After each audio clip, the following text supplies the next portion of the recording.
everybody, and good morning to everyone, which I know could be a little early for a Saturday for many, but we are so excited to have you guys here today. My name's Andrew, also known as Ginger Hacker, and we have a cross-stream takeover with our amazing friend Rihanna Schultz with CyberSpeak Labs, as we are here for the amazing CyberSpeak Labs Con.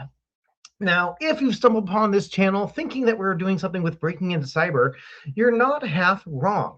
But today we have our CyberSpeaks Lab Con, where we have an amazing lineup of some amazing speakers that we've been able to gather across the industry to share some amazing stories for a fantastic reason. So awesome. I see some awesome comments coming here in the chat for this nice, not too early morning of 8 o'clock. But yeah, good morning. So we have an amazing lineup set up with an amazing mission where we're going to be partnering with some amazing raffles for an amazing nonprofit to get them some amazing funds for their mission. So doing some quick opening comments before we kind of get started with our amazing keynote speaker. Now, as you may or may not know, what we are trying to do is we are raising some amazing funds for the nonprofit called NextGen, where they are doing some amazing investing into the cyber practitioners, defenders of the future. Now, all funds that are being raised today are all going toward those resources for our K-12 partners and future hackers to help them break into cyber. Now, obviously, I am not in my normal setup. I'm actually traveling still, but I couldn't pass the time to do some amazing emceeing for an amazing cause. So ways you are going to be able to donate in order to also do this and give back and also maybe catch some amazing cool giveaways we have going on is by scanning these QR links on top and below. And I think one of my links isn't working, so I'm going to do this real quick. Boom! That NextGen link right there, where if you donate, every $5 is putting you into a raffle to win some amazing prizes. Now, I am so excited to get our first keynote for this opening day, which I will move over to my next slide. I'm so excited because Rihanna has shot me so much with Restream. We have Pat Gorman, also known as Cybersecurity Pat. Now, Patrick is the founder of the ISP Security, a cybersecurity firm focused on helping businesses identify, reduce real-world risk through professional penetration testing and security assessments. With over 20 years of experience of IT and cybersecurity, Patrick has built a reputation for delivering practical, high-value security services that help organizations strengthen their defenses. And I am going to go ahead and go into my cool back room here, and I'm going to pull Pat onto the stream. Hey, and I did it. Hey, what's going on, Pat? Good morning. How you doing? Good. It is a very good morning on a Saturday, so can't complain. No, fantastic. We are so excited to have you here to start off the amazing kickoff for the CyberSpeak Labs Con with the amazing mission to help NextGen Cyber. So, Pat, anything you've been doing fun this week before I kind of pass it off to you to get this amazing morning started? Awesome. Yeah. So this week, obviously, just work and watching the World Cup. So if there's any soccer fans or football fans, wherever you are in the world, I'm super stoked to see the final Argentina and Spain on Sunday or tomorrow. So I don't want to go. I'll tell you guys at the end who I'm going for, so I don't get any haters leaving. So just kidding. But yeah, that's what I'm really, really stoked about this weekend and just stoked about here. And thank you so much, Rihanna and the team, for having me. And hopefully this goes well and there's some good insight from the talk and everyone else's talk as well. No, fantastic. Now, I'm learning Restream as I do this, so I'm going to move it over to the next slide. I'm going to take myself into the back room, and I'm going to pass it all over to you. Sweet. Awesome. Yeah, so that's so pretty much what I want to go over today is the security gaps killing SMBs, right? This is a talk I gave at a few different conferences, but I thought I can bring it here because I think it's really, really relevant for those folks that have SMBs, which is small, medium-sized businesses. And what we're going to be talking about is what penetration testers like myself and other testers find every day on different engagements. So again, my name is Patrick Gorman. I am the founder and CEO of ISP Security. And I don't know if we can go to the next slide. Sweet. Here we go. I don't know if you can move my picture or my thing over to the right a little bit. I don't know if that's possible because I'm like right in the center. But yeah, let me see if I can get this. Just so it doesn't. How's that? Will that work? That's even better. Cheers. Okay, perfect. Cool. So who am I? Again, my name is Patrick Gorman. I am the founder and CEO of ISP Security, where we provide penetration testing services, vCISO service, and security engineering services. And I do content, and I love giving back to the community. My name on the internet is InfoSec Pat. I have a YouTube channel. I have a little podcast that I run, which is, on Thursdays when I get to it, when I'm not traveling or doing exciting stuff for the community and the world. And some fun facts. I really enjoy arm wrestling, and I'm a hockey player. So, and some certifications are down there, but we don't have to go over that. We can go to the next slide. Sweet. So what is the SMB threat landscape like? Like when I came into the SMB space, like from my background, I worked for companies like KPMG, Meta. Yes, I do not put that information out there, but now a few folks may know. I keep a lot of my stuff private until I went on my own, to be honest. But SMBs, I believe, are the number one target for attackers. The reason being, in my opinion, is because they have valuable data, just like it says here, right? Customer PII, there's healthcare records, right? Like my main focus is the healthcare and financial systems. Those are the kind of clients that I work with. And what do they have? They have intellectual property as well that, an attacker can value from, because maybe they don't have the security defenses like a bigger organization, right? So they have transition to like weak defenses, like they're limited to security staff. I test every single company I test does not have a security staff. They maybe have an IT guy, or they have an MSP that services their company, which is a managed service provider. But they say they do cybersecurity. I'm not going to bash any MSP, but all they do is maybe install an RMM tool that has WebRoot or SentinelOne or something like that. And they install a sonic wall at the edge, and they say they have a cybersecurity stack, which is not always the case, because we'll get into more of more case studies later of how I attack these companies. They have budget constraints and then legacy infrastructure. And I'll tell you a funny story if I have time at the end. So the high ROI for attackers, right? Because like I'm saying, there's not a lot of defenses in place for the company to defend against these kinds of attacks. And maybe they're not educated, right? So education, I believe, is probably the number one fault on a lot of companies' hacks, like social engineering, phishing, and all that good stuff, because, the human element is always to be nice, right? And the human element tends to be the weakest link in any kind of cyber attack. If you see all the ransom and stuff like that, you have to click on something, interact with a C2 or something to get that exploit to run. So, supply chain exposures and SMBs, often hold credentials into larger enterprise environments. What does that mean? So say, for example, you might be a smaller organization, but maybe you have some stuff in AWS, GCP, or Azure, right?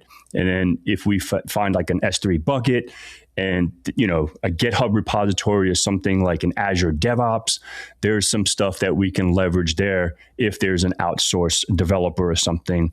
But so we can go on to the next one. So let me get a sip of tea. I didn't realize it's really early. I don't know. All right. So what attackers are actually after, right? So I'm coming to this talk on behalf of a good guy. right? We do penetration testing. We help organizations to stay secure against attackers, right? But at the end of the day, if you think about it, each pen tester can put on a malicious hat as well, which is good and bad, right? It's good because we think like that bad guy, so we can try to put defenses or try to put remediations in place for those kind of companies to tackle and make sure they're secure. And then obviously, if you're an a-hole, you leverage, use that for the bad. So financial data, right? These attackers are always after financial data. I think that's the number one. And number two, if you're a dark web browser or you browse on the dark web, you can find a lot of healthcare records.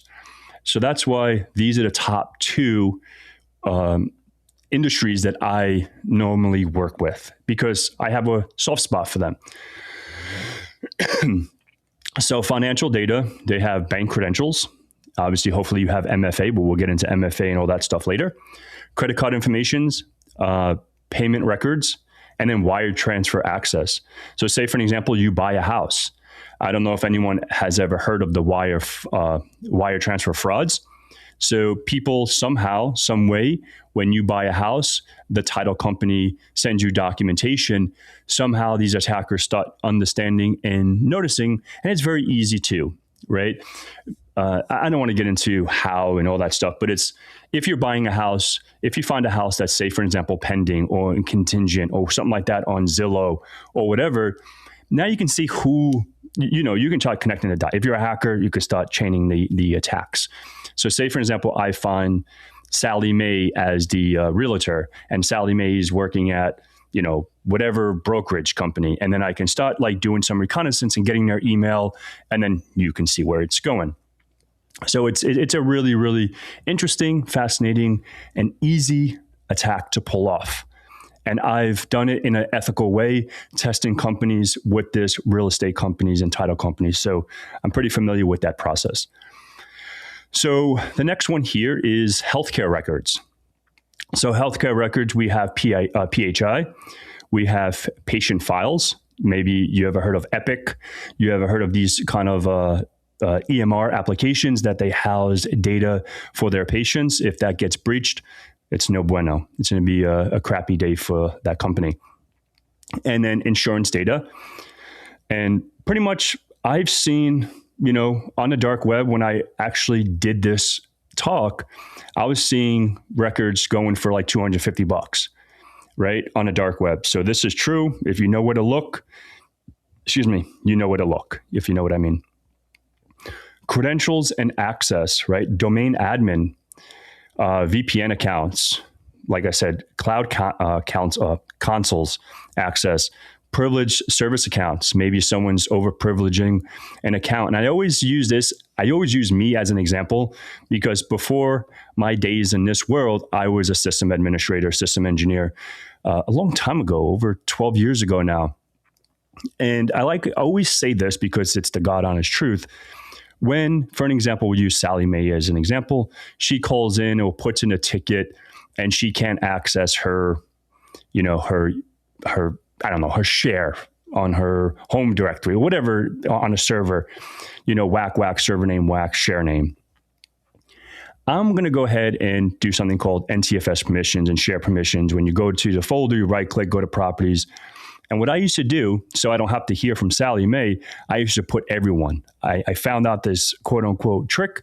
If I put everyone in that group, I don't have to hear from her again. She's able to access it, thumbs up, right?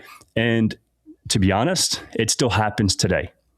So if you start going and navigating share files and share folders with different tools, in your engagement, you'll see some open shares, which still happens today. And with that open share, you can access credentials, because a lot of people put credentials inside of a document and thinking they're the only ones that can see it. But when they get that engagement or a pen test or internal pen test, those files are accessible. Okay. So the next one here is intellectual property, contracts, pricing, client lists.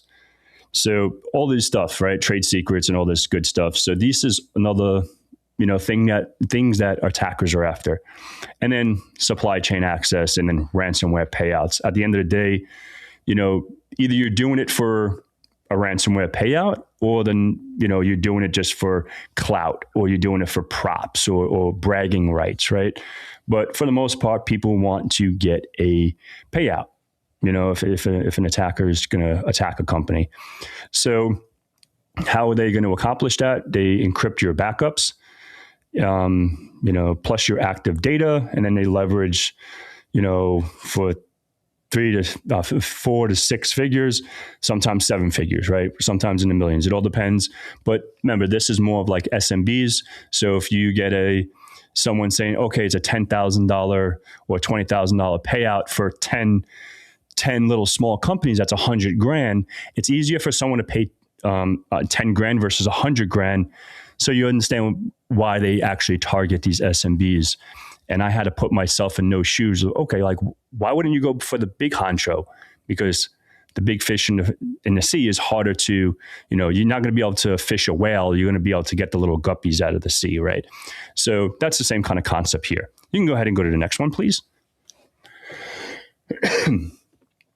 So what do we actually find on every engagement? When I say every engagement, I mean it, right? I wouldn't say if I didn't find this on every engagement, I would have said, oh, quite a few engagement or whatever, every other engagement. But every single engagement that I have done, there's always something that's accessible. So not 0 days, like I said here, not nation state exploits, just basic security flaws, weak passwords. And this was a recent one. I didn't put the password in here, but it's changed now. And I just did some reconnaissance and found their password on some, tools that I use for CTI, cyber threat intel. And I found that there's reusable passwords. And remember, we're human. We like simplicity.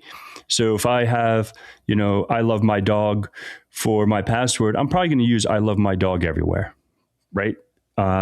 So weak passwords, password 2026, bang. Summer 2025, bang. These are still passwords that I've seen in the last 3 months, right? And these are not just CTFs or just, coursework and making these phony baloney passwords up. These are in the real world. Shared admin credentials. So say, for example, you get local admin, or you find a local admin, you dumped it through whatever, Mimikatz or whatever, hash dump.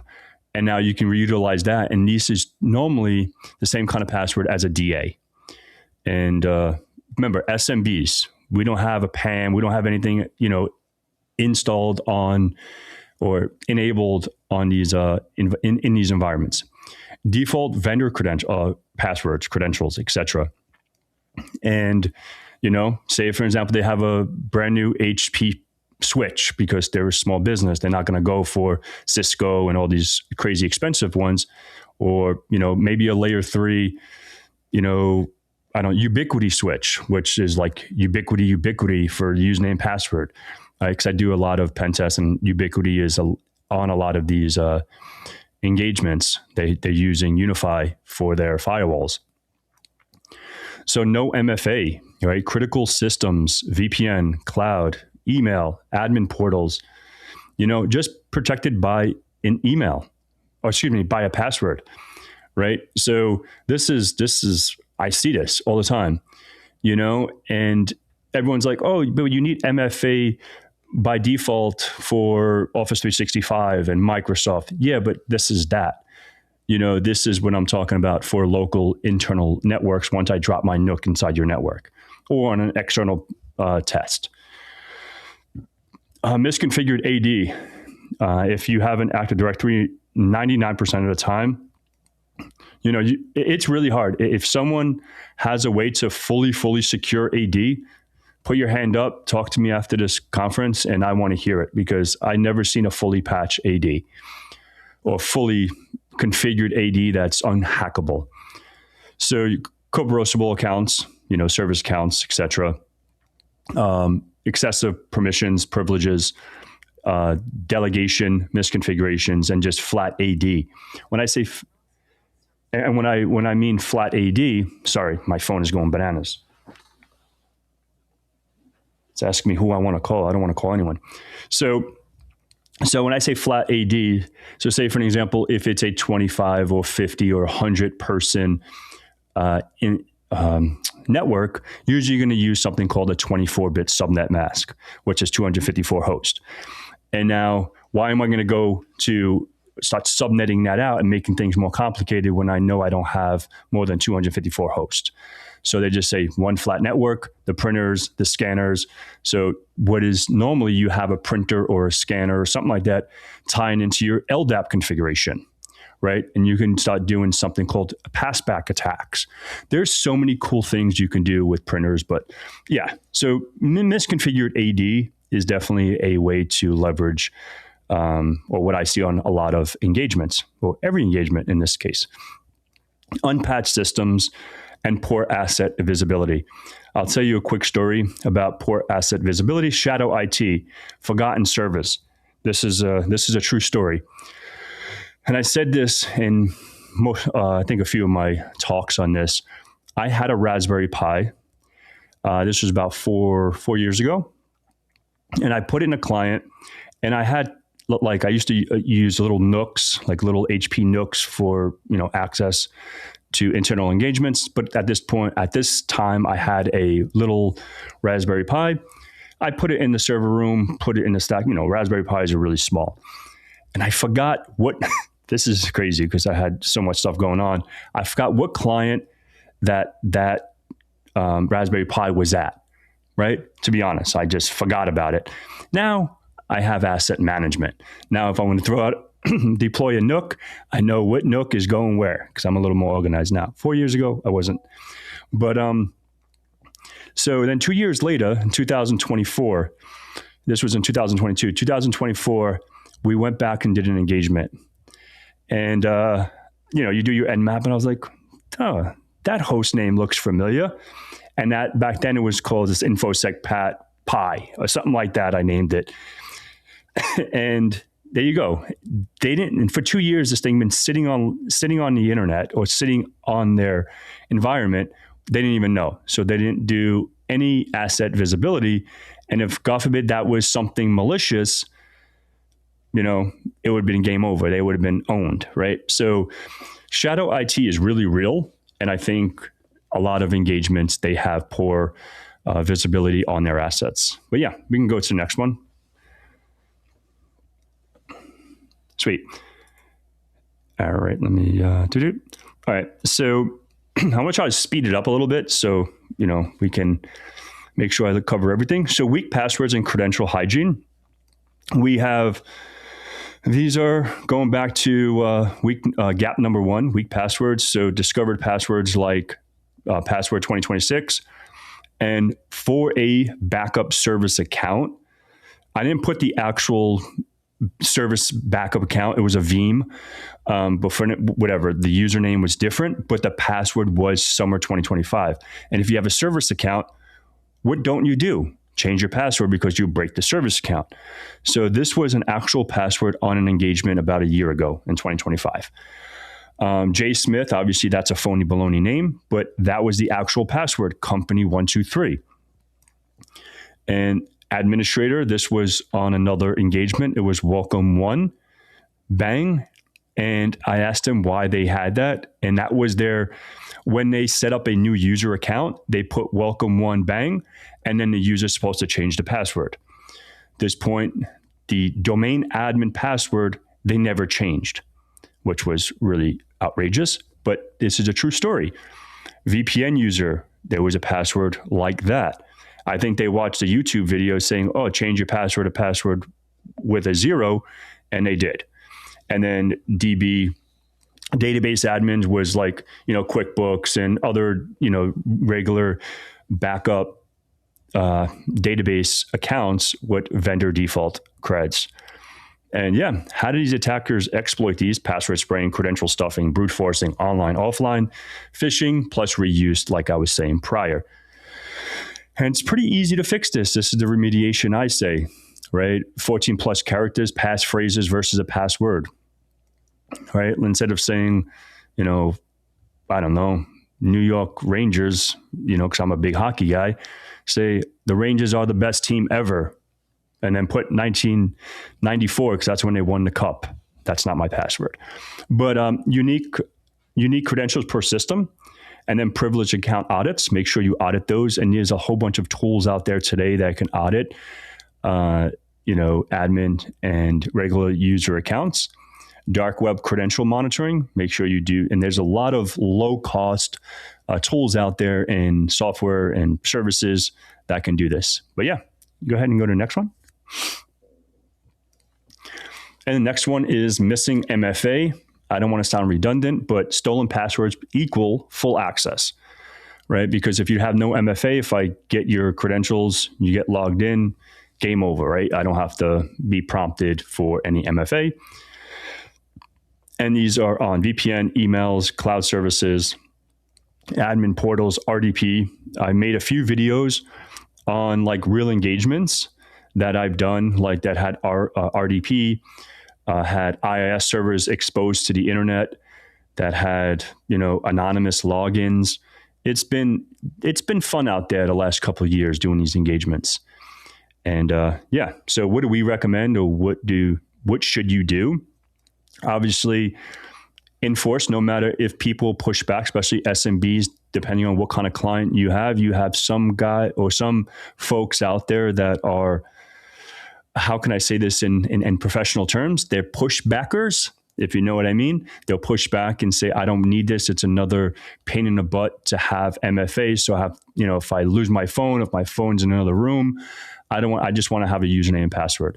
Fight that all day, because once they get hacked or once something, God forbid, happens, you are the blame. So enforce MFA everywhere, external facing systems, priority phishing, MFA, pretty much everywhere. Conditional access policies, monitor, and then monitor for MFA bypass attempts. That's another one, especially if you're a target. You can go ahead to the next one. And the next one is probably one of my favorites, right? Misconfigured AD. So technically, AD is like the crown jewels, right? And, the most common path to DA. This is what I want to go over. And this is, real world. Obviously, you can do your exams, you can do all your certifications, but sometimes, in my opinion, I'm going to say this live, certifications are harder than real engagements. So because on an exam, they're specifically misconfiguring or breaking something to make you think harder.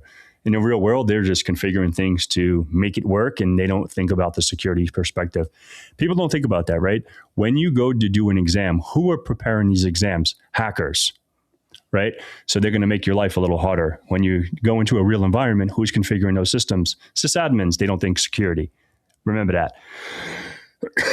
So co-browsing requests a TGS for SPN, service principal name, enabled accounts, crack offline, no privileges needed, right? So I can never say this quick. As rep roasting, unconstrained delegation, ACL abuse using like Bloodhound. You can check all your, Google Maps of AD, pass the hash, pass the ticket, and DC sync attacks. You can go ahead and go to the next one. All right, let me just take a sip.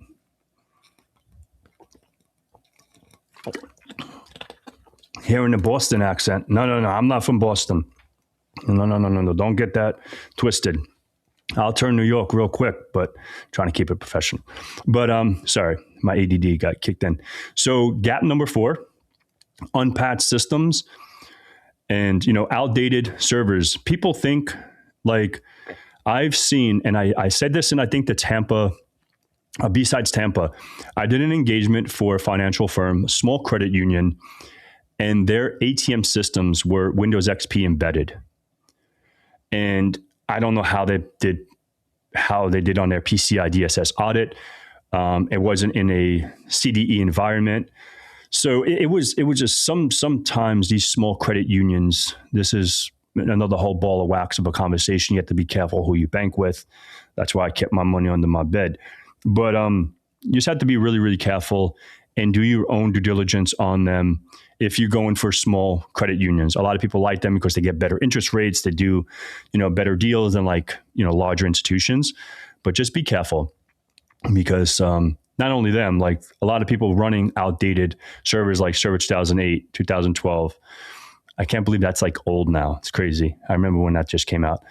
End of life OSs, Windows XP, Windows 7, 2003 servers, vulnerable web frameworks, right? There's stale network firmwares, routers, switches, firewalls, APs, etc. Unmanaged IoT and OT devices on a flat network, your TVs, your thermostat, your microwave, especially like these fancy offices, they try to get all their high-tech stuff on the internet. I was able to compromise an IoT device through a refrigerator and pivot into a network, right? Because it's on a flat network, it's not segmented with VLANs. So I have a whole bunch of cool stories. So gap number 5 is poor asset visibility, shadow IT, like I said about that Raspberry Pi. Forgotten cloud VMs, storage buckets, which reside in the public internet, right? Old dev test servers still running in production.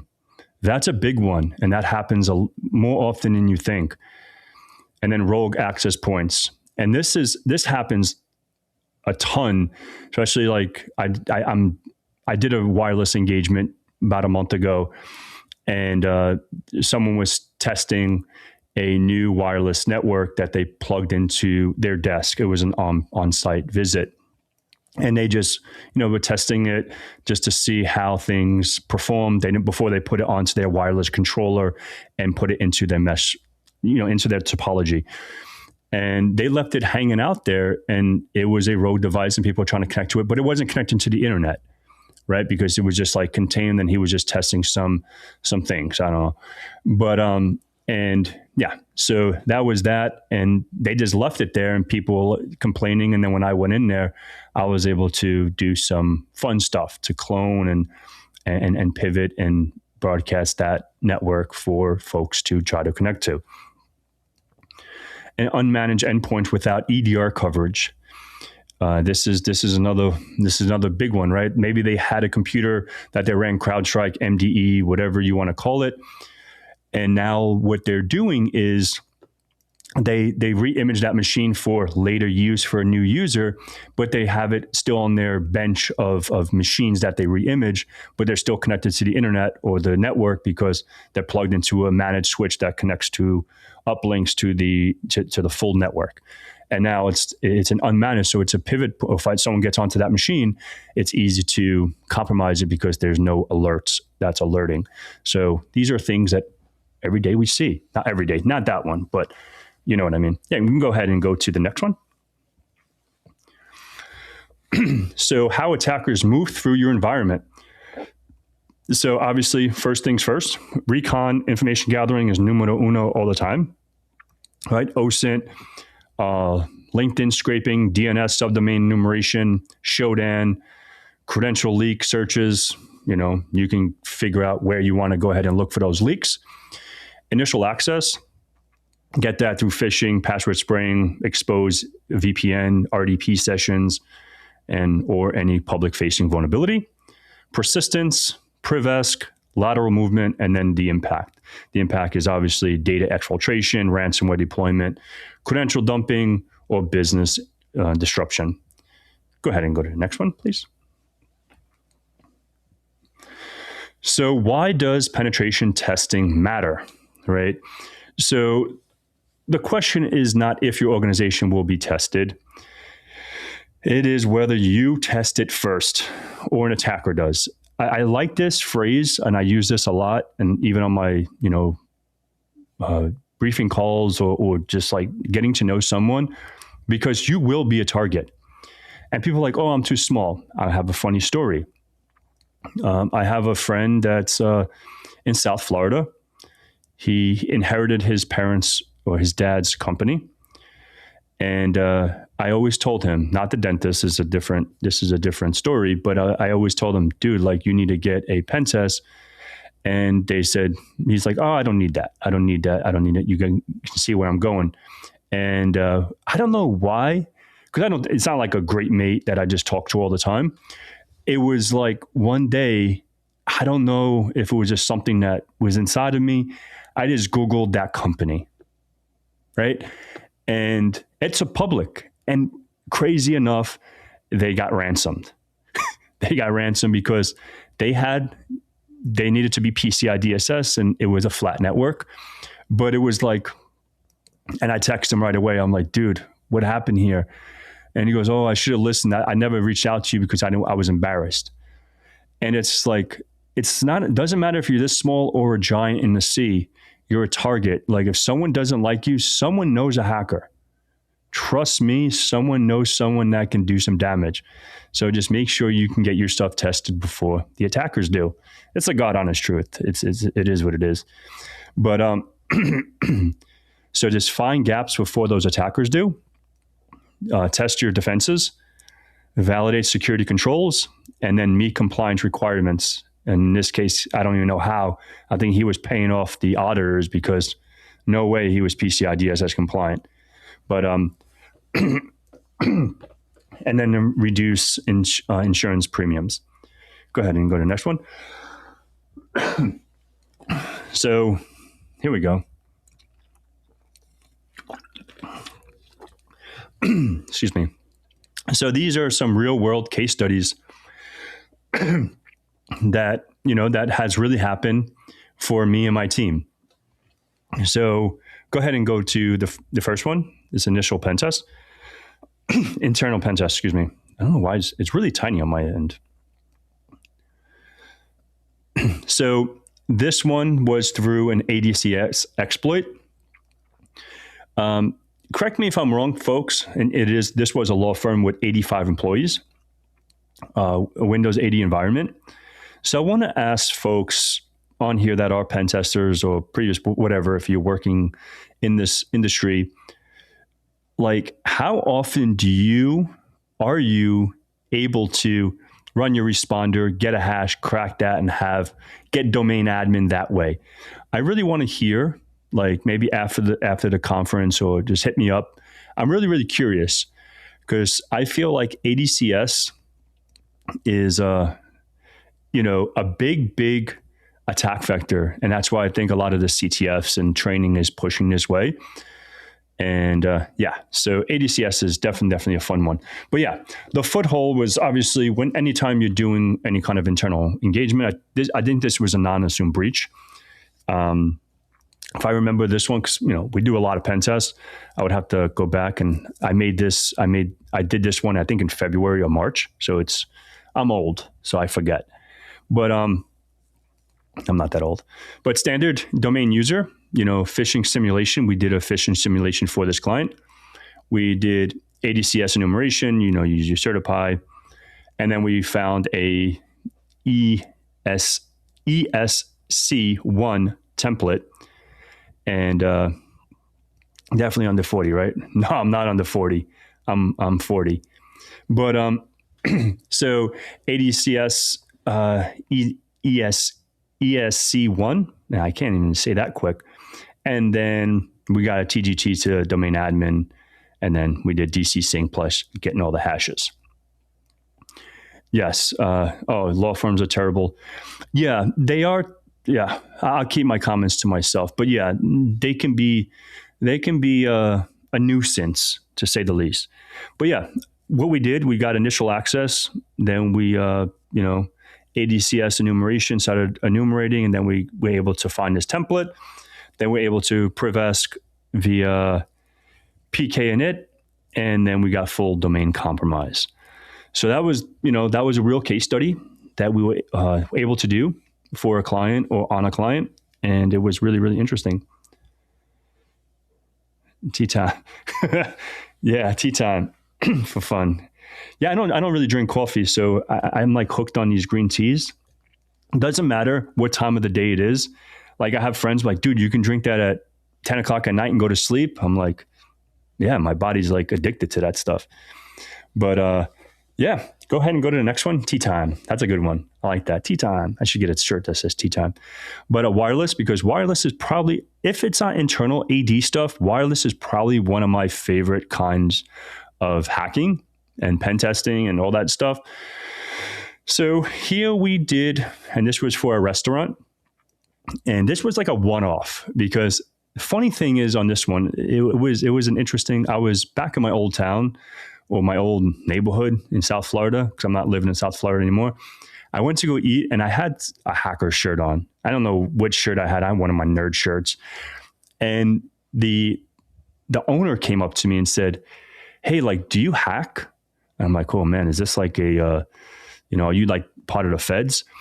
And I was like, "Yeah, I have a penetration testing. I like to try to segue into pen testing because if you don't know, so I don't want to frighten people." I'm like, "Yeah, like we do some security assessment, blah, blah, blah." And he's like, "We want to get our network tested and our wireless specifically because our POS system is connected to our wireless network. And there was only like one hardwired device in there, which was a switch that goes to the POS system, but everything else was wireless." But anyhow, we tested their wireless.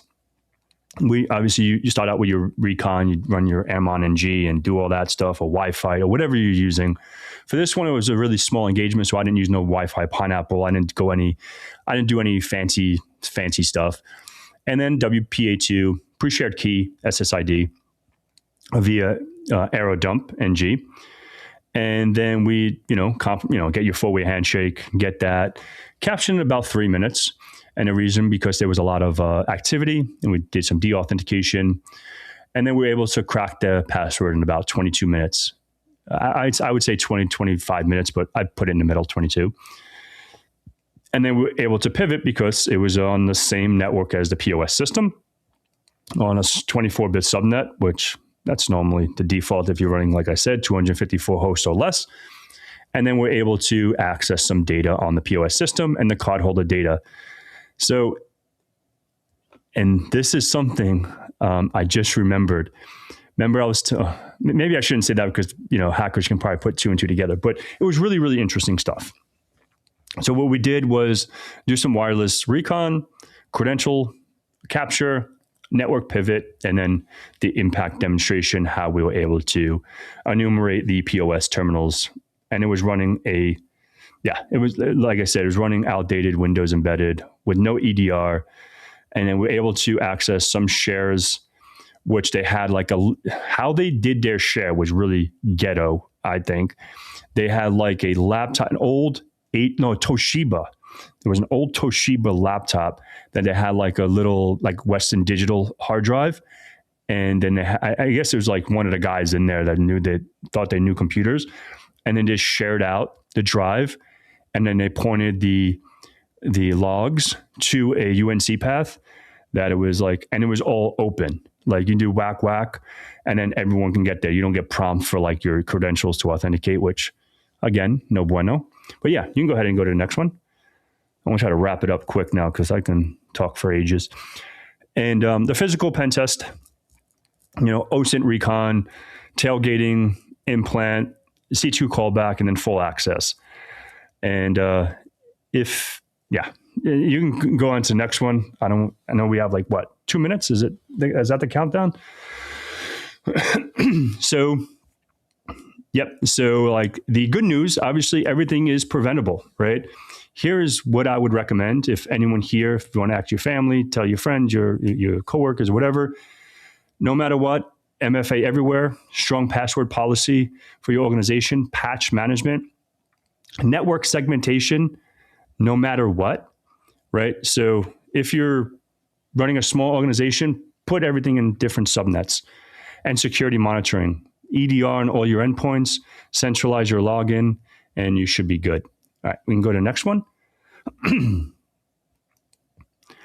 And then some quick wins today. If you apply these on this beautiful Saturday morning, you'll be good. Tell your families and friends. Like enable MFA, patch your systems, run your backups, even at your house, right? Like this is not only about security. It's like if you're running a computer in your house, a laptop, make sure you have maybe a small little NAS or something that you can offload your computer back up, or you can obviously back up to the cloud. I don't really do that. I have 3 NASs in my house that I have my own little private cloud. But and then train your employees, train your people, because I think that's the number one exploit for folks. And at the end, get a pen test to verify, make sure all this stuff is done. You can go to the next one. All right. So a little bit about ISP Security. What we do. I just want to throw this out there. Those folks that maybe never heard of me or never heard of ISP Security, we're located in Central Florida. We're in Orlando. We do all types of pen testing, network pen testing, red team operations, web app, cloud, mobile, wireless, AD, purple team. And now we also do like some blue team stuff, SOC as a service and MDR and stuff like that, and vCISO and security advisory and stuff like that. So if there's anyone that's interested in that, please reach out and I'll be more than happy to discuss that further. You can go to the next one. And yeah, the pen test services, this is pretty much all we, you can go to the next one, our services. I don't want to bore everyone. This is all like the vCISO services and security advisory. You can go to the next one. Managed SOC services. These are all the additional stuff that we offer. You can go ahead and go to the next one. And final takeaways. SMBs are the number one target, no matter what anyone says. Attackers know you have less security. So if you're an SMB, if you work for an SMB, or if you have family that works at an SMB, let them know. Please educate them. This is what this is all about. They can get exploited just like a big guy, and they're easier to exploit, and they get exploited every day. The gaps are basic: weak passwords, no MFA, misconfigured AD, unpatched systems. The attack chain is predictable: recon, initial access, prevent, blah, blah, blah. Prevention, just do some patching, do some MFA, segmentation, monitor your stuff, and you should be good. And then test before the attackers do. This whole thing is get your network, get your infrastructure, get your web app, whatever you have tested. And then penetration testing finds the gaps in your defenses before, it can become a real incident. So I'm going to the next one. I think that's it. Is that it? Yep, that's it. So I want to say thank you, for everyone that listened. If you have any questions, you know where to find me. You can hit me up after the conference or, on LinkedIn or whatever. And thank you so much from the bottom of my heart. Cheers, guys. No, that was awesome, Pat. So huge thank you for coming on. And we actually have a few more minutes left, so I'm going to hit you with a few questions I saw in the chat. First question I saw from Rihanna was, will Pat buy Rihanna coffee at DEF CON? Oh, yeah. I can buy you a coffee. I'll drink green tea, but I'll buy you a coffee. There we go. And then let's see. Another question I saw was, do you make or use your own C2 during your pen testing? So I have my own. A friend of mine developed it, but then I also use like Mythic and open source stuff as well. It all depends on the budget that they have. And, Cobalt Strike, I have a copy of Cobalt Strike. Mythic, I use Mythic. I've used Sliver, and then I have one that a friend of mine developed for us internally. I'll use that at times if the time permits. But yeah. Oh, fantastic. Yeah, I mean, I know some folks, it's depending on the type of pen test you're doing, there may or may not really be a C2 that gets stood up. It more might just be like doing configurations or seeing what data you can take, and then it's just going to that organization's kind of call it almost like a Dropbox in a sense. So call that in a sense C2 as well. So no, that's awesome. I swear there's one more question in here. Yeah, go for it. Sorry for the tea time. Yeah, so every time I go, I'm gonna take a drink, I was like, oh, tea time. So I was just being funny with it. But you should totally make a shirt that says like Security Pat, it's tea time. And then I think that'd be actually pretty cool. And it's funny because Rihanna said that when we did one of our podcasts together, she's like spilling the tea or something like that. So because she knows drink tea. So she's awesome. What was another one? I guess I have one more question for you too. Oh, one was another question before I ask you mine was, have you ever thought about building an OSINT dashboard, or do you guys have specific OSINT tools that maybe you have a favorite one that you use? So to answer your first question, no, we don't have really an OSINT dashboard. I just do it, I guess, quote unquote, old school. Like I have all my tools that I'll use and I'll just start scraping stuff. And especially with the big AI these days, Yeah. I have created stuff with Claude that helps out with some of the process. So, your traditional, you can use hunter.io, get their email, see if there exists, use, the mayor's tool for like Office 365 and user enumeration, see if they, what's out there for that. But it all depends because I think a lot of people get, especially clients, like, oh, I want an external network pen test. And then they expect me to go bananas. I'm like, okay, uh, external network pen test is giving me a group of IPs and this is the scope, So that's why I like to educate folks on that. And correct me if I'm wrong, if you or anyone here, like an OSINT investigation or OSINT pen test, or we want to call it, I think is different than an external network pen test. Yeah. For sure. Yeah. So yeah, that's a topic for another day, but or an argument or whatever you want to debate. But yeah, any other questions? Yeah, there's a few more. So, I mean, one, super excited. So it sounds like are you attending both Black Hat and DEF CON this year? And if Yes, so, sir. where can we find you there? Any specific rooms? So yeah, I'm going to be actually participating and volunteering at the Red Team Village. I forget what day I am. I think I just got the schedule like this week, but I checked, but I forgot. I think it's on Thursday, but Cool. I can always make that announcement on LinkedIn, or just hit me up if you guys are there, and I'm more than happy to like meet up with you, shake a hand, have a chat. And I'm pretty noticeable when I'm walking around. So just don't be scared to say hello. Like I'm just another human being, just like Andrew. It's like anyone else. I'm not better or worse. So. And then obviously with our huge support here for Next Gen, when you have folks that come up to you, maybe specifically in the pen testing world, what's one piece of advice that you'd give somebody trying to break into pen testing specifically? Ooh, so that's a lovely question. So every I say 5 years it changes, right? So back in my days, so what I would say for folks today in 2026, before you get into pen testing, I think setting up just going back to like the UNC paths and doing all these basic network VMware stuff or VM stuff, setting up Active Directory, setting up your environments, or setting up your own IS servers or Apache servers or Linux servers, and understanding where this technology resides and what services and applications reside on top. Because I've seen people try to, swim laps before they can crawl, and I feel like there's that gap. And it's true. Like I've interviewed pen testers and I'm like, okay, what is FSMA rows? And that's basic stuff in AD, or like if I'm doing a NetDom query, what am I actually looking for when I'm seeing like a GC or a read-only domain controller, or, all these little things that, I think that like are skipped when you're learning pen testing. And a lot of these courses, like they focus on the engagement itself versus like the preliminary stuff that are needed. So set up your own stuff, like set up your own lab at home. I wouldn't say hack the box, try hack me, those things, because all you do in there is downloading a VPN file, and then what? What is Diffie-Hellman? When you're connecting to the VPN, what are you actually doing? I think it's you hit it heavily. It's just like there's such kind of like those small fundamentals that sometimes people think that, oh, these are just quick skipping stones. Like a really strong foundation, no matter what path you go down, is really going to put you, I think, ahead of the curve.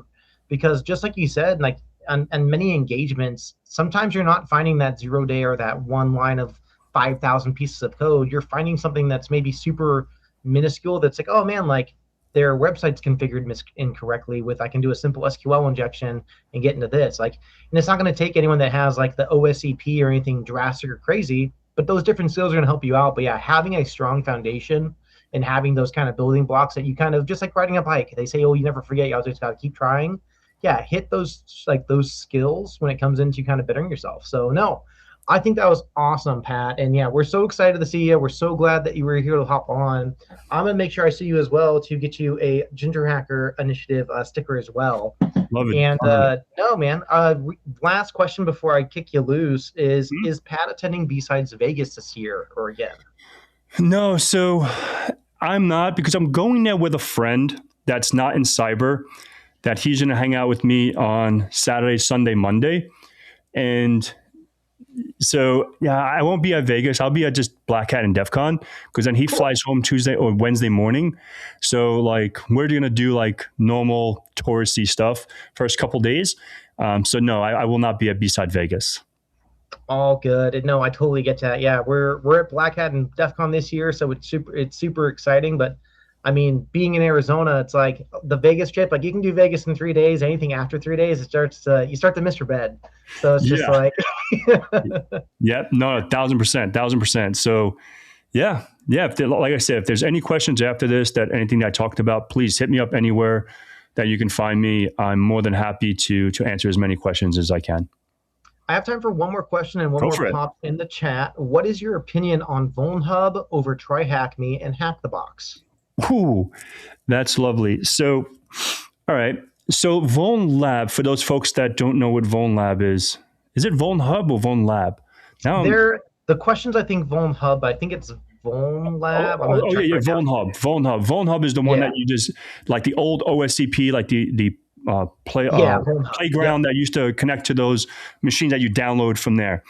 So that's a lovely question. I think even getting Vuln Hub machines, so you have to configure those. So that's good, right? When you download them, sometimes they're host only, sometimes they're configured as NAT, sometimes they're bridged. So it's like now if something doesn't work, you can't ping it. Now it's like, okay, am I on the same network? Is my attack machine on the same network as my VM? So that gives you a little outside of that box thinking of configuring it. So that's definitely good.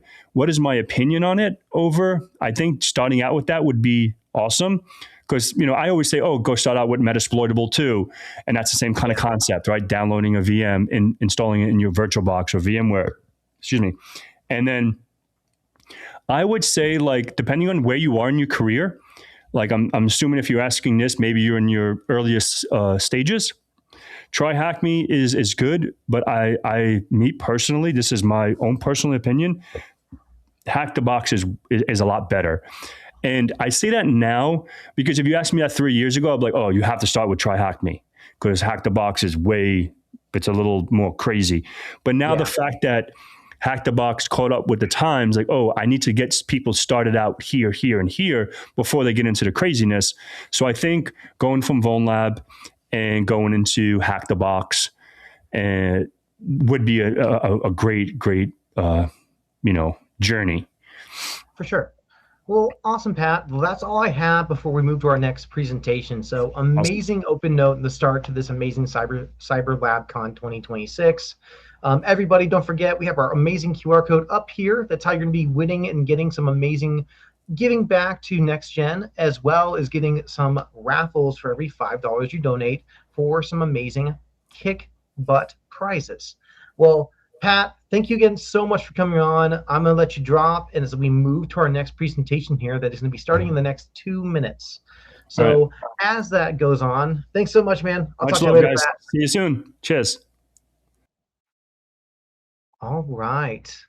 Our next presentation, who I am very excited to invite on here in a 2 seconds once I finish the amazing intro, is Katie Paxton Fear. She is a cybersecurity researcher, educator, and an internationally recognized speaker who is passionate about making offensive security approachable and inspiring the next generation of cybersecurity professionals. Known for her engaging presentations and ability to translate complex technical concepts into practical insights, Katie has become a respected voice in the cybersecurity community. With expertise ranging from web application security, ethical hacking, vulnerability research, and security education, she brings a unique blend of deep technical knowledge and infectious enthusiasm to every stage. Whenever uncovering the latest attack techniques or sharing lessons from the front lines of security research, Katie empowers the audience to think critically, stay curious, and continue pushing the boundaries of cybersecurity. And I'm going to go back into my little back end web here. And I'm going to grab Katie. All right. Katie, do I have you? She may have stepped away to get ready. So while we wait for her to come back, don't forget, everybody, we are there. Hey, you're back. Yay, that was quick. How's it going? It's going well.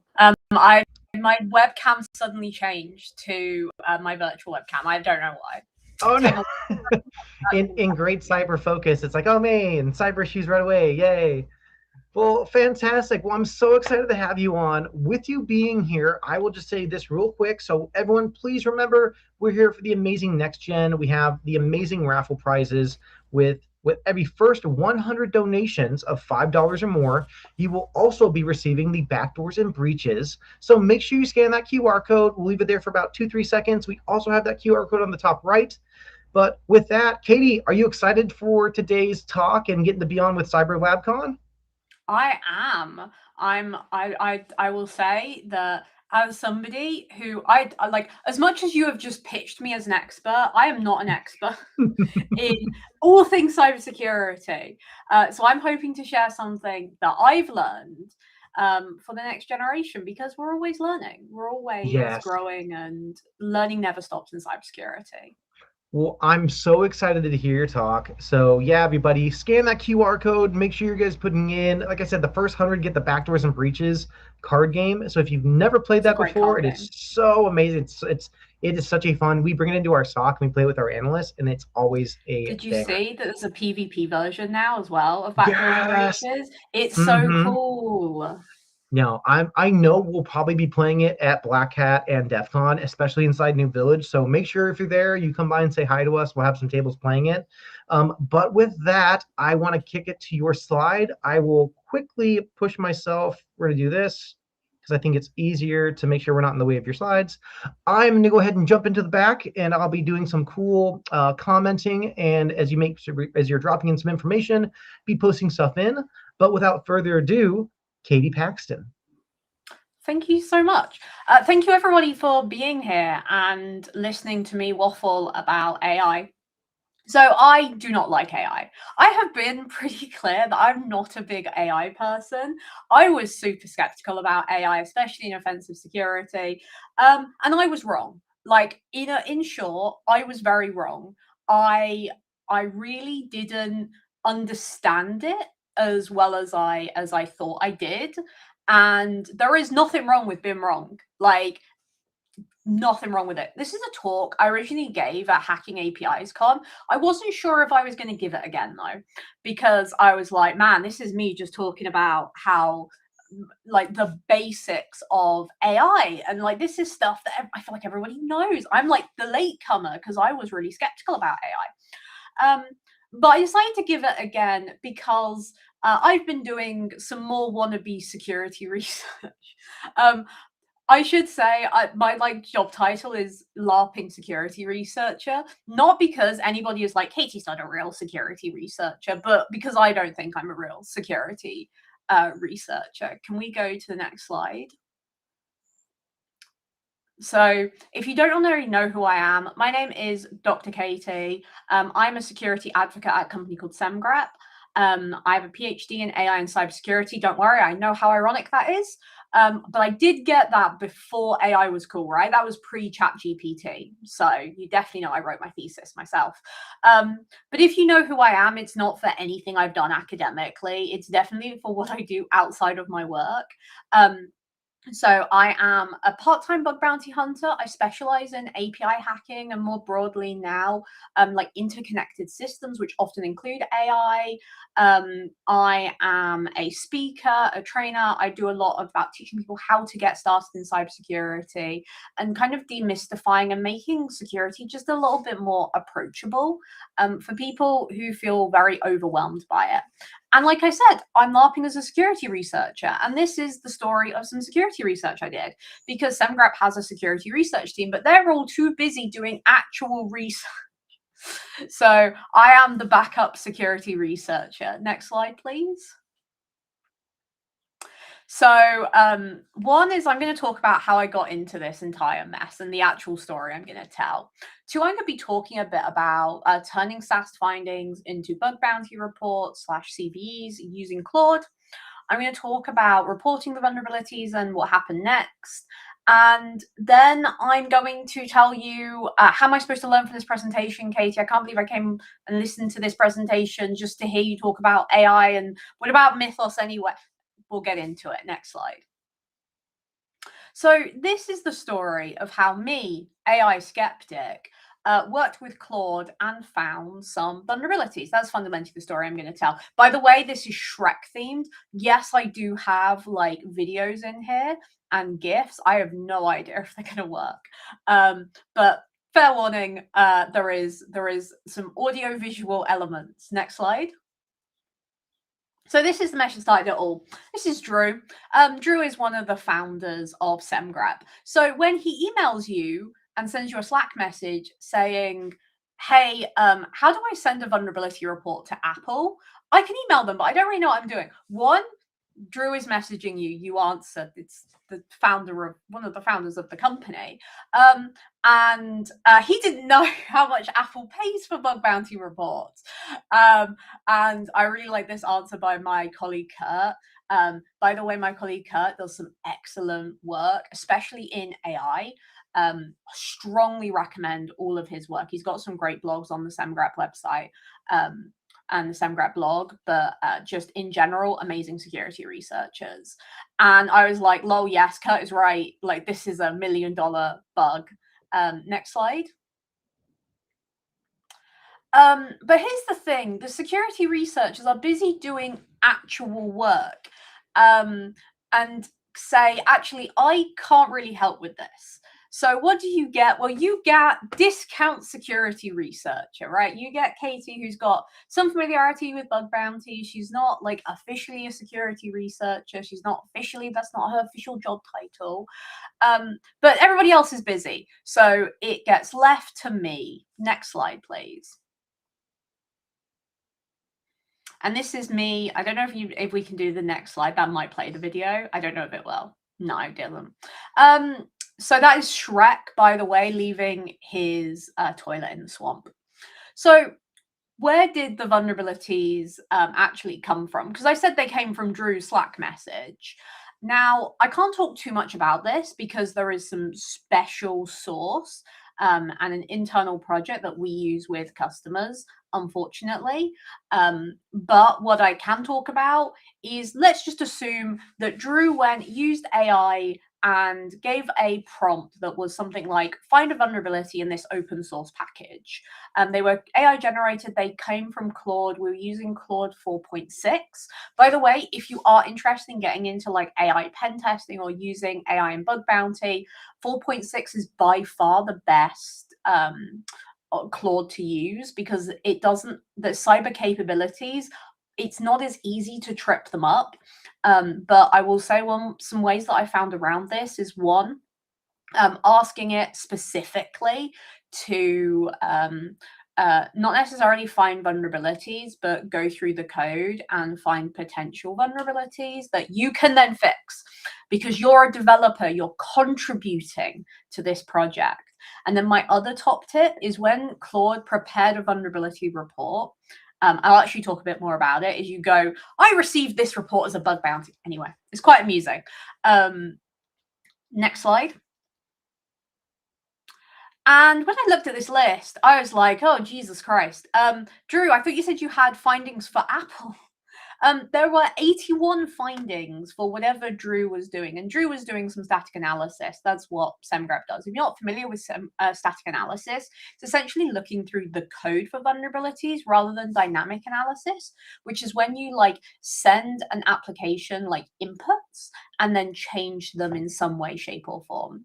And it wasn't just, you know, like kind of vulnerabilities that are really easy to catch, like remote code execution vulnerabilities. They were everything. They were IDOS, they were API vulnerabilities, the remote code execution in SaaS projects, there was SSRF vulnerabilities. And Drew had handily also attempted to verify and produce some POCs for each one of these. So you might think, okay, This seems really easy, right? Step 1, open up the POC. Step 2, copy the POC and send it to the project. Easy. It already works. Next slide. It was never going to be that easy, and this is genuinely how I felt. This is the Shrek scene. I love the fact that I'm having to do like a an overview of Shrek, the movie, at the same time. This is the Shrek scene where Shrek is just chilling in his swamp and all of the little fairy tale creatures come and he goes, "What are you doing in my swamp?" And this is how I felt. Like, I had all of these random AI vulnerabilities. I don't even like AI. Why am I having to deal with this? So next slide. So what you may be familiar with, especially if you follow a lot of bug bounties, is slop. Now, slop has been a massive problem in bug bounty in the past year or so. So essentially what happened when AI started to become very, very popular and it started to really gain a lot of ability to find vulnerabilities, what a lot of people would do is they'd say, go to an open source project like curl, download it, get open Claude and go find me a security vulnerability. No special source, just find me a security vulnerability. And what would happen is Claude would give back these really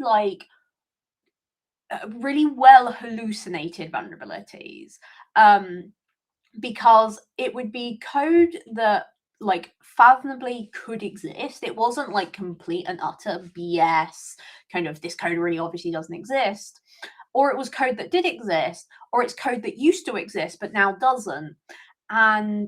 But at the point it needed a human to actually go through that report and verify that, because it looks really convincing. It looks exactly like a genuine vulnerability. And the reason why this happens with LLMs is that they want to please you. They really want you to be helpful to you. And so if they don't find anything, they're still going to be helpful by telling you they're being helpful. They will straight up lie to you. And what happened in curl's case, curl was really unique because they actually disclose every single vulnerability report they get, whether or not that's a valid vulnerability report, whether that's maybe a vulnerability but they're choosing not to fix it because it's not a security issue, for example, it's maybe just a regular bug, or it's something that like users of curl have to keep in mind. Like it's not like an insecure default, but it's a, hey, you can use curl in this dangerous way. And so they report all of them. So there's some really interesting data, and they actually spoke up about this first, which is that their HackerOne program was being absolutely, literally just slop.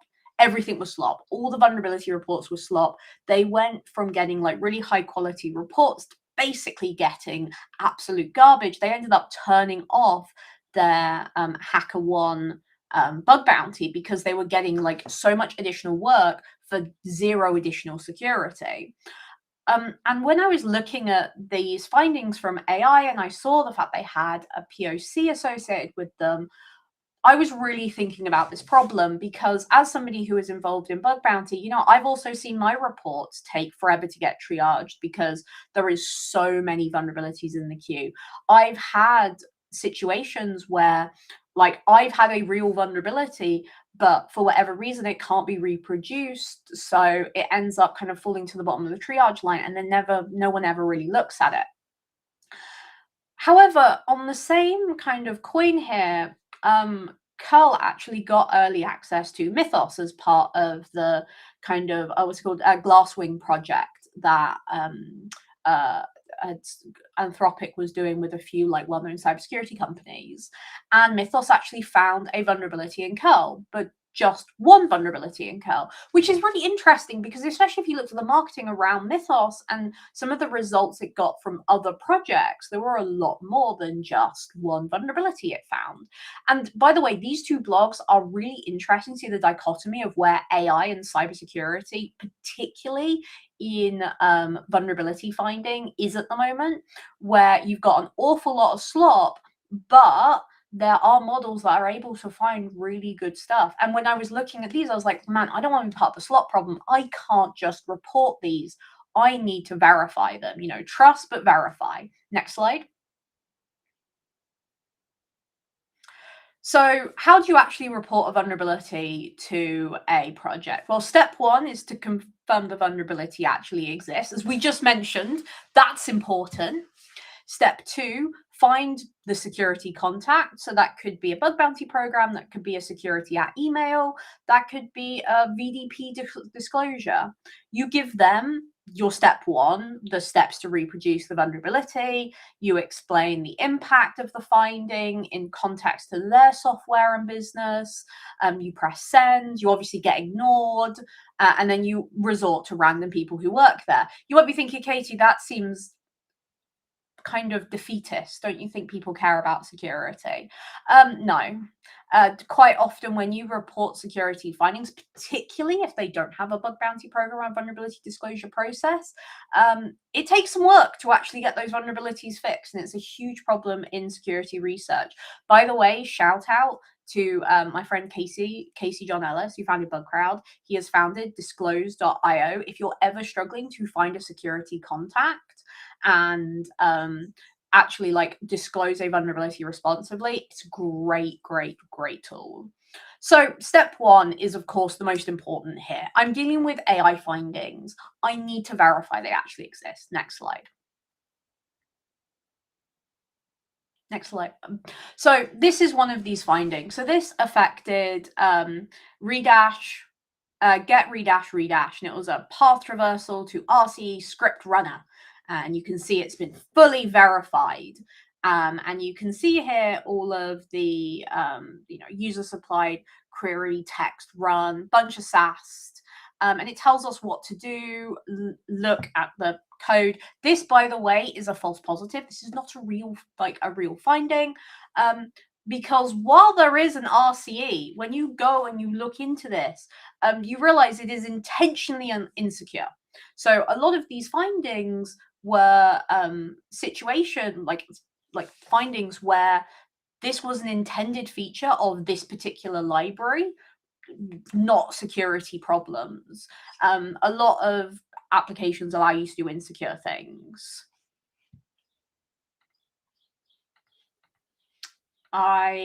Just responding to folks, I cannot see any movement, any place to move my slides.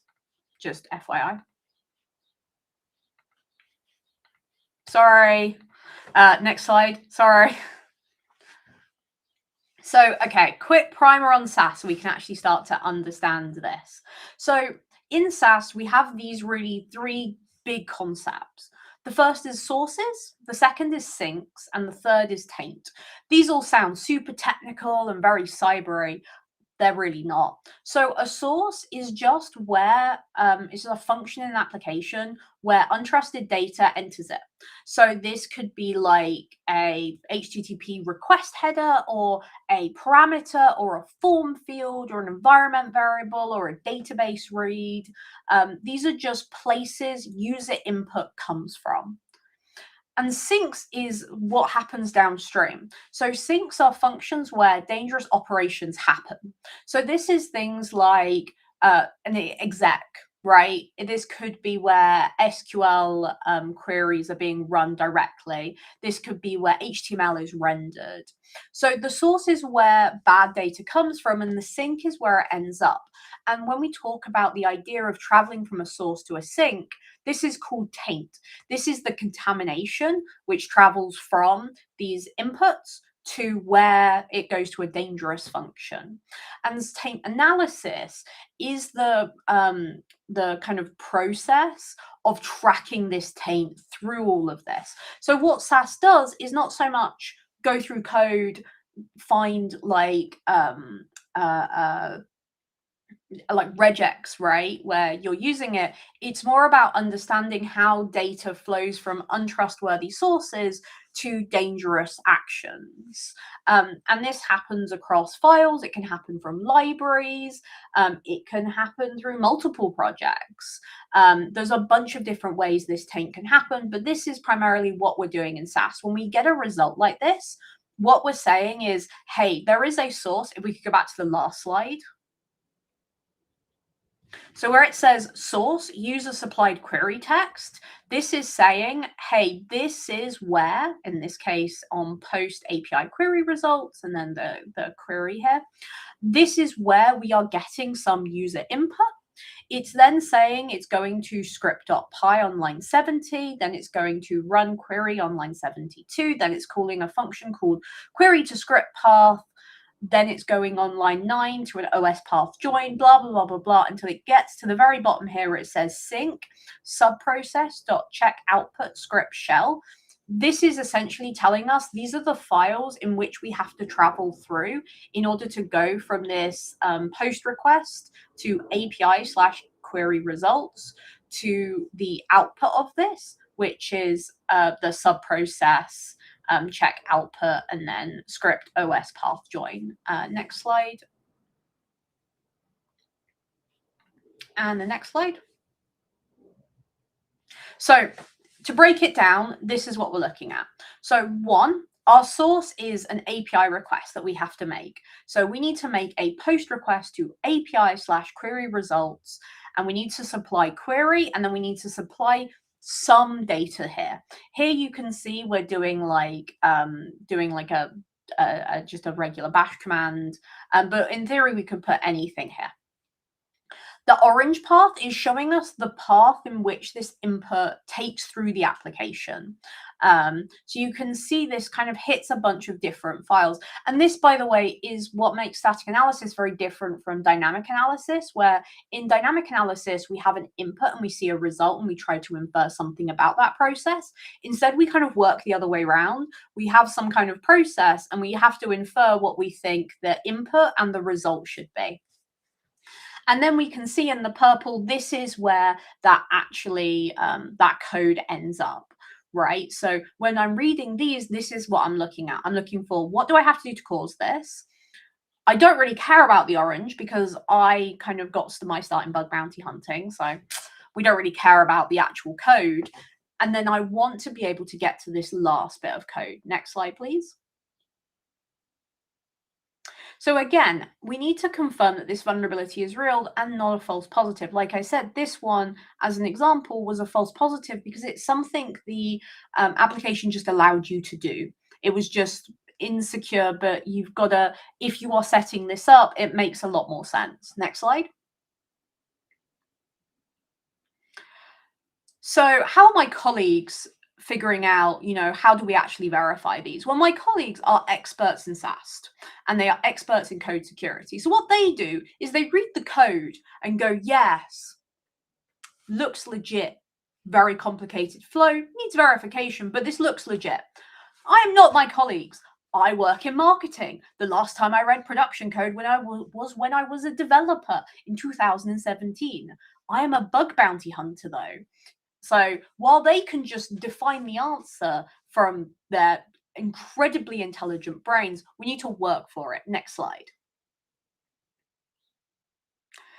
So this is where I said that my approach to hacking is very different to my colleagues because they can just read the code. I have to start up the application and I'm like, but where did this code actually come from? Where am I supposed to put this? Where's the payload? How do I configure this random application? I've never used this before. What on earth is redash? Next slide. So how do I turn SAST into a bug bounty problem? Next slide. I'm going to need some help. I am not that egotistical to think I am the world's best hacker and I can do everything. I'm going to need some help. So I turn to ever reliable donkey, Claude. So I get Claude to download, configure, and set up each package as a Docker container. So it's ready for me to test. So that way I don't have to read any documentations. Then I want Claude to look through the documentation, look at the code and just tell me where to put it. And then write me a POC that should work, or at least that I can iterate on. So I can at least quickly check if it's a real vulnerability. Next slide. So this was my Docker setup. My first prompt was like set up redash in Docker, please. By the way, I always say please to my AI agents. I don't know why. It makes me very uncomfortable to not say please, though I have since removed the please down to PLS. So they always get a please when I am when I'm asking them to do something. But eventually, I realized I have to iterate on this. Like, how do you find the right image? Make sure it's at the correct version. Make sure it's the same version as the GitHub repository is. And then at the very end, actually hand it off to the user. Next slide. And actually, surprisingly, it worked well. I was not expecting this to work this well. And for me, like, this was a big kind of mindset shift for me, where I was like, AI is useless, AI is pointless. But when I was then kind of in this situation where I was looking at hundreds of, like, 81 vulnerabilities that I had to confirm, I was like, okay, right, I need to automate at least some of this, because otherwise I'm going to go insane. It took a lot of back and forth, especially initially. Like, oh, I can log in, but wrong email or password. I'm in, what next? Initially, I didn't actually use Docker. I just set it up locally. But honestly, this was a huge mistake. The version is really important, and Docker builds are not necessarily the current source on GitHub. But what happened was you couldn't trust Claude to do anything. There was always so much iteration. And I always needed to have some kind of output that I could actually give back to Claude, that I realized that there was no way that I was going to be able to do this like on my local machine by just pulling in the GitHub source. Even in cases where the GitHub, the Docker image wasn't the same version, I still had it set up a Docker image, because then it was really easy to turn it off as well. Next slide. And my whole goal here was essentially to get a URL. So the POC evolved over time. My initial prompt was, give me a manual test plan for this finding, and I pasted the result. It definitely evolved over time, though. And I'll be honest, I had some frustration with Claude, mainly because it kept on doing the static analysis. It's like, I am not smart enough to know how static analysis works. I can't read this code, Claude. I need the dumb version. Give me the dumb version. Stop reading the source file. But eventually, it did work. Eventually, I was able to get it to actually give me a test plan and break it down into dumb little steps for my dumb little brain. Next slide. So here is some of the back and forth, and this is for an actual finding, which is why some of it is very pixelated. And it took a lot of back and forth. Like, AI cannot do this stuff the first time. I never found that doing like /goal really actually helped that much. I ended up turning it into more of like a Socratic dialogue, very academic. I ended up having a conversation to be like, okay, this is what's happening. This is the input. You are gonna, if you are using AI in this way, you are gonna have to like have a lot of back and forth, particularly when I was trying to get it to like actually read the documentation the application provided instead of a guessing. And I had to insist a lot on, I need to use UI and burp, not curl, not the CLI. I need burp. I need like dumb people instructions. But honestly, this is again what really surprised me, because it was really good at writing POCs, like with my help. And especially for things that I'm not that experienced in, I do a lot of API testing. So I'm very familiar with access control vulnerabilities. I'm very familiar with vulnerabilities around things like authentication. I'm not that familiar with things like SSRF or remote code execution type vulnerabilities, command injection. The AI really made up for it. Like, because I knew at least enough to know when AI was kind of just like hallucinating, I was actually able to get this fairly quickly, and I used it a lot as a learning experience for me as well. In fact, I don't know if anybody has been following Twitter today, but you may know that there was a CVE that was kind of released last night, for me anyway, yesterday evening, if you're in the US, that affected WordPress. And I would put my hands up. I did not know how to do remote code execution before I started this project that I'm talking about. And I actually took like one of the tools that was used in this analysis, and I actually did that on WordPress. And I was able to turn that into the like full remote code execution vulnerability like yesterday and earlier today. So you can actually also learn in part in this as well. I think it's important you don't just let AI take the wheel and you kind of stress on things like, I want to use the UI, this is how I understand, this is how I learn. But you can actually use this for learning. Next slide, please. And you're probably thinking from this, Katie, this is all going very well. Why are you anti-AI? The most frustrating thing, one is the fact you kept doing your static analysis. Two was AI was so bad at understanding whether or not something was intended functionality. Something could have been very clearly labeled as very dangerous. Do not use this. Never use this. And Claude would still insist that it's a vulnerability. And so my main function in this loop that I was having with Claude was, hey, is this actually intended, or is this a genuine vulnerability? And second of all, is this realistically exploitable? And I find this really interesting because I was having a conversation with one of my colleagues at the same time as well. And we were chatting about I was saying, oh, I don't think I'm going to report this because it's not realistically exploitable, because in bug bounty hunting, that's the bar. And he's like, oh no, we should report it because it's a vulnerable function. It doesn't matter if it's realistically exploitable, which I thought was an interesting kind of discussion around like what counts as a security vulnerability as well. So next slide. So here are some example false positives. Unfortunately, this originally had animations. I can see my animations are completely gone. But in this example, an admin user could put an SQL injection into the database.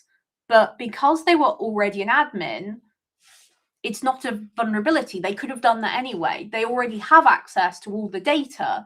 There's nothing gained from doing that. And even though, AI had this like really strong kind of, this is a vulnerability, I had to push back quite a lot. And I had this like phase 3 in my prompt that would go and be like, if I say it is not a vulnerability, stop telling me it's a vulnerability. Do not re-explain it. Diagnose a specific issue. If I'm understanding it incorrectly, but if I'm telling you this is not a vulnerability, please just listen to me. Next slide. And at this point, I'd got an AI to do everything else. I thought, I'm not writing the report myself. While I added it, and I was like, I can't be bothered to do any of this, I really decided not to use it because I found that one, it did a really poor job of explaining vulnerabilities, and two, I wasn't learning anything. Like, I was finding all these vulnerabilities, but I wasn't like taking into my brain like what that vulnerability meant, why it occurred. So I didn't end up like using my brain at all, except for to tell AI off. So for me, while I did have this, honestly, the only time I used this was actually to create some MD files that I could review for this talk. Next slide. So reporting the vulnerabilities. What happened when I started to report these? Next slide. This might be a Shrek video. Next slide. Okay, I'm actually not done with reporting these. I actually still have a long way to go to actually triage these original 81 findings from Drew. And some of them are like true positives. Some of them are false positives, but they're false positives in the sense that like this is intended functionality. So they're not really false positives, they're true positives, but just not real vulnerabilities. I've still got 41 of these still to go through. but I have reported some of them. Next slide. So here's how it's going. I submitted this finding to cal.com, and then the day after, the day after, they announced that they were closing their open source because people were finding security vulnerabilities in their project. So that's how well this is going. 2 days after I submit the findings, they kill it. I never heard back. I assume that they've probably fixed it, but I don't know. Next slide, please. But Katie, I don't have a guy called Drew sending me findings for free. How am I supposed to find these bugs? And how am I supposed to use AI? Don't worry, I got you. Next slide. There is a bunch of different ways you can find bugs. And this is my kind of like 3-step process.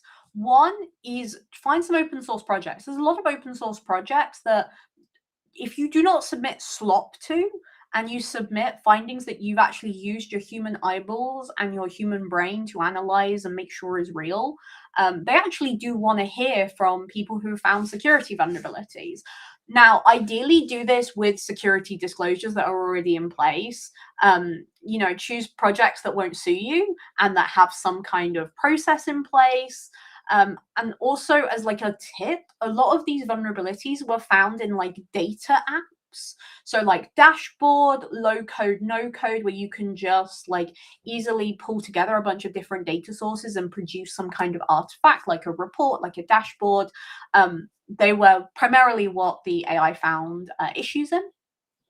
2 is you can use SaaS tools. You can use security review in something like Claude. There are other tools that aren't SemGrep as well. There are open source tools that compete with SemGrep. A lot of tools like SemGrep have open source rules that you can just point at a project. You can download a set of these rules and ask LLM to use it to find vulnerabilities. Now, the kind of caveat here is a lot of the findings in this were SSRF, remote code execution, and IDOR. So if you're not familiar with those vulnerabilities already, that's where I would start as being kind of good places if you are going to have one of these workflows that has you working with AI. And 3 is to use this skill. So I have published this skill on my GitHub, and I'm going to paste that. So my keyboard has decided to stop working. That's great. I think it's out of battery. Sorry, folks. This is how you know it's live, though. And you know that right, there we go.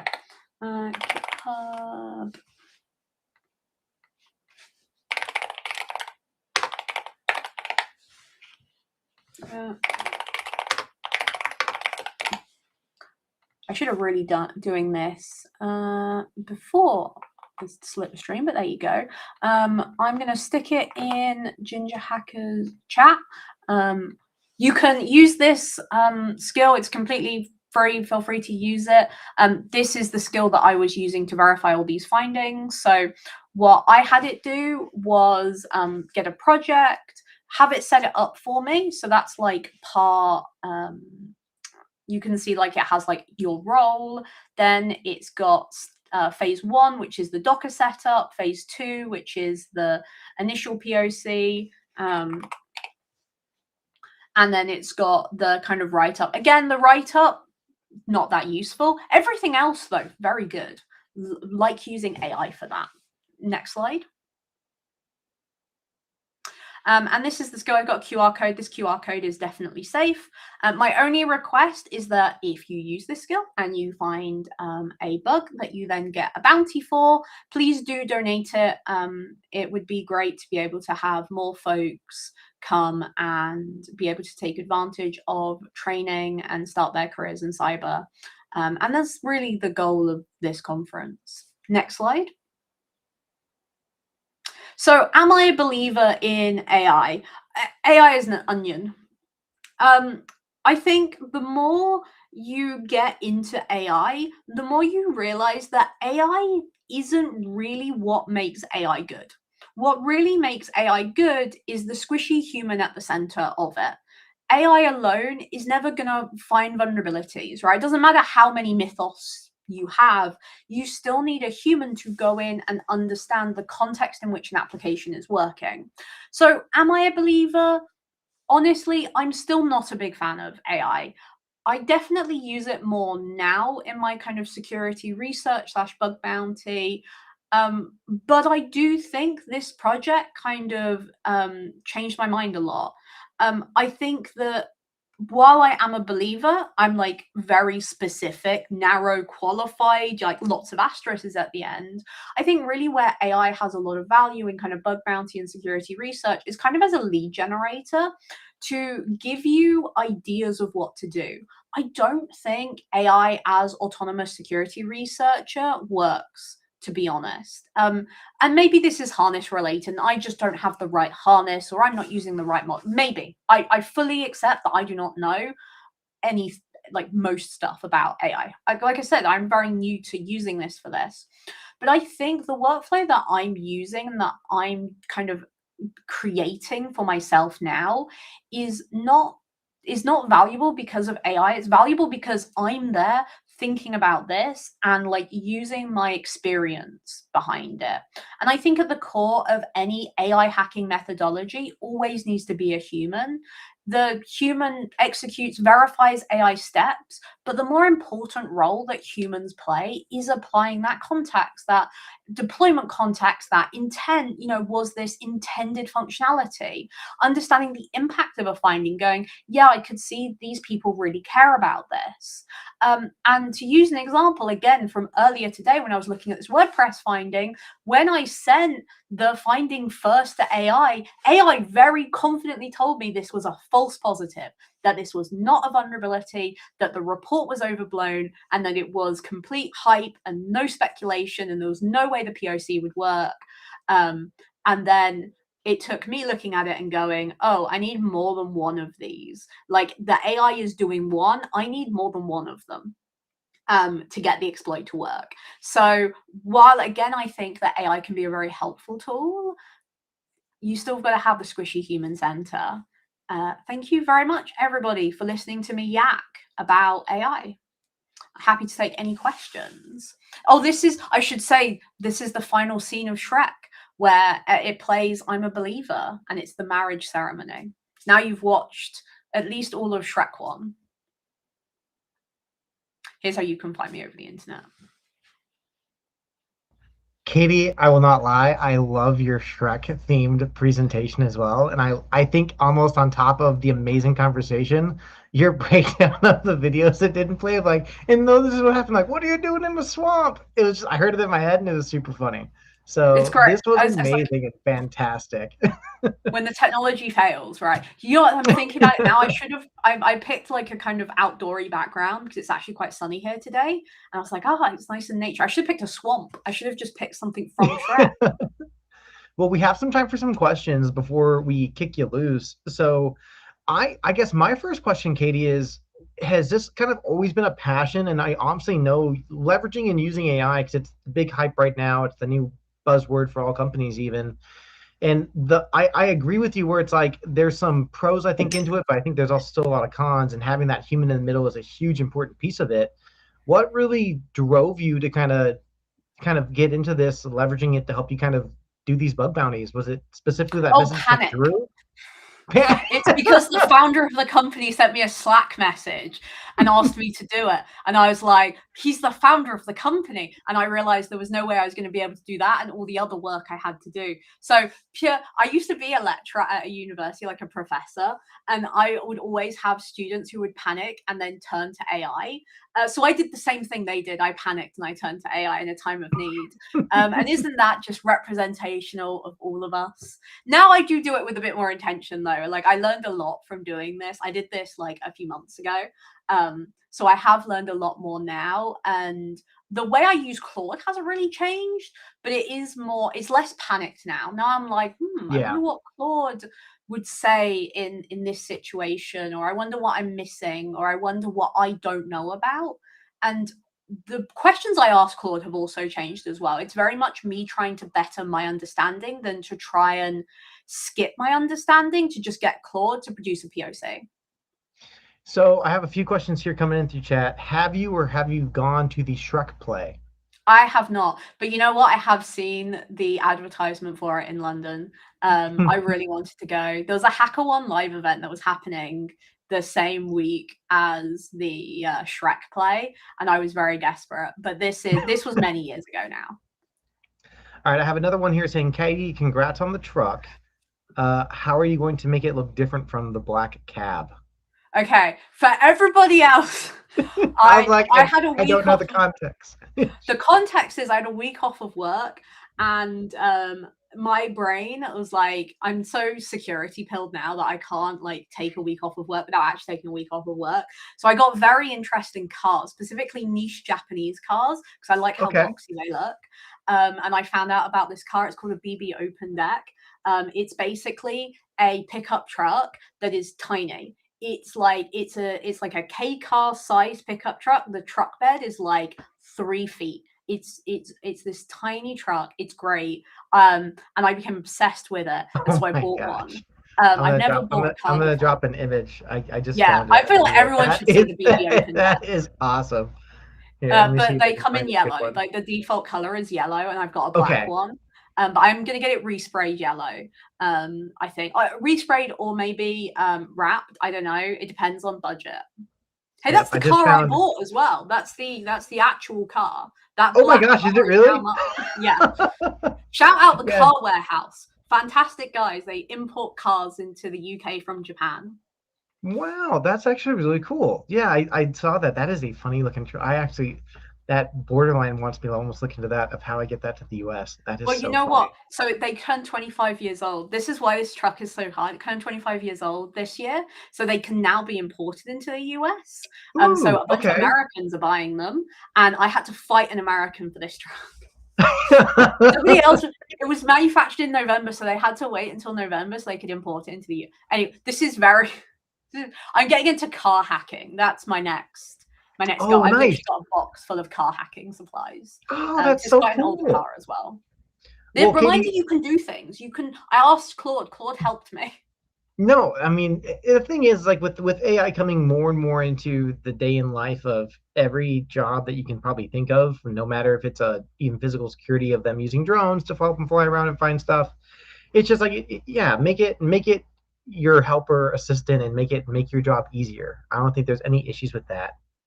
We're unable to see it, Ginger Hacker. Oh, okay. I'll find a way to share that link in the video. Let me see. Okay, we'll find ways because it's definitely. If you also just look up the BB Open Deck, here I'll drop this. This is what I did to find it. Just BB Open Deck. And if you go to Google and type that in, you will quickly find the truck we were talking about. It is very interesting and pretty cool, actually. But Katie, a few more questions for you. So, any plans on making it to Black Hat or DEF CON in Vegas this year? Hell yeah! I'm gonna be at B-Sides Las Vegas representing CyberLab. Nice. Come down to the booth. I have some really cool stickers that I'm working on for work. And if people show up, it means that I'll get credit at work for doing them. I'm also going to be at Black Hat as well. I will also be representing SemGrep. And I will also be at DEF CON, but I'm doing some talks at DEF CON. I'm going to be at the IoT Village talking about e-reader hacking. And I'm going to talk about this thing. This is an X4, which is a ESP32 based e-reader. I'm going to explain how to start developing for it. I'm talking about jailbreaking Kindles. I'm going to be at the Game Hacking Village doing a talk about Habbo Hotel. And private server emulation, and I'm gonna be at the Bug Bounty Village talking more about AI slop and how we turn bug bounty reports into SemGrep rules to help reduce slop. So lots of talks. That's awesome. Okay, a few more questions coming in. What inspired you to do this research? I think you kind of answered that one already. It was the panic message from your boss.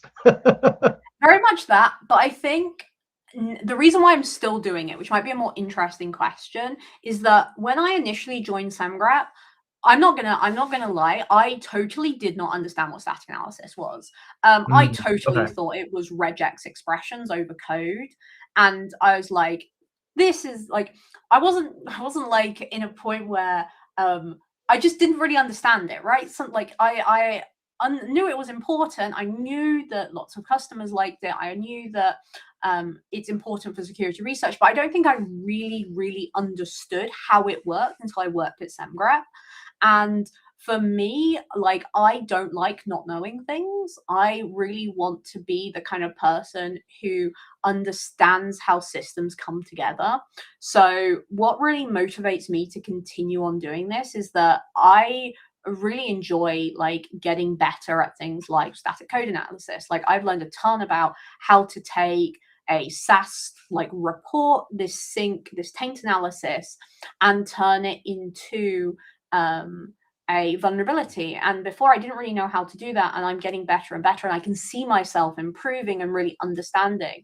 And I just find that I enjoy my job a lot more.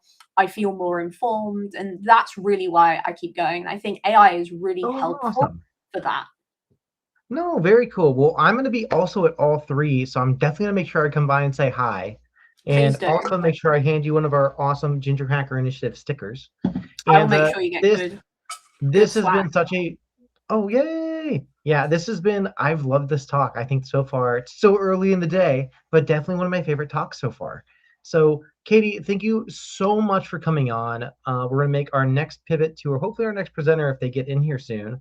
But my last question for you before I kick you loose, what's your final advice to someone maybe trying to break into this field specifically? Ooh, I would say learn stuff. Learn stuff broadly. I think the biggest mistake you can make in cybersecurity as a whole is thinking that you only need to know like one narrow subset. You will be shocked at how general cybersecurity is. Like, you have to quickly become somebody who's okay reading code. You have to quickly become somebody who's okay jumping into Mmap and running a port scan and understanding it. You need to be someone who's really like happy to go and go to a CEO and say, hey, we've got a security problem here. You end up becoming like this kind of jack of all trades. And I think the biggest mistake you can make is saying, that's not my job. Like, my job is X, Y, and Z, and that's it. I think if you want to get into cybersecurity, you've got to like get over the idea that your job is a certain thing, because and even this is outside of AI as well, right? This is just in general, cybersecurity is really broad. And at the end of the day, there is so much here. And I think that's great, because you can also kind of explore what actually interests you. But I think you've got to learn broadly. You've got to be prepared to put in the work. And sometimes you're going to find yourself speaking to Claude about Toyota parts to figure out how you can hack your car. And that is the beauty of InfoSec. All right, Katie, this was such an amazing talk. I'm so excited. I'm so excited we have to have you on. And no, we will see you here in the next under 30 days at B-Sides Vegas, Black Hat, and DEF CON. Oh, don't remind me. Please make sure you guys swing by and say hi. Yes, it's going to be organized chaos. Well, sure. Katie, I'm going to let you get some time back in your day. But yeah, thank you guys so much for staying tuned. And Katie, I'm going to go ahead and push you back on the back end channel, and we will talk later. All right, everybody. Well, we are kind of still waiting for our next presenter. So while we are filling that gap, I'm going to throw up some QR codes real quick and quickly fill in some holes. So as you guys remembered, we are here for an amazing reason today, and that is to support the next gen nonprofit that's helping our next generation of folks break into cyber. Now, don't forget, the name of the game today is we are working on getting to our 5K goal, and the way that you can help with that is by scanning this QR code right here, donating $5, and what that is going to do is put you in for a raffle to win some amazing prizes. There's some courses, there's some vouchers, there's some awesome cool swag. And another fun fact is with the first 100, let me see if this one's at, there we go. With the first 100 folks, we have means of also getting the backdoors and breaches on top of raffle sponsor of Mastermind. If you donate $5 for a chance to win one of 5 vouchers for the certified lead auditor. So tons of amazing things going on today. And on top of that, we also have swag. And this right here is a 25% off for 25% of the profits being donated directly to the next gen cyber ed. So if you are looking for your next CyberSoc hoodie, this is the place to get it. Scan the QR codes, make sure you check that out. And there we go. And yeah, make sure that we continue to kind of help and we push through. Going to do a quick spot check on what our donation number is looking at so far. It is amazing. We're at $700. That is 14% of the way where we need to be. So let's all work together on getting to that $5,000 goal. And as we wait for our next presenter, I'm going to push you guys over to track 2 that I believe is still currently going on with the CyberSpeak Labs channel while we wait for our next presenter to come on. So please stay tuned and make sure you keep your notifications and chats on, because I know we're going to take 2 different channels today. But as our talks and presenters keep coming on, stay tuned under the schedule. Once we go back live again too, we will get this stream up and running again. So, all right, everybody, I will see you guys here in a little bit.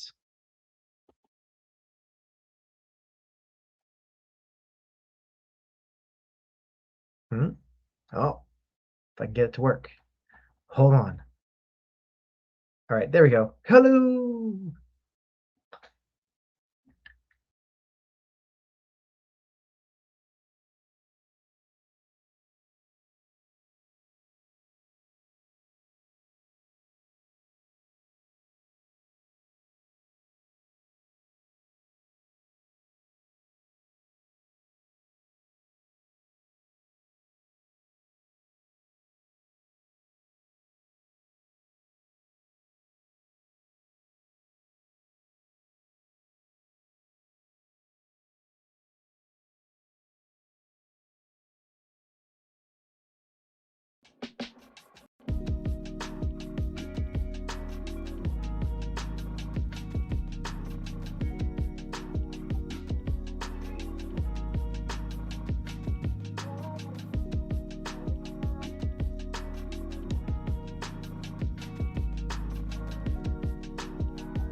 Well, hey everybody! Guess what? Our speaker is here. There were some slight cyber issues. Isn't any amazing perfect day, but yeah, we are so excited to bring on Kevin, who is known to people to help build their career path in IT because no one helped him when he first started. Kevin is recognized in not just his footprint on guidelines on starting his work in IT, but Kevin has worked for MSPs environments, Apple stores, Department of Education, multiple hedge funds, and Kevin is also 12 years of restaurant experience and then made his pivot into cyber with also doing 4 years as an NYPD volunteer. So also known as KevTech, you maybe seen him on his channels, maybe checked out some of his IT help desk secure roles as well from his YouTube channel. But let me go ahead and pull from the back end chat. Kevin, Hey, what's going on, brother? Hey, how's it going? You hear me? I can. Let me move to your slides real quick, and then I will go into the back ends, man. How's your guys' morning been over there in New York? Doing good? Good. It's I'm not sure if you know about the air quality. It's been weird. Yeah, I mean, Arizona has its own because of our fires, but I know it's a little bit different probably in New York. Yeah, it's like you have to wear a mask if you go outside. So Oh my gosh.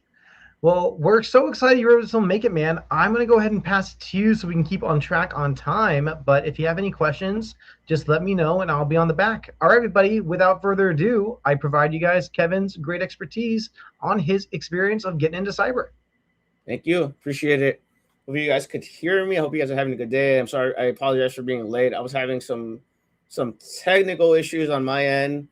My computer was going crazy for some reason, but yeah, I mean, the important thing is that I'm here and I show up on time. All right, I had to show up on time. Anyway, so my name is Kevin. You call me as KevTech IT support on YouTube. I have a YouTube channel, so I'm not sure if I tell you, Andrew, to go to the next slide or I go to the next slide. Oh, there we go. Thank you. Appreciate it. All right. So I've been in IT for over a decade. I actually work for the NYPD volunteer. So if you guys don't know, I did do NYPD. I did NYPD for about 4 years, give or take. I work with Boots to Books, which is a company that is owned by Peter Klein. They help veterans get into IT. I said I have a YouTube channel. I've been interviewed on a lot of different YouTube channels, and I'm on different YouTube channels, different Discords. I actually worked with in the past. I did an interview with Mike Myers from CompTIA. I actually know Professor Messer. Funny enough, I met you guys will be like, wait, what? I met Network Chuck last year. I was hanging out with him in DEF CON. So, but my background is just, it's a very long background. Like I said, I've been in IT for a while, and I work cybersecurity now, but I started in help desk. Like help desk is like one of the things that, no, I don't know. I like IT support. I like help desk, and I did customer service for a while, so like I really enjoy that. Yeah, so that's literally my background. Follow you, Angel, for the next slide. Sorry. Yeah, so I started out in fast food, and my background is fast food. I worked in restaurant for almost roughly 12 years. So I did Qdoba. I worked at Chipotle. I worked at 16 Handles. Like I worked at a lot of restaurants. Like I worked pizzeria. I worked in an Italian restaurant. I've been in restaurants for a very long time, and when it comes to customer service, you guys know, like I worked at Chipotle and Qdoba, and I'm not gonna pay extra for that for the guacamole, blah blah blah, and it's just like customer service stuff, right? You gotta have patience for that, and people get mad at you, like, oh, I'm not paying extra for that, or it's just you gotta have a lot of patience. And I worked at I worked at Kedova as a lot of people don't know this, but when I worked at I see InfoSec Pat, hey Pat, I worked at Kedova, and I was very surprised that I became a manager at Kedova because I worked in fast food, and when I did fast food, they made me a manager, so I was a manager at Kedova. I was like one of the youngest managers at Kedova, and I had fun. I really enjoyed working fast food. I had a really good team.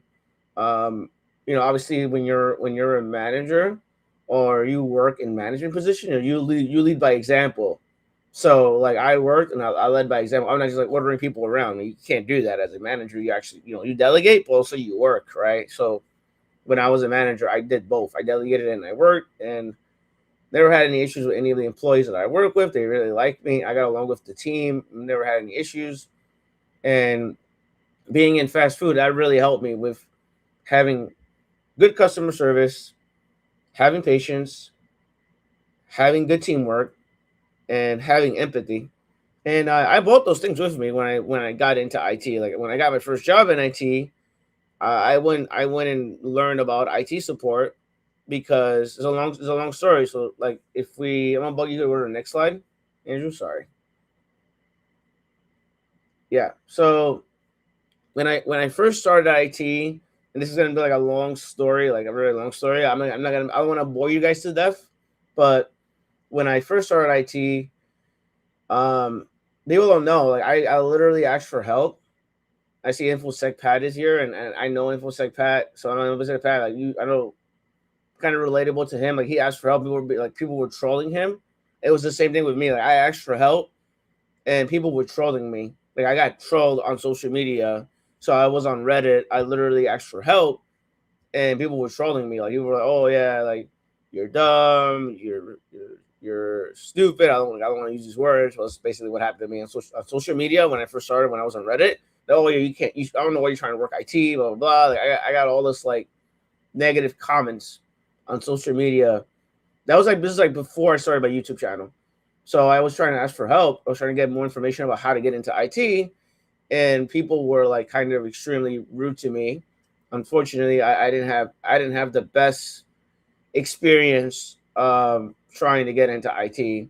So people were being mean and trolling me on social media. That was like when I first started, and I got super lucky because I'm a you guys could see like here on this, I have my gaming computer right over here. I don't know if you guys could see it, but I'm a really big computer guy. I geek out on computer games. I love computer games. I love my video games, and man, I'm a big advocate of video games. Like I have Counter-Strike Source, I have Day of Defeat, I have Age of Empires, I have Left 4 Dead 2, I have Payday 2. Like I'm a big video games. Like I love Nintendo, Nintendo 64, Sega Saturn, Sega Dreamcast. I have the console games. I was playing Mario Kart. You guys know about Mario Kart, GoldenEye, Diddy Kong Racing, Super Smash Brothers. Like, I'm a really big video game, Metal Gear Solid, Twisted Metal. So like, I was really big at video games. You're like, well, what does this have to do with IT, right? So I was playing video games online. Like I was a big fan of Counter-Strike Source.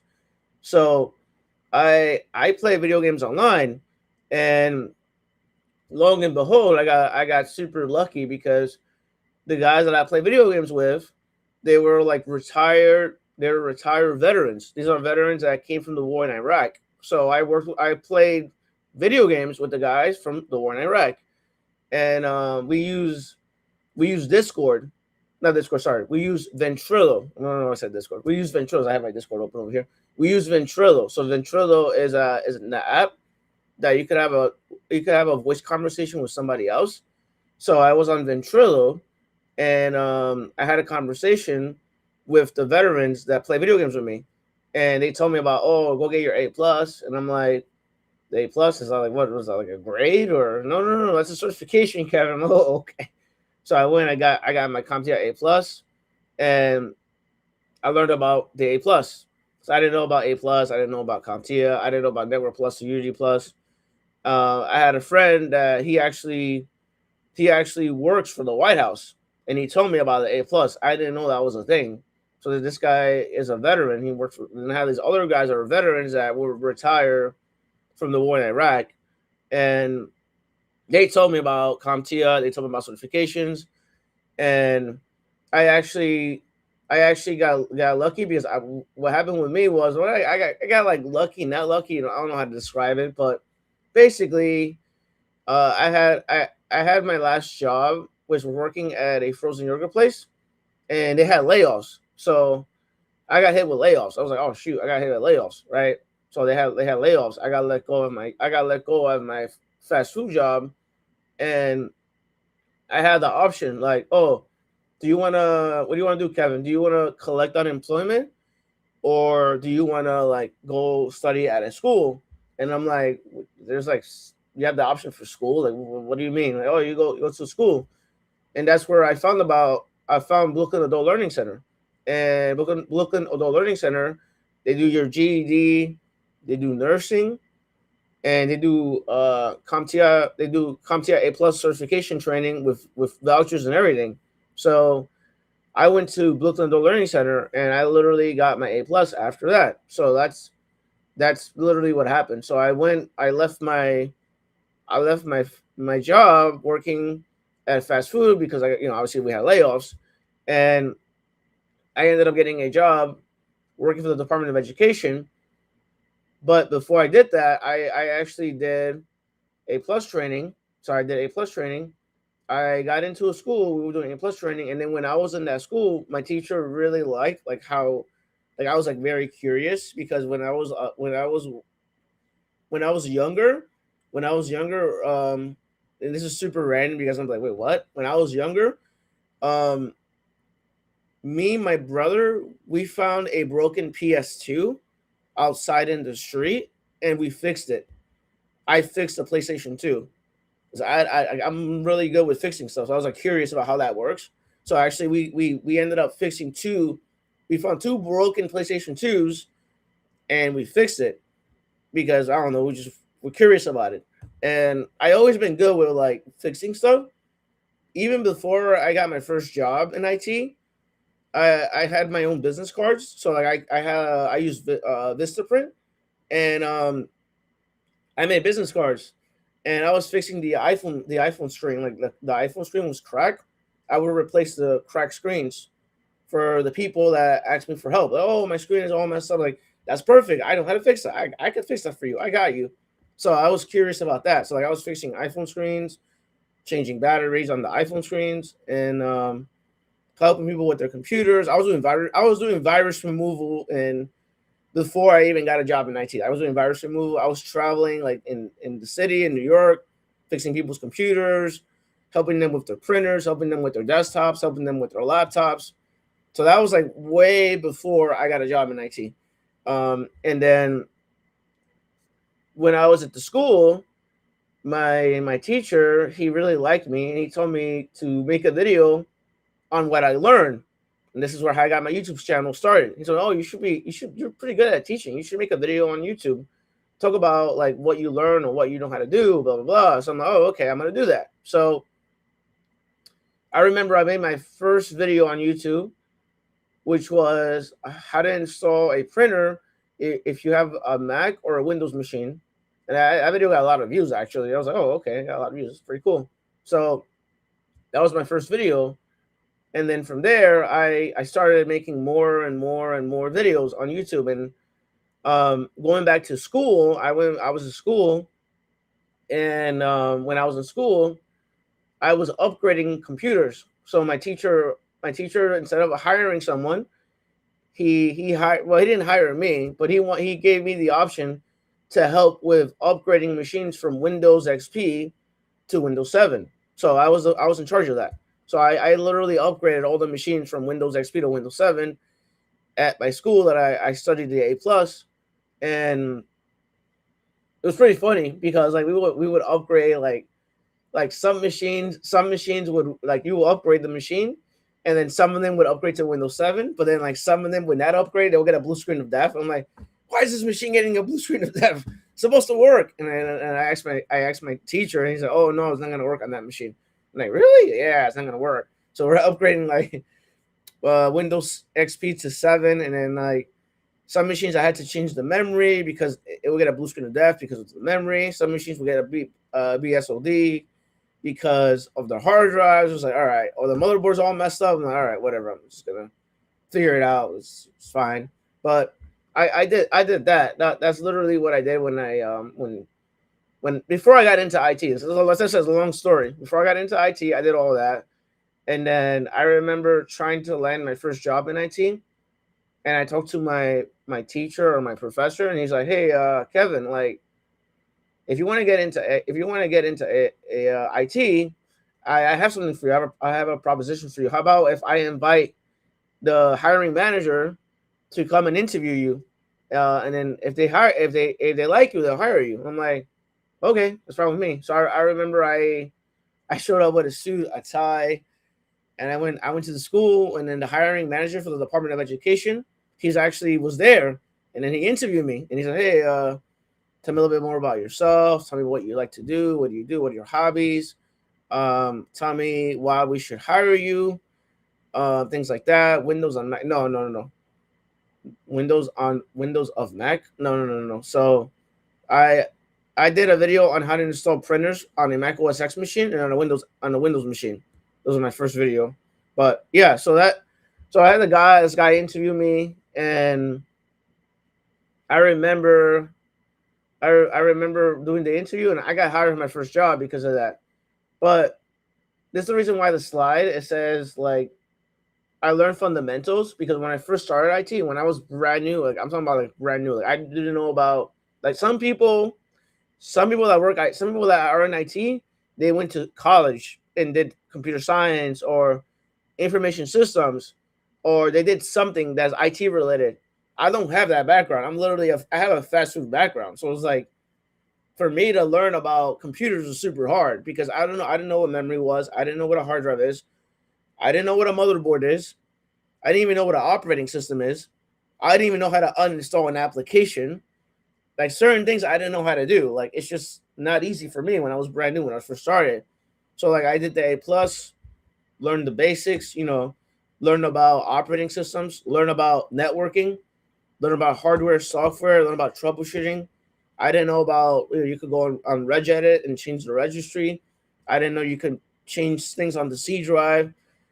Like certain things I didn't know. So like I learned all that because of the school, and I learned all that because I got my A+, and I learned about the fundamentals of IT. And yeah, that's some of the story, and I'm gonna get more and more into that. I'm gonna bug you to go to the next slide. Sorry. Oh, there we go.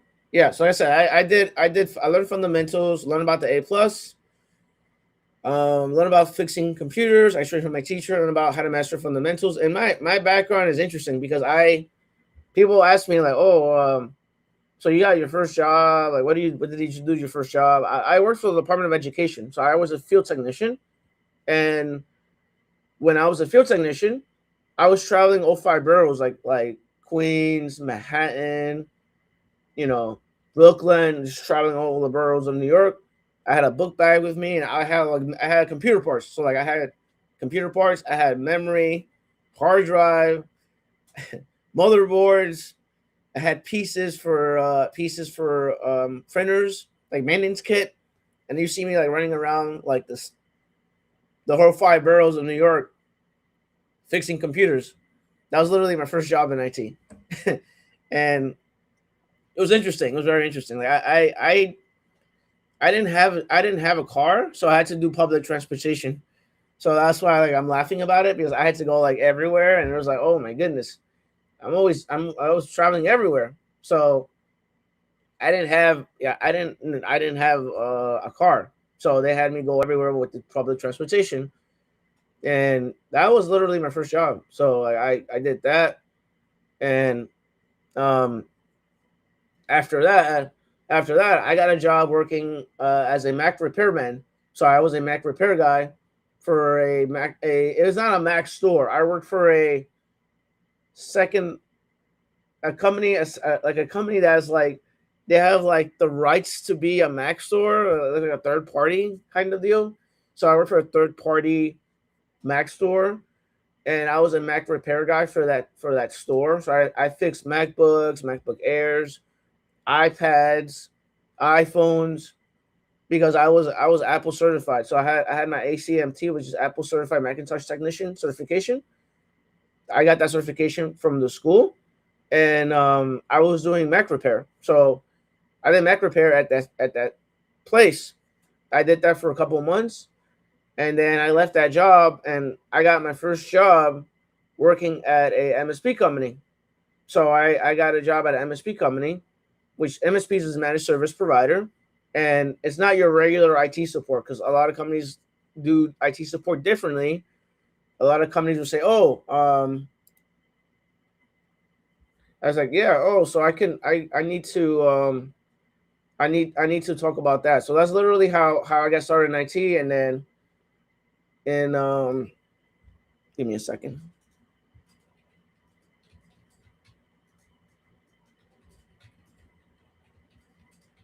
Yeah, so that's literally how I got started in IT, and I got into MSP. Then I worked at financial services. I'm from financial services. I actually got to cybersecurity, and I got my job through cybersecurity through networking, and that's literally how I got my first job in cybersecurity, is through networking. So like anyone watching this, that's how I got my job in cybersecurity. So I got a job in cybersecurity through networking. You're probably wondering how did I get that job, or how did I get into all these other jobs? So like it's a long story. Like I said, I don't want to make this too long, but use electrical that didn't exist back then, bro. All right, you gotta understand. I've been in IT for over a decade. That didn't exist back then. We're not even allowed to use regular bikes when I worked for the Department of Education. But I went to I went from the MSP company. So I worked at an MSP company, and I remember doing the MSP company, and that job was interesting, because if you guys ever get a job at an MSP company, I'm talking about like MSP, not like a regular IT support, like regular IT support or regular help desk. You're just doing password reset, maybe some Active Directory stuff a little bit here, maybe resetting a password, unlocking an account. That's it. But if you work at an MSP company, when I worked at an MSP company, I was like, oh damn, I have access to connect to a server and make changes in group policy. I have access to add an AA record and the IP address, and I actually have access to do things on the DHCP server. Wow, I didn't know I could do that. So when I worked at an MSP company, I had access to all these things. I had access to Palo Alto to make some changes there. I had access to Barracuda to like blacklist, whitelist domains. I had access to a lot of different things that I didn't think they would give me access to. I had access to Cisco Call Manager. So like someone had their Cisco phone out at a phone line on their phone. So yeah, MSP companies is like I was blown away with how much I learned at MSP companies, because it's not your regular IT support. So I learned a lot at MSP company. So I did that for a bit, and I remember when I did that, I wanted to get a different job. So I ended up working and getting hired at Blackstone Group. So this is for you guys watching this video. I got my job at Blackstone Group because of recruiting firms. So I reached out to recruiting firms. A bunch of recruiting firms asked me if I was looking for another job, and I'm like, yeah, I mean, I kind of am looking for another job. Like, oh, you are? Yeah. So I ended up getting a job at Blackstone Group, and I got that job because of the recruiting firm, and they interviewed me, and the interview was relatively easy. I'm not even joking about it, because it's super easy, because all the tech stack that they use, I use it at the MSP company. So when I got hired, it wasn't so bad. So I did desktop support at Blackstone Group, and I worked the night shift. So like I was working like from, I remember my shift was weird. I had a really weird shift. It was like from 12 12 p.m.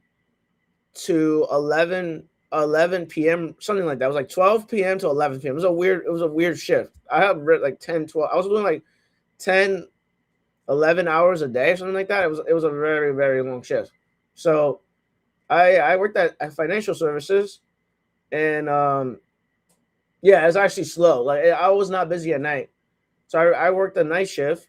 That was my night shift. So I would get home like at almost 1 in the morning, literally at that job when I first got that job. I would get home at 1 in the morning, and it was very interesting because I never worked that shift before. So it was from 12 to 11 p.m. and I would get home very late, and then I would go to sleep, wake up the next day, and then go back to work at 12 p.m. again. So very interesting shift. So I had that shift, and I did that for over a year, and then I got into another financial firm. After that I did some sysadmin stuff at, and then after that I got into another MSP company, and then I got a job at the actually one of the best jobs I worked at was financial services. You guys have been looking at me like I'm crazy. I worked in financial services for a Japanese company. So I worked at a Japanese company, and I was the IT support. I was the executive IT support for the CEO of that company. So like when he would travel, I would travel with him. So like the guy would go to like Texas, for example, I'd have to go with him. It was like, oh, Kev, you're coming with me. Right. But I have to stay in the office. No, you're coming with me. Okay. So I would go with him. Whenever he travels, I would go everywhere with him because I'm the IT support for the CEO. So I remember and you guys are gonna laugh at me. I remember I was trying to help him with his computer. But I was working on his computer, and I couldn't fix his computer because everything was written in Japanese because he's from Japan. And I'm over here with the Google Translator. I'm like taking out my phone and everything, and I'm like, what does this say? What does that say? And I'm trying to fix his computer, but it's in old Japanese, and I'm like, I can't read any of this. Oh my goodness! So I'm trying to fix his computer. Everything's in Japanese, and I talked to the CEO, and he said, hey, can you like log in and then like put this back in English because I can't do anything right now. And he's like, really? You can't. I don't read Japanese. Okay, Kev, I got you. And he would just log in and just put everything back in English. So that was like one time because I had to fix his computer. And another time, and you guys want to laugh. Another time is like, of course, restarting a computer or restarting something fixes all the problems. So I'm over here trying to set up a video call for the CEO of the Japanese company, and I'm there with the CEO, CFO, CTO, CIO, like all the CCCC guys, like all the C-suite guys, with a bunch of executives in the actual room where I just set up the video call. And I'm like over here dialing the video call, like setting it up. I'm like dialing the video call, and it says I'm sorry that number is invalid. Please try again. I'm sorry that valid isn't. I'm valid. That IP address is invalid. Please try again. And I'm putting the number in, and it's not working. I put it again. It's not working. And they're all just staring at me. They're all just staring at me like, okay, why is it not working? I'm like, just like. And I'm over here sweating, like I'm sweating on the side over here. I'm setting up the video room and it's not working. And I'm like, and then I'm like, you know what? How about I'll just restart the whole freaking thing? And I restarted the video room, and then it came back up. And then I did the call, and it worked fine after that. I'm like, oh my goodness. All right, there we go. I fixed it. Those are customers that I work with. Like one time I had a video room that wasn't working. I had to restart the VC room. I had a CFO that his computer was super duper slow, and I had to restart his computer. His computer was up for 120 days. So he had 500 Windows updates because he has not restarted his computer in over 100 days. So I was like, all right, whatever. So yeah, those are the things that I had to do. But anyway, I'm gonna bug you to go to the next slide, Andrew. Yeah, so like for me, like this is my advice for people that are trying to get into IT support. If you're trying to get into IT support, learn the basics first, like learn the fundamentals. So go get your A+. A lot of these places are asking for the A+. So if you have the money, or if they're giving you the Google IT support certification training that for free, then I would definitely take that and then take the A+ afterwards, because I know people are gonna ask me about that. So Google IT support, I've done both. The Google IT support course training cert is a good one to have, but it's not gonna help you get a job. You have to have the A+ to get a job if you're gonna do IT support. So that's literally what I would do. I would do so if I had to get into IT support, and this is the same method that still works today, because the guy that I work with that's from New York like me, he literally landed a job. He landed a job like last year. He's been in that job since this year. He's still in that job, and I helped him land the job. So it still works. So you got A+. So you use Professor Master. You can use Mike Myers. You can use Jason Dion. You can use Tech G. Build a home lab. So build a home lab. Build a home lab. Like set up a home lab in your own computer. You could also volunteer to get some experience in IT. You could work for nonprofit organizations.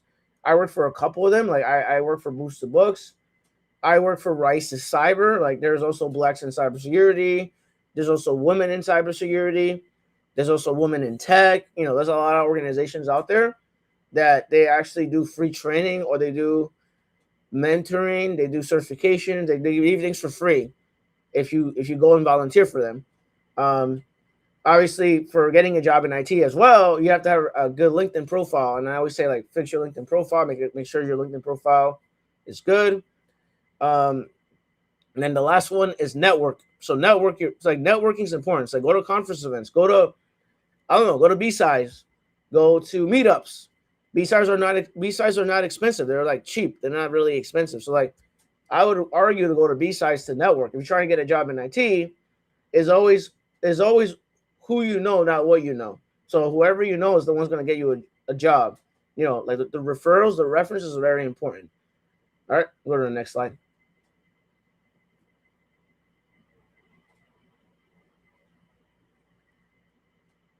So what are the names of the volunteer groups again? So you have Blacks in Cybersecurity. You have Women in Cybersecurity. You have Women in Tech. You have Rice is Cyber. And there's Black. Yeah, there's a bunch of them. So like, I could send a link. I could send you some links afterwards. But I'm gonna bug you, Andrew, to go to the next slide. If you don't mind. Thank you. Yeah. So if you're trying to build a lab for IT support, I tell you, learn about Active Directory, learn about group policy, learn about NTFS, so shared drive permissions, like how to share folders, how to give people access to certain things in certain folders. If you're trying to get experience with all those things, you could do it on VirtualBox, you could do it on VMware, you could do it on Microsoft Azure, you could do it on AWS. So you could literally set up a VM on Microsoft Azure. They give you $200 credit. Set up a VM with Server 2025, and you can install Active Directory on it and learn about Active Directory that way. And Office 365, if you go on Google and you type Office 365 and you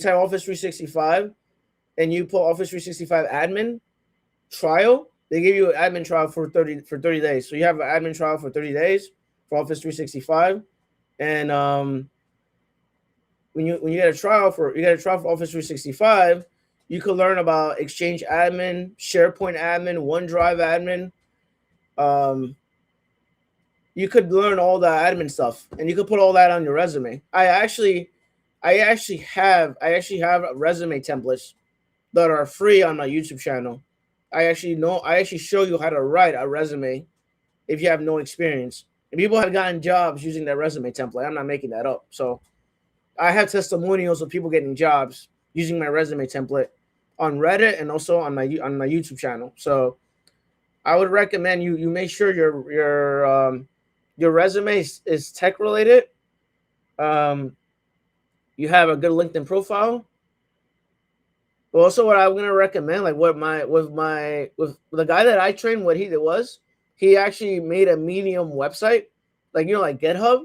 He made a Medium website and he showcased all the stuff that he knows how to do, and he put it on the Medium website. And he added that link to his resume. That's how he was able to land his first job in IT. So when he went on a job interview, the manager's like, "Oh, what have you been working on? I want to see what you've been doing." And he gave him his resume, and he showed him the Medium website. And the manager was like very impressed by it. The manager said, "Damn, you know how to do that? Yeah, damn. Wow, I don't have to train you. I don't have to train you then. I could just hire you." And they hired him. They hired him because he had his Medium website. He had a very good resume, and he impressed the hiring manager. That's literally how he got a job. He got his job last year, actually. Literally in February, he got a job. He got 5 job offers after I redid his resume, and he had all that experience, all the stuff that I'm mentioning right now. He had 5 job offers after that, and he got hired. He picked one of the jobs, and he got a job after that. So make sure your resume is good, basically, what I'm trying to say. So I'm going to bug you to go to the next slide, Andrew. Thanks. Yeah, so that's what he did. Like this is an example. This is an example of Ryan Wu. This is the guy that I actually showed. This is a real person. It's not like I made up this person. He had a Medium website, and he put all the stuff that he learned, and after that, he was able to land a job. So it's just an example. And I'm bug you to go to the next slide. So like if you're trying to learn about VMware or VirtualBox, you're trying to do it on your own computer. Obviously, you need to have 16 gigs of RAM. You need to make sure you have sufficient hard drive space, because when you're setting up these VMs, you got to remember that they take up space on your own machine. So your machine is going to be very slow. So you have to have enough memory, enough CPU. You have to have a Windows Pro edition or a Windows 11 Pro edition, to be exact. If you try to do these labs, you want to make sure that you have the proper, you have the proper computer for that. Yeah. So I'll bug you to go to the next slide. There's a question. How can you get it? Hey, you go to the next slide. This is just like you go to the next slide. This is just like how to set it up. And like I said, for labs, you learn about Office 365. I don't know if you guys know, but if you go and type Office 365 or Office Microsoft Intune, for example, Microsoft Intune is free for 90 days. So if you want to learn about Intune, that is free for 90 days. So learn about ticketing systems. I talked about ticketing systems. You can learn about Spiceworks, ServiceNow, Jira. They're all free, by the way. Learn about Active Directory, password reset, disabling accounts, shared drive permissions. You could download the ISO and learn about Active Directory. The ISO, obviously, when you install it on the VM, it's good for 180 days. So you don't gotta go crazy with it, but you could definitely learn IT. So if someone said, "How can I get a job?" So if you want, is that Pat? Pat. Yeah, like I got a job. I use TryHackMe and I use Hack the Box to learn more about blue teaming, and then I got my job from blue teaming through networking. But I'll answer that in a second. Andrew and Bogey, if you go to the next slide. Yeah, so like prepare for the interview. I have like this, like I have a lot of slides. I'm not gonna go over all of them, but obviously, if you're gonna go for a job interview, because my slides talk about a little bit of everything, you want to make sure you research about the company. Because the guy that got a job, Ryan, he got a job because he researched about the company. Obviously, show up on time.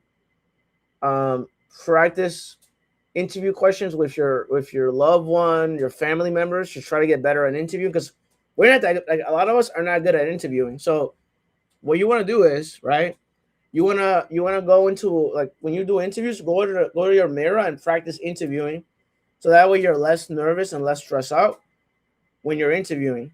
So that's very important. So interviewing is very important. Have a script when you're trying to answer some of these questions.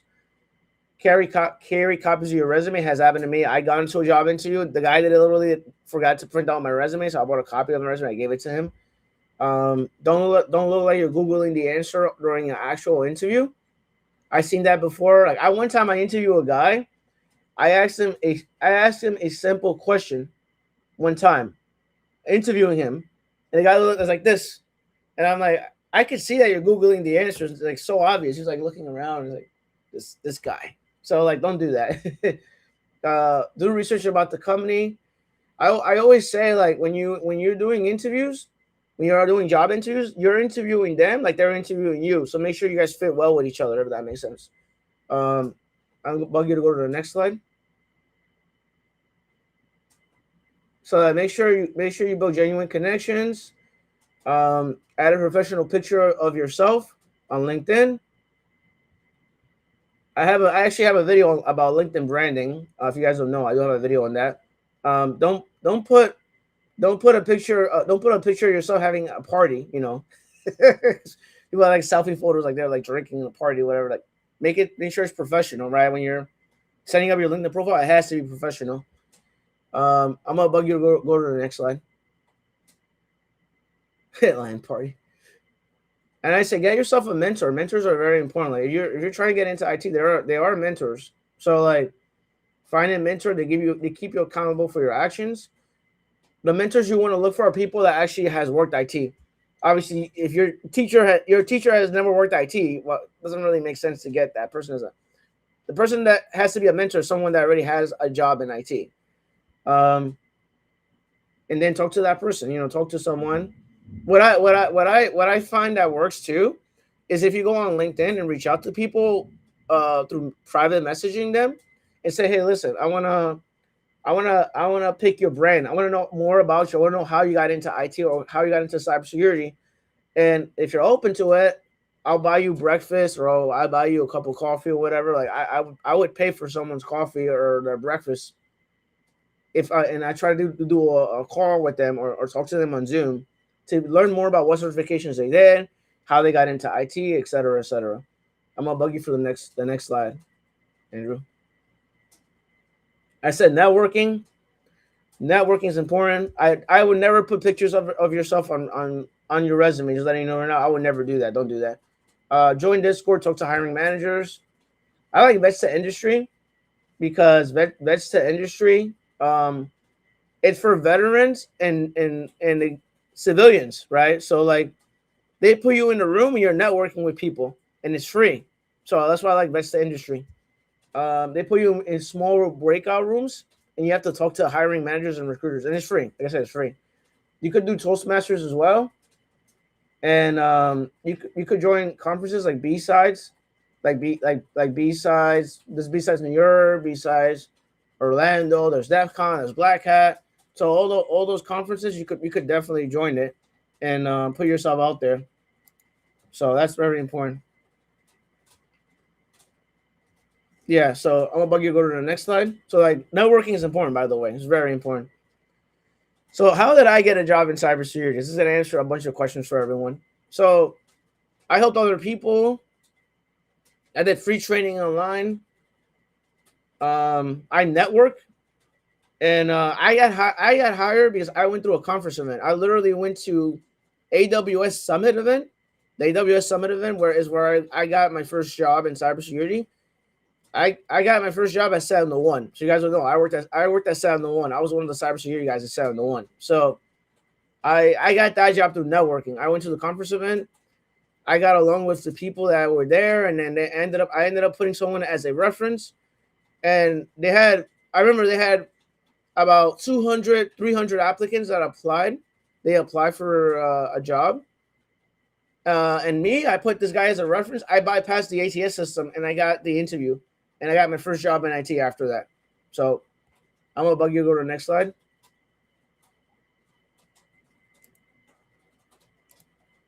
So like if you're brand new, like I said, master fundamentals, learn about hardware, learn about software, learn about operating systems, learn the basics.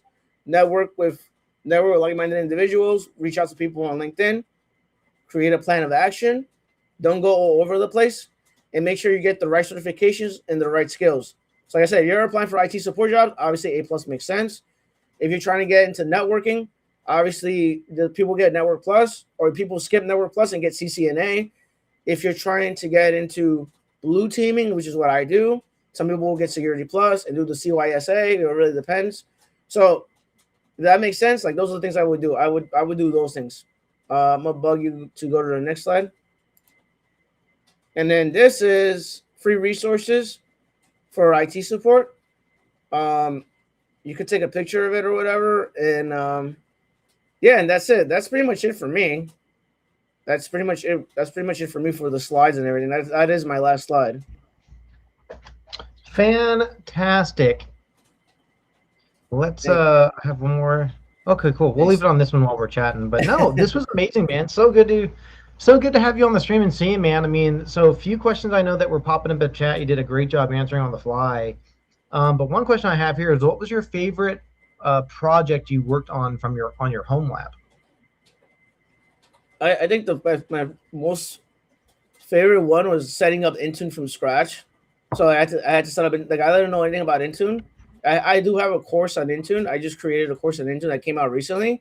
So I was learning. I like to dabble down on courses and learning stuff. So I literally got Intune for free for 90 days, and I learned how to set up autopilot, how to deploy applications, how to run PowerShell scripts inside of Intune. I use ChatGPT. I use ChatGPT to help me with certain scripts I didn't know how to run. So it was fun. I really enjoy that. So yeah. No, fantastic, man. And I mean, I know, but just for everyone else watching, besides Vegas, Black Hat, DEF CON this year, we're gonna be seeing you there this year. Mm-hmm. Yeah, I should be at DEF CON. Should be fun. Awesome. Well, that's amazing, man. Where can we find you this year at DEF CON? Where are you gonna be hanging out? Be at the New Village.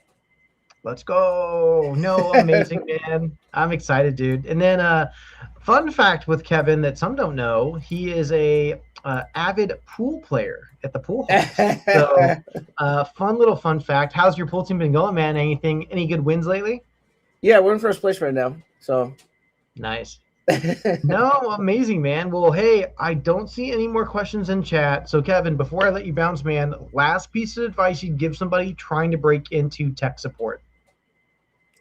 For someone that's brand new to IT, when you have no experience, and I'm just saying this from my perspective and from other people's perspective, when you have no experience at all, you're gonna get rejected a lot. When you have no experience and you're applying for jobs, you're gonna get rejected. So you have to have the right mindset, you have to have the right attitude, and you have to have the willingness not to give up. Like literally, like you're gonna be rejected a lot. It's like you're gonna be like, oh, nobody wants to hire me or nobody wants me. But at the end of the day, all you need is to have the right mindset, the right attitude, and just keep applying for jobs. Someone's going to open a door for you.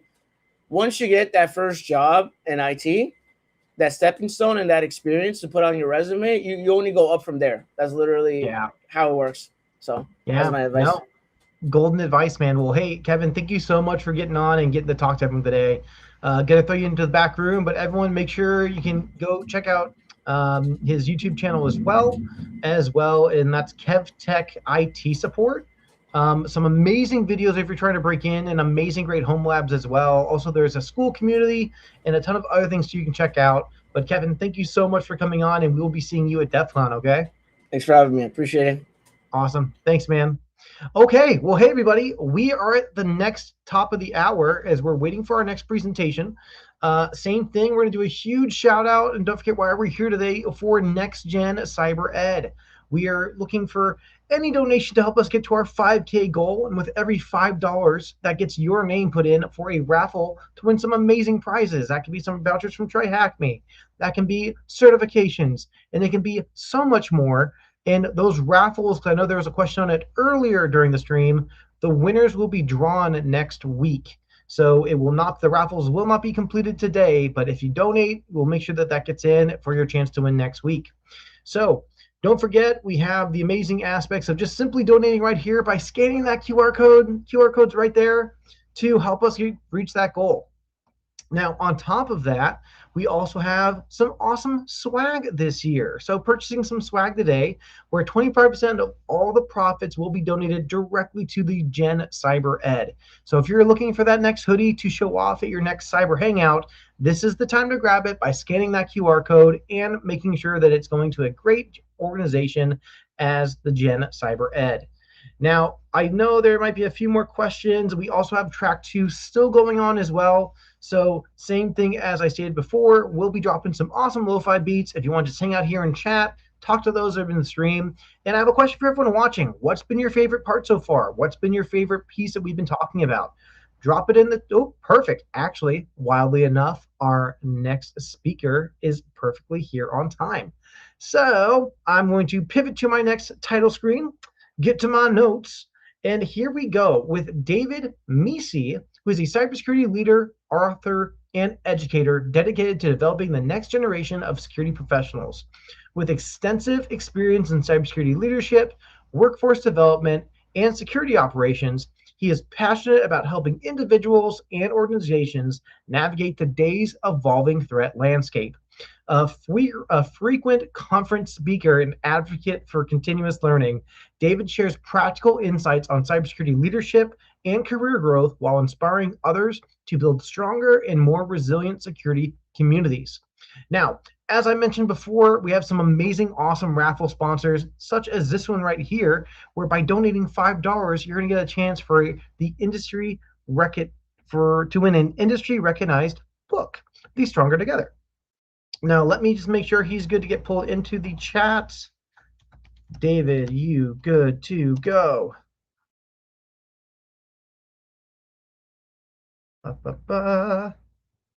All right, gonna pull him in now. Hey, what's going on, David? Good. How are you guys doing today? Doing good. We're so excited to have you here on the channel today and to be a part of the CyberSpeak Labs conference. So All right. hopefully you're having a good morning so far. Yeah, we appreciate you guys, and I'm excited to be here, and everything that you all Rihanna is doing, at CyberSpeak Labs. It's just awesome, just seeing the community come together and just raise for a good cause. So. No, fantastic. Well, I'm going to hang out in the back, and while we start going through your talk, just go ahead and just let me know when you're ready for the next slide. I'll be moving your slides for you, and as we're talking through, and if there's questions and stuff, I'll be dropping kind of cool hits or tidbits that you're dropping in within the chat, and then we'll open up for questions at the end as long as we have time. All right, that sounds all right, David. Good. I'm going to take myself off the screen, and I will pass it over to you. All right, we appreciate it. Yeah, you can go ahead and go to the next slide too.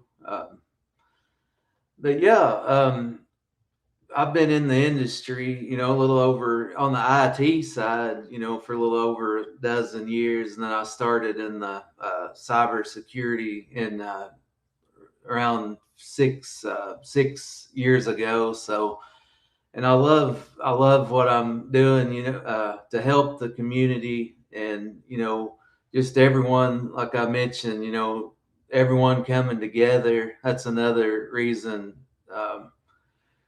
that I'm here today, and I want to help women in cybersecurity as well. For the book, and I was wanting to raffle. They're going to raffle off the book today, and you can also, anyone who would like to share the knowledge in the book, it goes directly. All proceeds go directly to Women in Cybersecurity on Lynn Dom's Foundation. I also community educator, and I love educating on that side of things as well. But you can go ahead and go to the next one.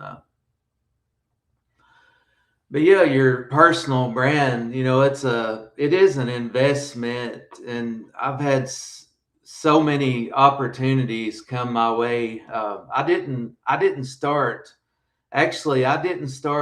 posting on LinkedIn or YouTube until around 2021. So I wish that, I had, if I could tell myself anything, I wish that I could go back and just, start earlier, because I started in school. It was about 2014. So I didn't graduate till around 18. So I wish, I would have started while I was still, learning, and while I was still in school and college, because there's just so many opportunities that has came my way just on posting on LinkedIn, and just speaking like what we're doing today, just coming out, speaking to the community and teaching. I always tell people, you're never too old to learn, and there's always someone, that's ahead of you, or there's always someone that's behind you that can learn by you, sharing information. And there's so many mentors that I've had, in the industry, including, Philip Wiley. He's on the, if anyone would like to learn more about the offensive side of security that's watching today, highly recommend him. There's also anyone that wants to learn the GRC side of things, governance, risk, compliance. I would recommend people check out Mike Miller, his work. He's also going to be the keynote speaker to close out, I believe, tomorrow. Mary Galloway of Cyber Jiu-Jitsu. I would highly recommend checking her out as well. But you can gain, so many professional connections just by being active here on LinkedIn, other social media platforms, such as X, YouTube. You can go ahead and change the slide, Andrew. But how and the why I got into cyber. I started, what really intrigued me of cybersecurity was all the like how computer viruses works, how Trojans, how adware, how scareware, how all that works. That's really what first initially got me interested in cyber. I had done a paper while I was still in college. This was before I got into cyber. My first degree was in CIT, so I was more focused on IT side of things. But for my capstone, I actually wrote about computer viruses and how they worked, inside of systems, and how organizations was able to go in and learn how to, mitigate and put up security controls to help businesses stay safe. So that's what initially got me into cyber. But after that, I just, fell in love with helping communities stay safe, and helping, businesses stay safe as well. So that's really what drew me, into working in cyber. And I've been, I fell in love with it, and I've been in cyber, ever since, and, helping the community. And as far as roadblocks that I've ran into and lessons that I learned along the way, I learned to not just see. I was applying to, like, I don't know, I applied for a couple hundreds applications in cyber. Never really heard anything back. was being ghosted by recruiters until I really started focusing on, just a few different companies and learning and building relationships with people and networking.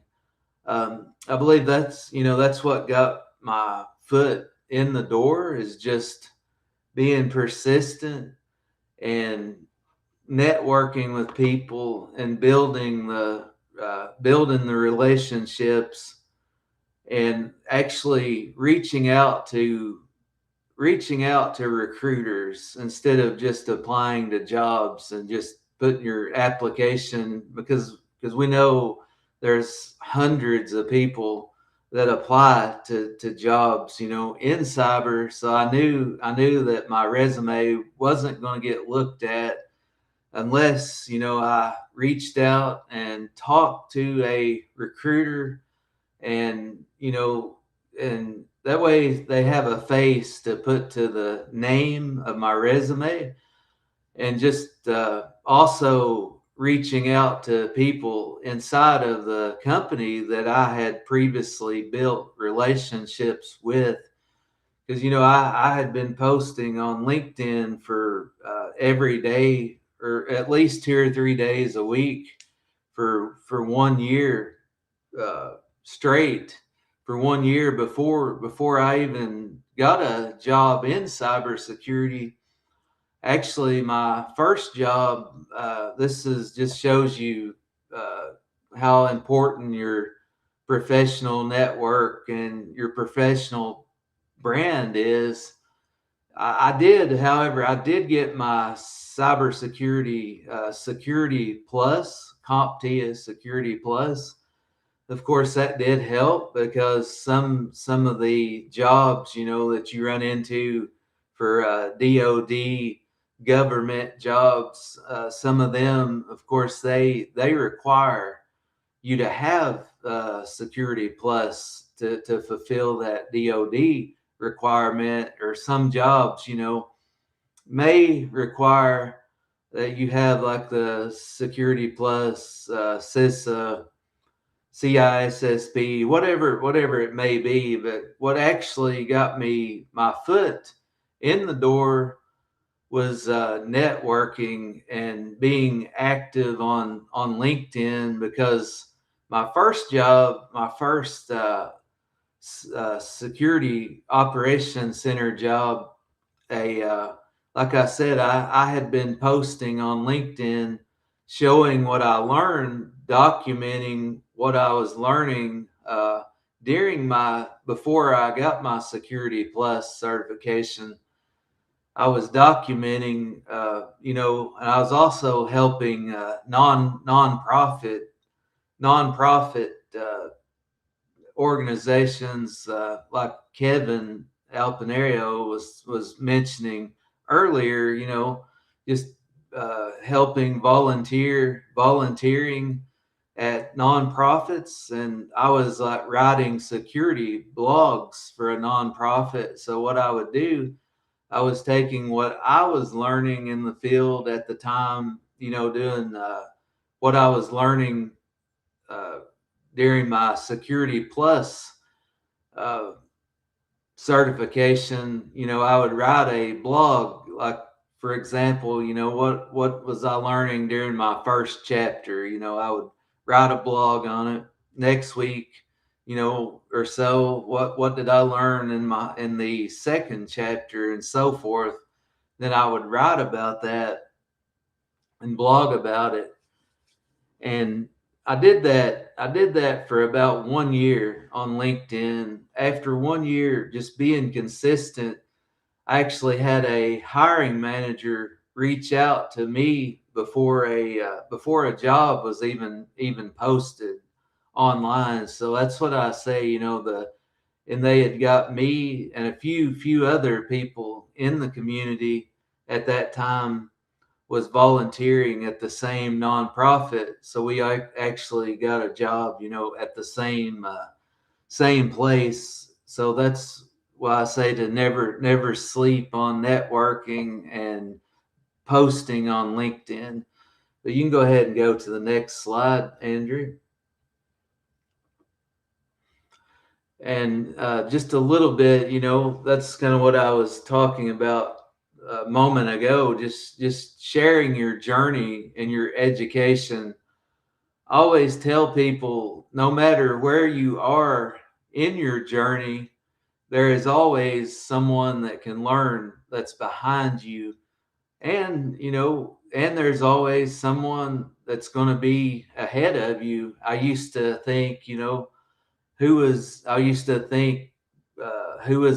to post something, whenever I didn't know everything about cybersecurity. But I learned really quickly, but that there's no way of knowing everything in cybersecurity because there's so many domains, so many subdomains. It's just impossible to learn everything. So, and that's why I say earlier, I was posting about my Security Plus certification because I knew that there would be a lot of people that was behind me that needed help getting that certification. So I actually talking about content creation, I actually built a Security Plus course, and I had partnered with Ian Neal at the time, Security Plus education, expert in the field. And he at the time, he allowed me to use his book, and I kind of came up with some of my own stuff to go alongside of his book. And I had 98 people in my class, and that was actually the first time that I had ever taught a Security Plus class. So it was a bit overwhelming but I learned so much, and it took me months of dedication just in order to get that many people to get in my class to help them become cybersecurity plus certified. I did a 12-week course at that time, just helping people get there. I would meet with people on Zoom each week, and there was 12 chapters, and we would go over one chapter each week, and I'd helped a lot of people get Security Plus certified. And this was after I had gained my Security Plus certification. So that's, like I said, you don't have to be really far into your journey before you can start reaching back and helping other people. And public speaking in local clubs, I tell people, local like DEF CON groups, local ISSA groups, ISC Square actually groups, OWASP chapters. If you're in college, do college clubs, national cyber league, online communities, Discord, Slack, other places, Reddit, all of that social networking, getting involved in conferences like this Cyber Speak Labs conference. I know I saw where Rihanna, she had ran a volunteer to help with so that might be something that someone's watching today, could watch out for if they do this conference next year. is to volunteer to help on the back end with content, advertising the conference, throughout the year, whatever that may be. Also, I like, teaching. You can reach out to your local like Boy Scouts of America community, Girl Scouts. I know a lot of people, do Boy Scouts, Girl Scouts to get their cybersecurity badge to help the younger generation be safe. But you can go ahead and switch to the next.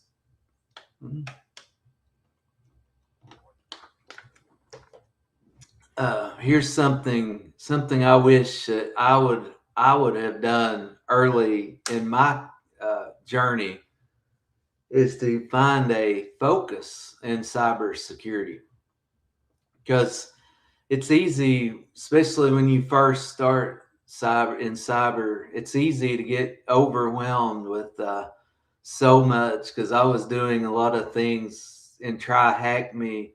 I was trying to learn a lot of the offensive side of security, learning defensive side of security. I was learning about governance, risks, compliance. There's just so many domains, that you can get overwhelmed if you're not careful. So this is why we made this chart, because I'd like to go over, kind of like I said, what I wish that I would have done and learned. But finding a focus, and then after you find your focus, go in and seek mentorship from people on LinkedIn. I like to build, I don't know, maybe 5 or 6 people, like a committee for helping like people that's ahead of you, and you can seek mentorship, and also build a list of not only mentors but mentees, and people that's behind you as well. Because we can learn from so many people. We can learn from people that's ahead of us, and we can also learn from people that's behind us. So learning new skills in the community, identifying companies. What I like to do is identify, maybe 3 to 5 companies, and target those companies that you want to work at. And don't be afraid to reach out to recruiters in that company that's recruiting for where you want to be at.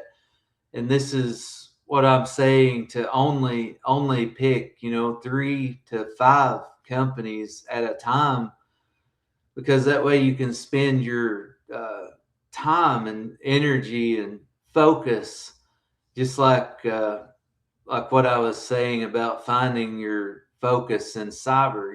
Just finding a focus, really honing in on the 3 to 5 companies that you want to work with.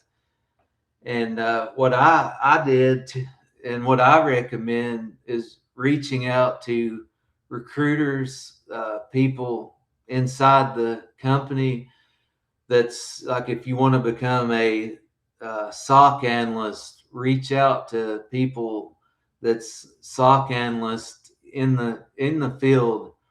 And if you want to become a pen tester, reach out to people that's already has that pen testing experience. If you want to reach out to, if you want to reach out to and learn about risk and compliance, third-party risk, whatever that may be. Reach out to people that's in GRC,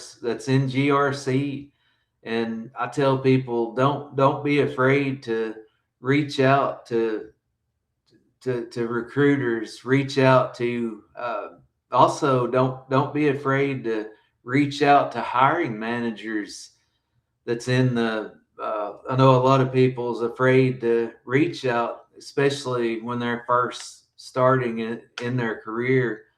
And when I was first starting, I was guilty of that too. But I'm just wanting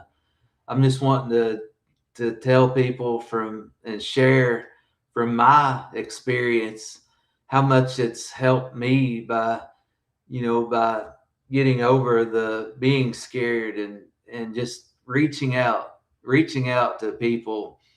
There's so many people that's willing to help you. You'd be surprised, how many people that's willing to help. Because I had thought, early in my career, I was thinking, there's not going to be people that's going to have time to help me, or time to share, maybe reach out and have a 15-minute coffee chat.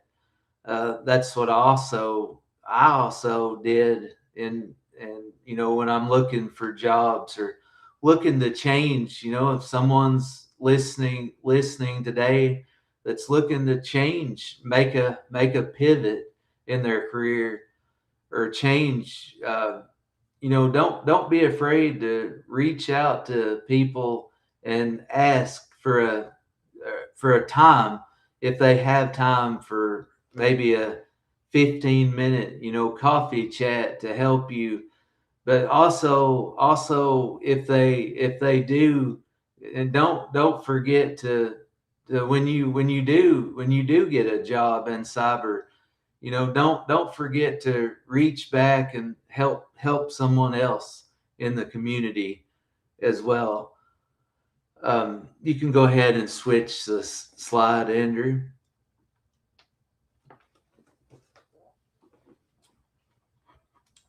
And this is called the Network Resource Starter Pack. If anyone would like to scan this QR code, they can. And I promise, we're not trying to fish you today. I just didn't put the URL link. I usually also put the URL link to people that wants to put the full code in. Even at conferences that I speak at, sometimes I like to joke around and say that, but I do put a lot of times the full URL link in, because I know I like to use the full link as well. But yeah, just starting, if you can participate, just a few things you can do. You can participate into CTF challenges. I know SkillBit, they have a lot of challenges. Also, national NCL, National Cyber League, Try Hack Me. They have a lot of CTF challenges that you can do in the community. Also, a good thing to do is to join a Discord community. I know I'm part of a lot of Discord communities, such as what we're Cyber Speak Labs. We can continue to keep checking back, for different things that to help the community and collaborate, as it says here, collaborate to learn. Also, another Discord that I like is you can join is your local DEF CON groups, uh, OWASP chapters, ISC2 chapters, some of the B-side communities, they have Discords. So I highly recommend finding a Discord community out there. A couple more I'd like to mention is Black Hills Information Security, BHIS. They have a really good, nice Discord community. Or TCM Security. They have a really good Discord community. Simply Cyber, by I'm just naming a few that I'm thinking of. Simply Cyber community, Discord community. There's just so many out there that you can join. Also, how to get into cyber IT. I tell people, without how to help build experience when you don't have experience, is join these volunteer at groups. Volunteer at your local B-sides events, which I love. I've personally volunteered at a couple B-sides events. I've spoke at a lot of B-sides events. They're a lot smaller than DEF CON, which I love. The bigger communities, DEF CON and Black Hat. But personally, I feel like I really like the B-side communities even more because it's more intimate, and you can usually find about anyone that you want to speak with, even the speakers, the keynote speakers. You can find them, and it's more easier accessible to speak with people. And then also you can network with people at the after parties a lot more because it's smaller groups. Also recommend the Diana Initiative. In the Diana Initiative conference, you can volunteer. Women in cyber security, WCs. If you could possibly volunteer, at one of their conferences, that would be a good time to network with people. Just volunteering at DEF CON, Black Hat, and etc. You can learn from a teacher. There's what I was talking about learning Security Plus certification earlier. There's a place called Slay Security that you can learn cybersecurity from each other inside that community. So you can look that up. Slay Security. Learn from Mason SE. Josh Mason's group, noobs, the new people at DEF CON. If anyone's able to volunteer, at the noobs village, any other villages, that's a good place to volunteer at and gain professional, net to expand your network. And a lot of times you can find jobs at these conferences that may not be listed on their websites or otherwise. So and you can go ahead and change the slide, Andrew.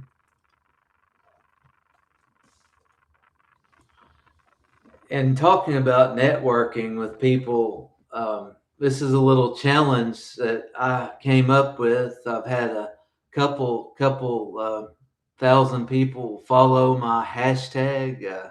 I've had a few people reach out to me with that, saying that they found jobs by doing this challenge, and getting more visibility to the reason I like this challenge, and wanted to create this challenge, is to get people more visibility to hiring managers and recruiters.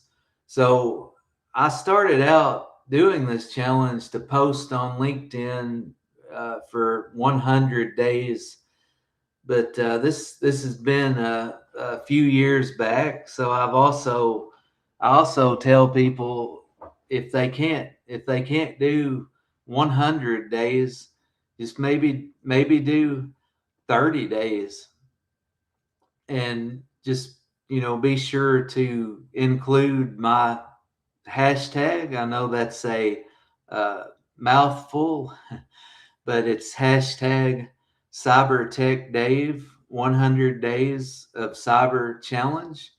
I also go by Cyber Tech Dave. A lot of people in the community knows me by that as well.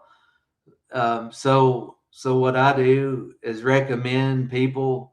They ask, well, what can I post about, David, or what can I post about? To I always tell people to post about what they're learning.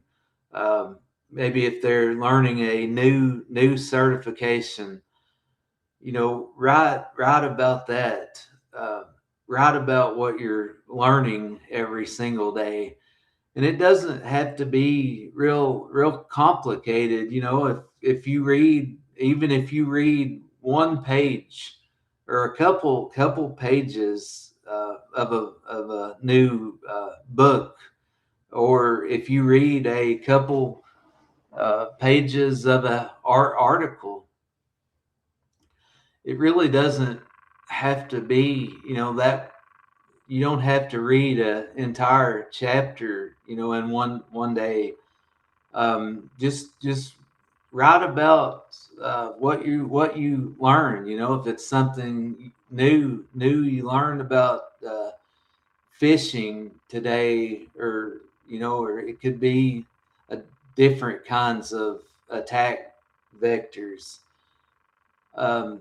Also, I tell people to write about what their document what you're learning on your home lab. If you're learning about Active Directory, learning about a new SIM, Splunk, for example, write about what you're learning each day, because like I mentioned earlier, there's always someone that's behind you that can learn from what you're documenting, and not only by sharing this information, you're helping reaching back and helping other people.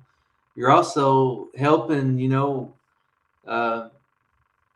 helping yourself too, because you can always go back and see and read what you documented, and hiring managers can also hiring managers are watching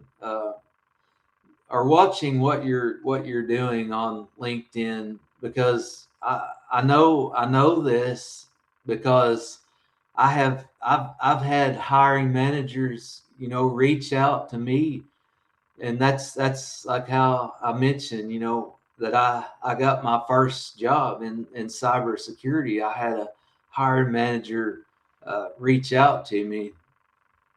So And also, I've had program coordinators on teaching positions, reach out to me to teach classes. So I know I've got a few different jobs on LinkedIn, just by posting, every day, learning.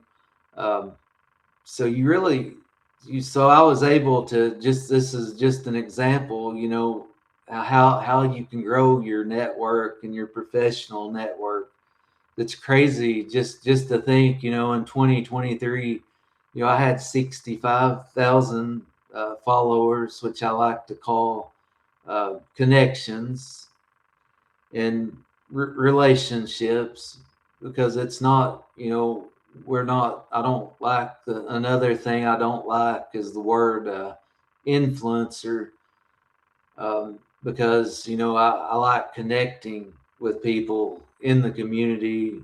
I don't like the word influencer. I like to say, connections, relationships that you're building with people, and, building with people that can help, not only help you, but you can also reach back and help other people. So it's crazy to think, that in 2023 I was at 65,000 connections, then 10,000 or 10 months later, 97,000, and then today, like 2 to 3 years later, 2.5 years later, from 97 to 130 something, whatever it is today. So it's just it's been a really fun journey along the way. I've learned, so much, and met so many wonderful people, like the people that's helping with the conference today. I truly appreciate, everyone that I've met along the way, and the people that I'll meet, in the future. So, but you can go ahead and switch the slide, Andrew. And this is what I had, kind of what some of the things that I already touched on. It's not about self-promotion. It's not about influencing. It's not about getting clout. It's about helping each other and one another. And, there's a lot of stereotypes. I think, I had wrote a social media post on LinkedIn about, where I didn't get my first job in cybersecurity until I was 40, in my 40s. So, I mean, you're never too old to learn, no matter what people say. You're never too old, or I'm sorry, you're never too old to learn. And, I've seen people get degrees and certifications, even and jobs, even in their their 50s and their 60s, 70s. I saw a lady graduate with her business degree that was in her 70s, even. And I've heard of people, in their, so there's no age restriction, no age limit, to what you can learn. But yeah, social worries and fears. A lot of people say they're afraid to connect, or afraid to put themselves out there. Well, you can always connect, but you can be safe about it. And social media, worries about people says social media isn't secure. Well, I mean, it's like anything else, in security systems. People, it's only secure as your settings, and it's only secure as your people making it. Going through, for example, security frameworks, building security programs out, making sure to have multiple levels of security, making sure everything's in place like it should be at your company. So you can go ahead and go on to the next slide, Andrew. And this is what I mentioned just a couple slides ago. We was talking about influencer. It's not about becoming an influencer, and it's not about getting clout, or it's not about, a lot of people say, well, if I post, it's all about myself. I talk about people say, well, I talk about myself too much, David, or, they come, and send me a message, how do I get visible without, sounding, like you're trying to, I guess, too salesy or something along those lines. Well, it's not about that. It's not about getting clout, because, I believe someone had mentioned earlier, it's not about, if you don't have visibility, no one's going to know that you exist. It's kind of like, I like to use the example, if let's say you're driving down the highway, and you see a billboard, for an advertisement billboard. If that person or that business didn't advertise, they didn't put their name or their logo on the billboard, you wouldn't know that they exist. So I try to tell people to look at it like that. It's not growing your fan base, it's growing your brand, your personal brand, because simply, everyone, whether we like it or not, everyone is in the business. You're in business whenever you're marketing, whenever you're looking for a job, you're actually in business. You're marketing. A lot of people, they don't look at it that way, but you truly are. You're having to market yourself. You're having to market your skill sets. For instance, you're having to market your ability, your technical ability. You're having to market your social skills ability. You're having to market your speaking, when you're inside of an interview, your soft skills, talking to the hiring managers, talking to people. So you're having to market yourself. So,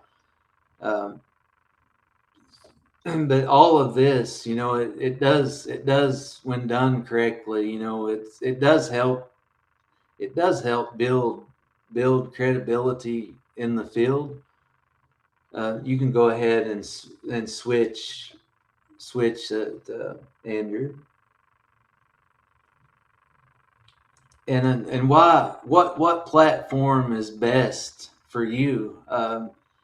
Well, if you like getting on YouTube, or if you like making videos for content, I would highly recommend YouTube. For learning, you can learn a lot on like Reddit, for example, forums on Reddit. There's other places out there, forums. Let's say on Facebook, you can learn on LinkedIn. Just if I think LinkedIn overall for me, which it's everyone is different, but you just got to find what works best for you, and just kind of hone in on that skill. So I really enjoy posting on LinkedIn, which I do some videos, but not as many. So I really like doing the post, and just and helping share information because I love the educating side of things, which I'm also not only work in cybersecurity, but I'm also a cybersecurity educator on the side as well. So I just tell people that you gotta find out, what's best for you, what's best for growing your personal brand. And another tip that I would like to give people is on X. There's a lot of going back about looking for jobs. If anyone, whoever's listening that might be looking for jobs today, or looking to pivot into a new career, there's been a lot of people find jobs, before they're even posted on the company's website or anything, because a lot of times, hiring managers and teams will put jobs. You can find out about the job market, and these jobs before they even become available. So again, I tell people to not be afraid to reach out to recruiters and hiring managers, because there's a huge percentage of security professionals that reside on LinkedIn today.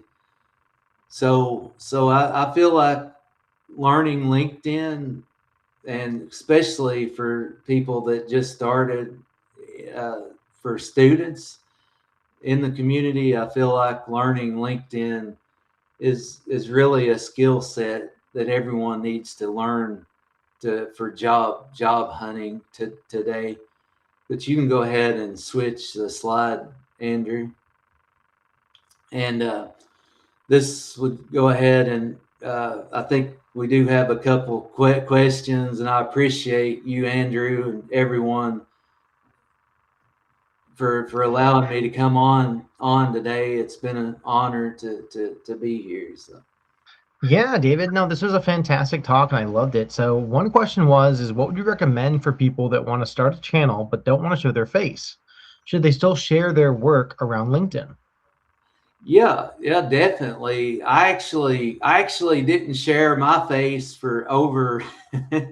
I didn't share my face for literally like over. I posted on LinkedIn for 1 year, like without even sharing my face. So you really don't have to. I guess,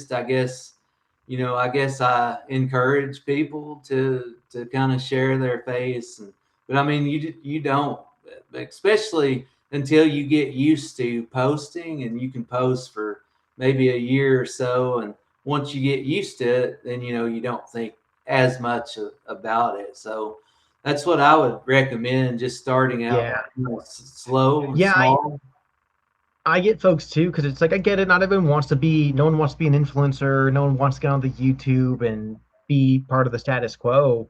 But yeah, I would also challenge folks like, yeah, you don't have to keep your camera on. It can just be a voice. It can just be you talking. I know Mad Hat Hacker, he covers his face with a like a baklava And thing too, and it's kind of part of the ambiance. But yeah, no, I get it. There's that aspect I think of that privacy maybe where you're just like you don't want to be seen. You just want to show off the skills.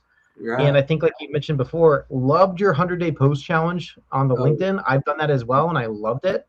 I I challenge a appreciate lot of it. my mentees as well when they're going through trying to find that niche or kind of just like grow their network. I'm like, hey, you need to do that. It's important to be in part of the community, finding that right group that fits in well with you.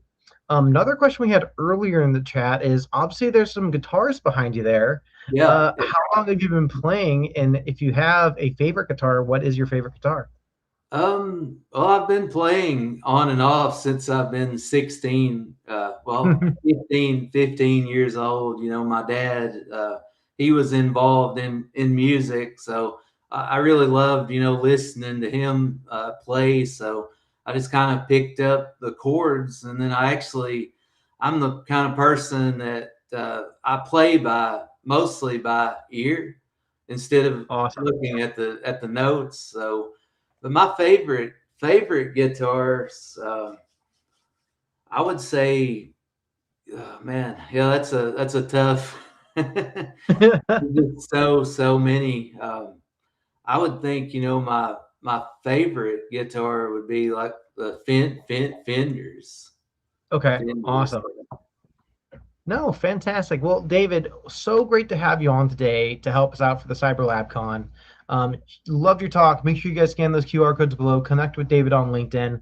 And last thing I'm going to ask you before we leave is what would be your last piece of advice for somebody trying to break into cyber?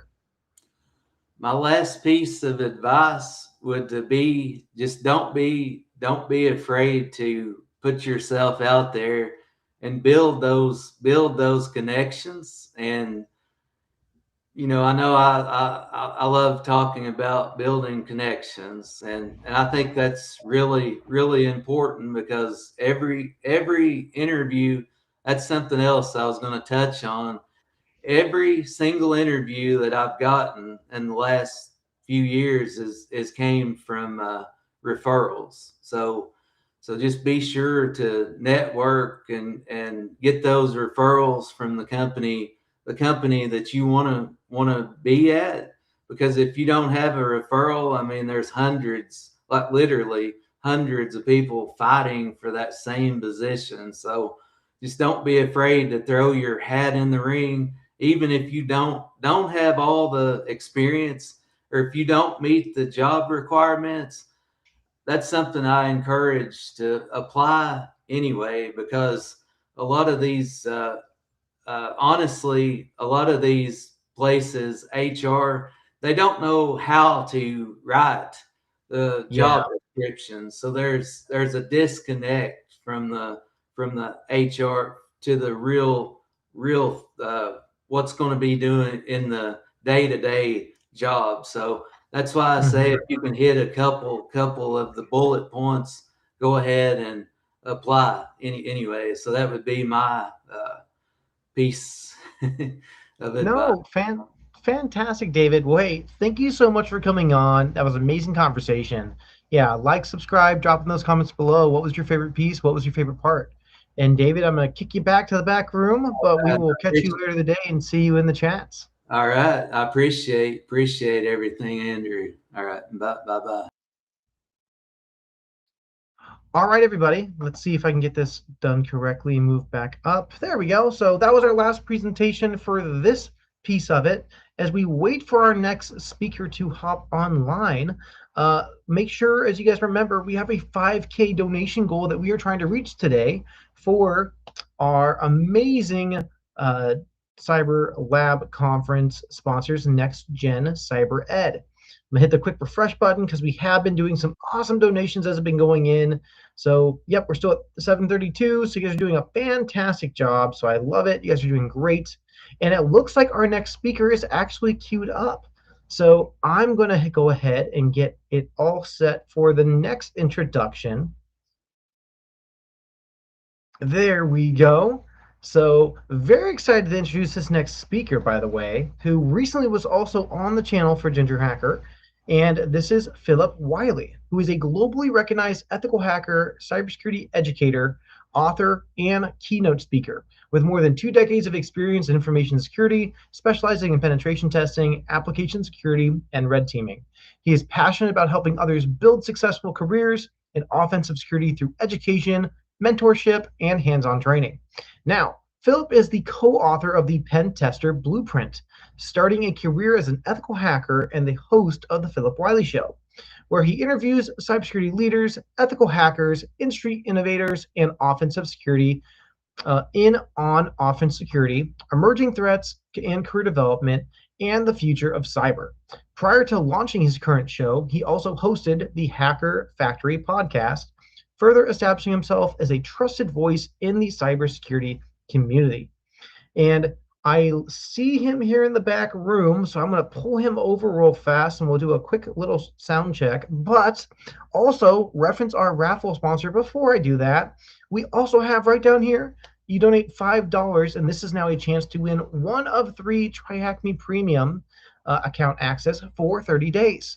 So not only are you also helping hit our 5K goals, but you're also getting a chance to win some of these awesome prizes we have set.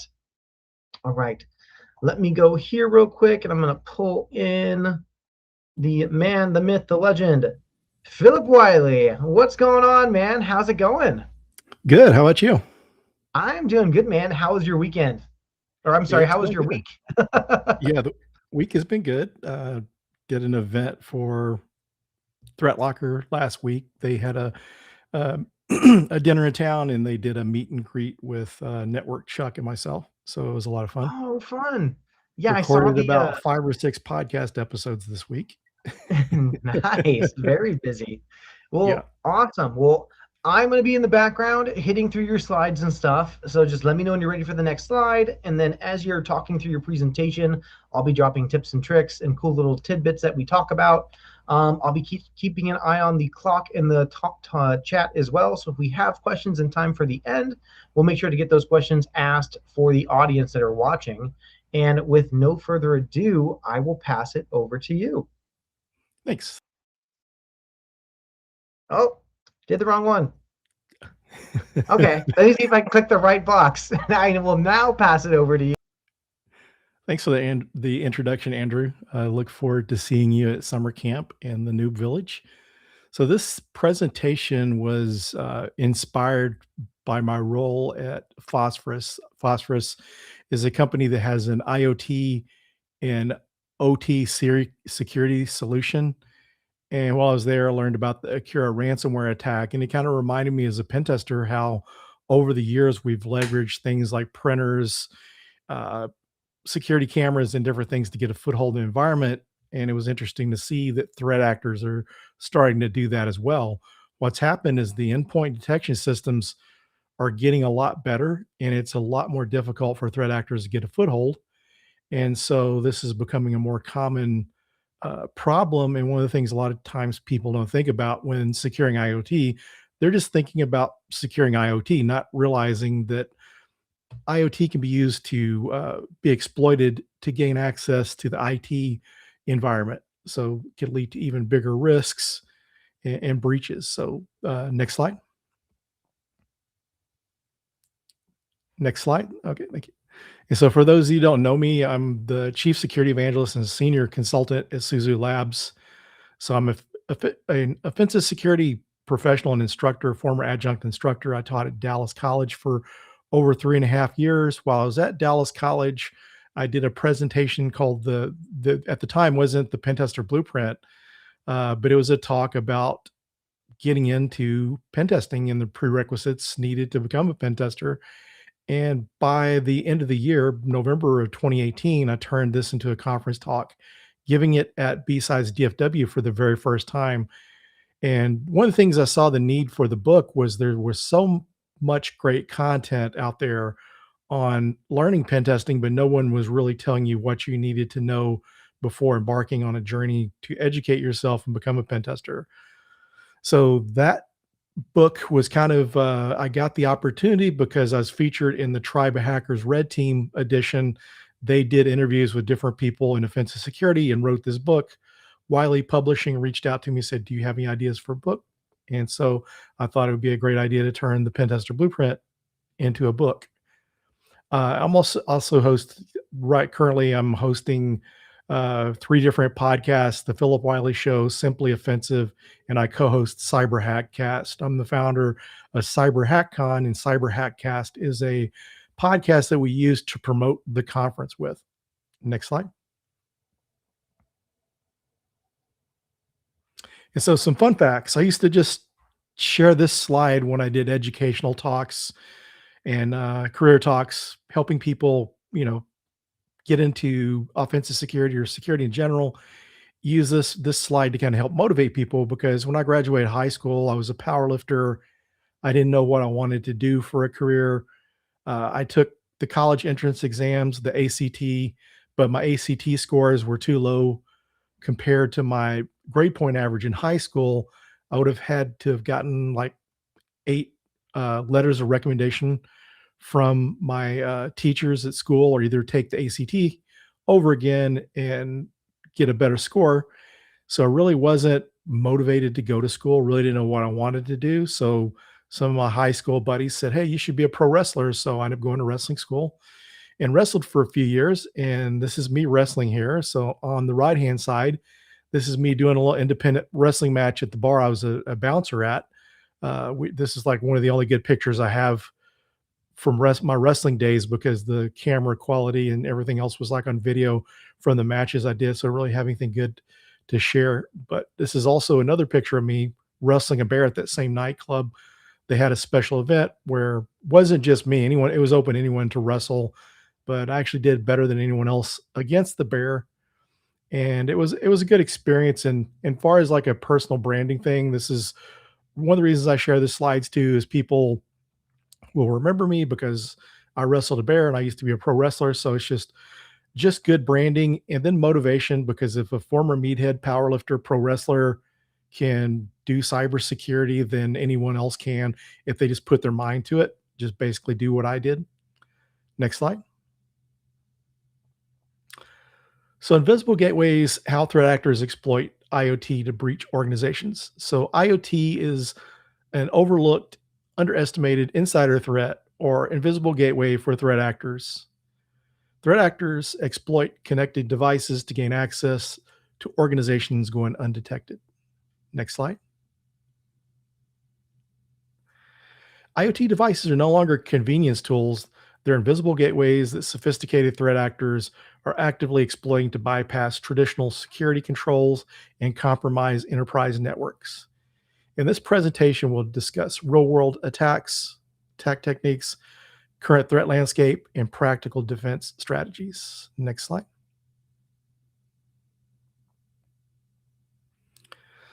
So the challenge: organizations rush to capitalizing on IoT efficiencies while overlooking critical security implications of deploying unmanaged, unmonitored, and often unpatched devices at scale.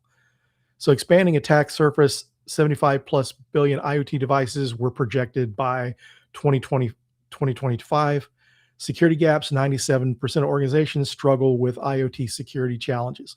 It's one of these things, people, when they installed it, they really didn't think that it needed to be secured outside of protecting the IoT devices itself. In a lot of cases, struggles with any kind of security solutions to help secure those IoT devices. High impact, 57% of IoT devices vulnerable to medium, high severity attacks. Overlooked threats, printers, cameras, BMCs, often overlooked in security strategies. Next slide. So the expanding attack surface. So your traditional boundaries, your traditional IT, you've got hardened perimeters, monitored endpoints, regular patching cycles, centralized security controls, and expand upon that a little bit too. Those attack surfaces are going through vulnerability management. So regularly occurring vulnerability scans are going on. They're part of pen tests. But then when it comes to IoT, bypass security controls, unmanaged devices, irregular or no updates, distributed often forgotten. There's no kind of vulnerability management for these devices. They're not having pen tests performed against them. So IoT devices create invisible gateways that extend beyond traditional network boundaries, offering threat actors new entry points into enterprise environments. Next slide. And why this is an important point we've got to look at is as endpoints get more difficult to actually bypass, to gain access to these systems, threat actors are going to look at other ways to gain access to the systems. If this is not working, they're going to try something else. And the thing about IoT is, as mentioned, these are not being monitored. These are not being updated. So if a threat actor gains access, then there's a good possibility that they're going to, stay in the environment until something in the IT environment kind of alerts to their presence. So some common IoT misconfigurations, and this is very similar. If you look at this is pretty much mirrors IT environments. So default credentials, unchanged admin, root passwords, and just some and weak passwords in general. Overall theme is password hygiene, because there are password databases out there, password files that threat actors and pen testers alike can use to perform password attacks against systems. So this is a critical area that people get overlooked. There's websites out there that have like default credentials, and some of these websites that popped up with default credentials are really just to help the administrators and security folks that are managing these systems. If you lost access to it, or you bought a device and you're not able to get into it, you can look up some of the default credentials that allow you to log into it, so then you can configure it.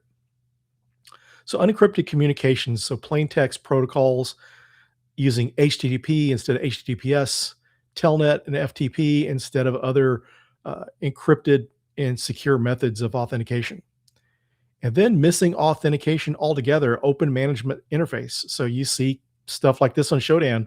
If you go out there looking for IoT devices or OT devices, sometimes you're able to gain access to a management interface without knowing the password. There's no password to it. It's just not secured. And it's kind of interesting to see this. Like I said, you can see some of these examples on Shodan.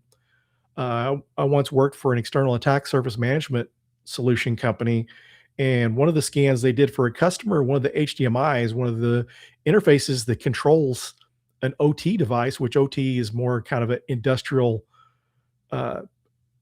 type of IoT to kind of simplify it. But their machinery, their factory equipment was exposed to the internet, no password required, and someone could go and start and stop any of these processes without having access. So the missing authentication, open interface management interfaces is a problem. Firmware vulnerabilities, known CVEs, outdated components, weak network segmentation, IoT devices on corporate networks, inadequate monitoring, no logging or anomaly detection, and physical security. So physical security, this is very important. And this is very important when it comes to pretty much all devices, regardless if it's IoT, even like your Wi-Fi access points. If these things are put down in an area where someone can easily access it, some of these devices will have multiple Ethernet ports, or maybe the threat actor can just take the port that the device is plugged into and gain access to the network that they may be like in an area. So like if you have cameras in an entryway of a organization, and a threat actor is able to get in there, they're able to plug in. So they don't even have to gain access fully into the environment to get access to any of the network infrastructure. And so this is kind of a common problem and something to watch out for. Some of the Wi-Fi pen tests that I've done in the past, one of the things we always check for is physical security. Are we able to get our hands on any of the Wi-Fi network devices, whether it's a controller or an access point? Next slide. So the typical attack chain is reconnaissance, initial compromise, lateral movement, persistence, and exfiltration. Pretty similar to a pen test or a typical attack. So reconnaissance, the threat actors are doing their network scanning, device enumeration, vulnerability identification to find out what the device is, to see what version of the software it's running, to see if there's any exploits for it, initial compromise, exploiting default credentials, unpatched vulnerabilities, or weak authentication. Going back to the reconnaissance, you see the version of that device, and then you may be able to go in and find an exploit, or maybe there's some misconfiguration type of vulnerability with it. Because there's interesting that some devices will have backdoors. It's not a good thing, and we're seeing less of that. But at one time, a lot of devices had backdoors in it. So if the company had some kind of support agreement with the manufacturer, they would be able to easily access the equipment. In lateral movement, this is one of the main points of this whole presentation, is once someone's got that initial foothold on an IoT device, then they're able to spread laterally, be able to go from the IoT device to endpoints, to servers, workstations, other IT infrastructure. And so this is where the risk comes in. And then persistence and exfiltration. So once they gain a foothold, threat actors will try to set up some kind of persistence to make sure they can still get in, or some kind of backup in case they lose that initial access. And then exfiltration. So being able to exfil data. And then also another important factor too to these attack chains is with ransomware gangs, a lot of cases they're just trying to get to the data to encrypt it, so then they can try to to ransom your company and make money out of breaching you. Next slide. And so the attacker tactics, techniques, and procedures, TTPs, initial access. So credential stuffing, pretty much any kind of password attack here. You got password spraying, brute force attacks. So this just allows the threat actor to take those passwords and use them across multiple devices to gain access to it. And sometimes they leverage password dumps. So maybe someone in your organization, or maybe some of your admin accounts may have been compromised, and threat actors can download these lists, and they're able to do a brute force attack or password spray to gain access to those devices. So firmware exploitation. So back to the reconnaissance, they're doing reconnaissance, seeing the version of the firmware. They're able to look up if there's any exploits for that. And physical device tampering, supply chain compromises. So this is a really serious one here. You go back to think of Target is a big supply chain compromise. All this is nation state, but another thing to kind of just show you the seriousness of that, when you had the radios and pagers in the Middle East, where the threat actors that the nation state was attacking, they were able to interfere, get in the middle of their supply chain, and send these devices with explosive capabilities in it. So post-exploitation, network reconnaissance, credential harvesting, botnet recruitment, and data exfiltration. And so one of the things here with the credential harvesting, when you're trying to gain access to those other systems, sometimes these passwords are reused. So then threat actors are able to reuse those credentials to gain access to IT infrastructure. Next slide.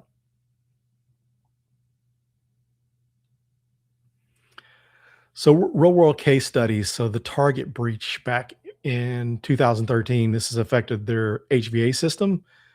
This famous breach exposed 40 million credit and debit card accounts, began with attackers gained access through stolen network credentials from the mechanical services firm, Target's HVAC contractors.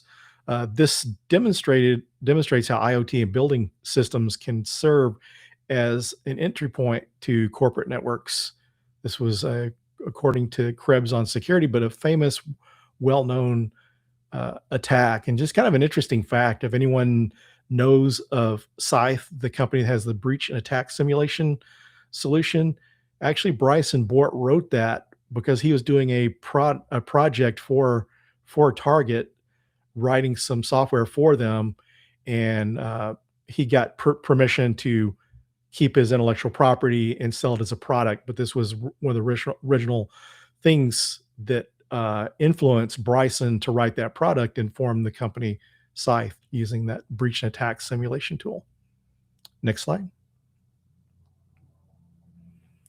So the Akira ransomware attack. So this is what really got me motivated to write this talk. So this is another real world case study of the Akira IP camera attack in 2025. So attackers gained initial access via exposed remote access solution AnyDisk. So once they gained access to an edge device like a router or switch, something on the border of that environment. So the EDR systems block the initial ransomware deployment on Windows servers. So the attackers pivoted to unsecured Linux-based IP webcams or security cameras lacking EDR protection. So back to give a little more details, the threat actors gained access to the edge device, couldn't do anything. So they did their reconnaissance and they found other devices that were vulnerable, and that's how they gained access. They found the IP security cameras. So they used the webcam to mount a Windows SMB share against the systems and Windows systems in the environment, and deploy a Linux encryptor. So they're able to mount those systems, because one of the things happen here is this is coming in, it's an IP camera, it looks like a trusted device, so it gets overlooked. So they successfully encrypted network files while bypassing traditional security controls. So this demonstrates IoT devices as an invisible gateway for sophisticated threat actors. Next slide.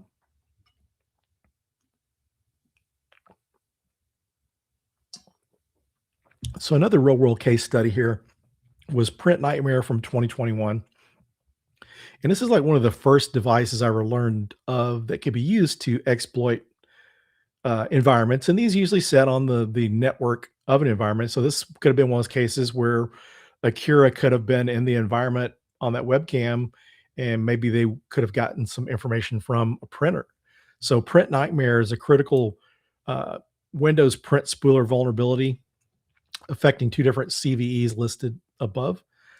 Allows remote control execution with system privileges. So if you got system privileges, you can do quite a bit in that environment on that system. Affects all Windows versions, printers as unmounted IoT attack vectors. So the printer problem, 61% of companies experience print-related data loss in 12 months. Only 16% of IT professionals consider printers high-risk devices. 447,000 plus printers globally were estimated to be unsecured. People also look at this like at other IoT devices. They don't really see them as a risk. You know, some of the pen tests I've done before in the past would run tools like Responder to intercept traffic, to get like password hashes, to attempt to crack password hashes, or if passwords are being passed in clear text. Going back to physical controls, this is another example, is if someone's able to get access to that printer and they're able to look at the configuration, sometimes they can find valuable information to help them exploit the printer and gain access to the network. And when a threat actor is able to exploit credentials from these printers, they're able to reuse it in other areas, gain access to servers, network attached storage, and other IT devices. Next slide. So another real world study. So the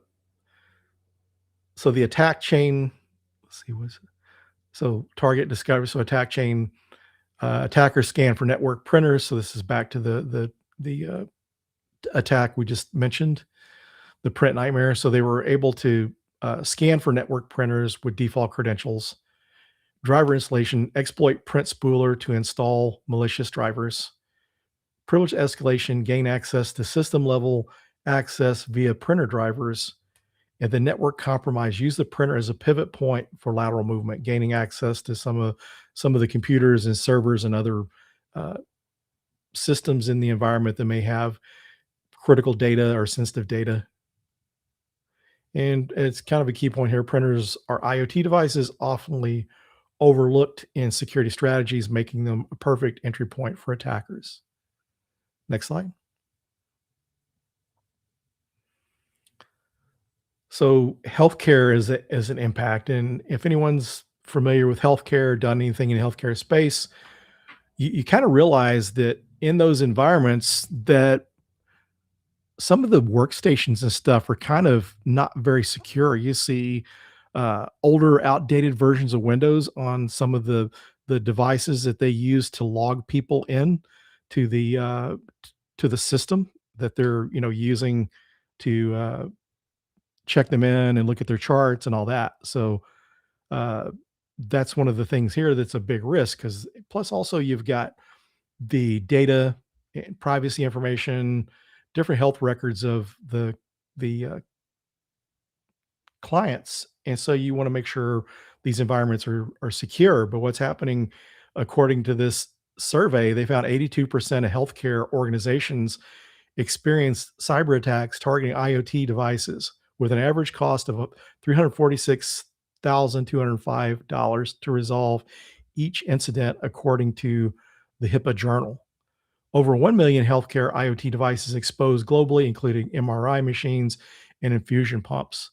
And when you start looking at these, this is one of the reasons you want to make sure these environments are protected, because there's devices on these networks that are helping keep people alive or helping them, during their time in the hospitals. And I've seen cases where I've done pen tests of Wi-Fi networks, and it's kind of scary to see what is in some of those operating rooms, emergency rooms, to see these medical devices connected on the network.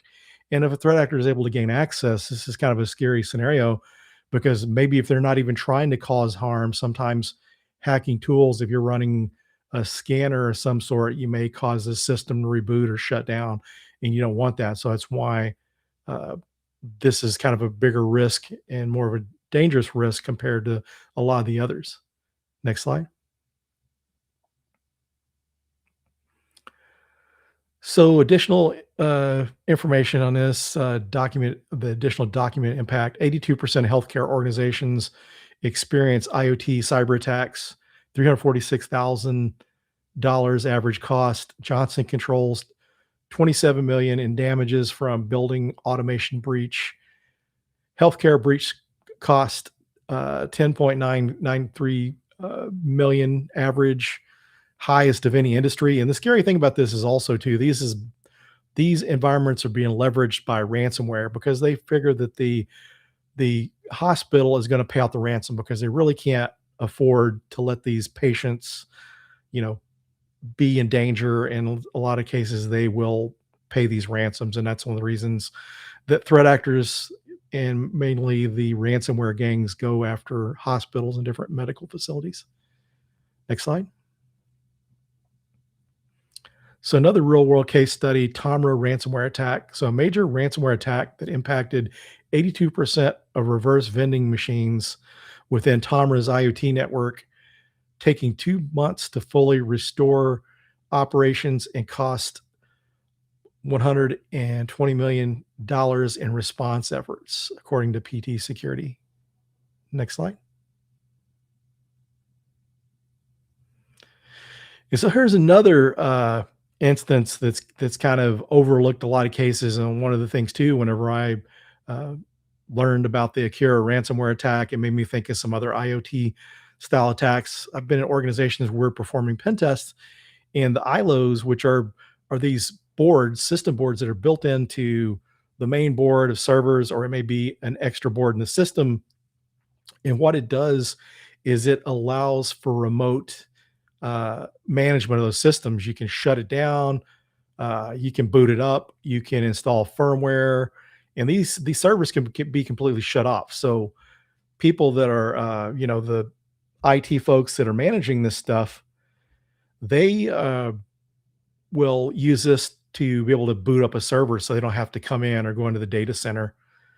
And so, at any rate, this is kind of a big risk. And I've seen some recent pen tests, little as back in 2024, we're performing a pen test, and we were able to intercept the credentials from one of these ILO boards, and they were able to take those passwords and reuse it to gain domain admin access. Because so be able to gain domain admin access to those systems. So a little more details on this. The integrated lights out board is what ILO stands for. It's for HP servers. There's other servers that have their own similar devices. Some cases people separate the connection from the main server, but a lot of cases they don't. Good practices, and in some cases people just don't go through the trouble to separate this. And this is one way that you could kind of protect these devices, along with making sure that you're updating the firmware, is to put on a separate network that's like maybe even a backup network, something that's more difficult for threat actors to gain access to. And so critical vulnerabilities, we have several different CVEs, one authentication bypass with 29A characters, able to remote code execution in SSH server, and able to do authentication bypass, and then secure boot bypass and firmware compromise. Next slide.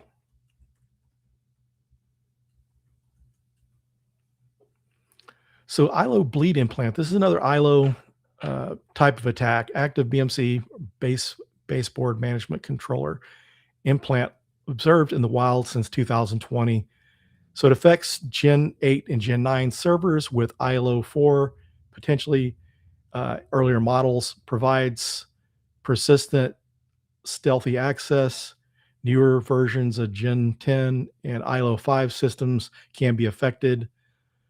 Over 779, so over 700,799 plus publicly accessible systems vulnerable to ILO BMCs via Shodan research. 5,126 devices running ILO 4, 2,332 running ILO 3, thousands more likely to exist behind firewalls. BMC firmware rarely updated in production environments. Next slide.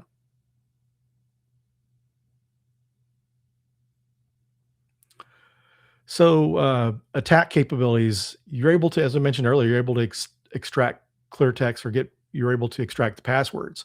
One of these vulnerabilities to these ILOs is able to extract clear text passwords. So the pen test I was talking about, how we were able to take the credentials, we're able to extract the clear text passwords. And if you look in Metasploit, there's modules out there to exploit these different ILO attacks.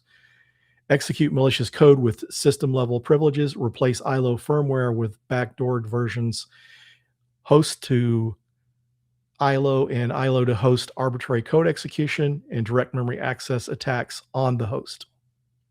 Next slide.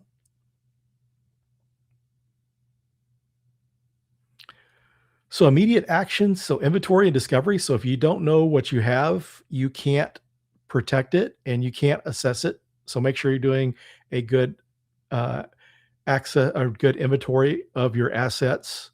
Network segmentation, isolate IoT devices from critical systems. Default security, change the default credentials immediately. And also consider rotating the passwords out. Monitoring, implement IoT specific security controls. Long-term solutions, security by design, integrate security into procurement, lifecycle management, plan for patches and updates.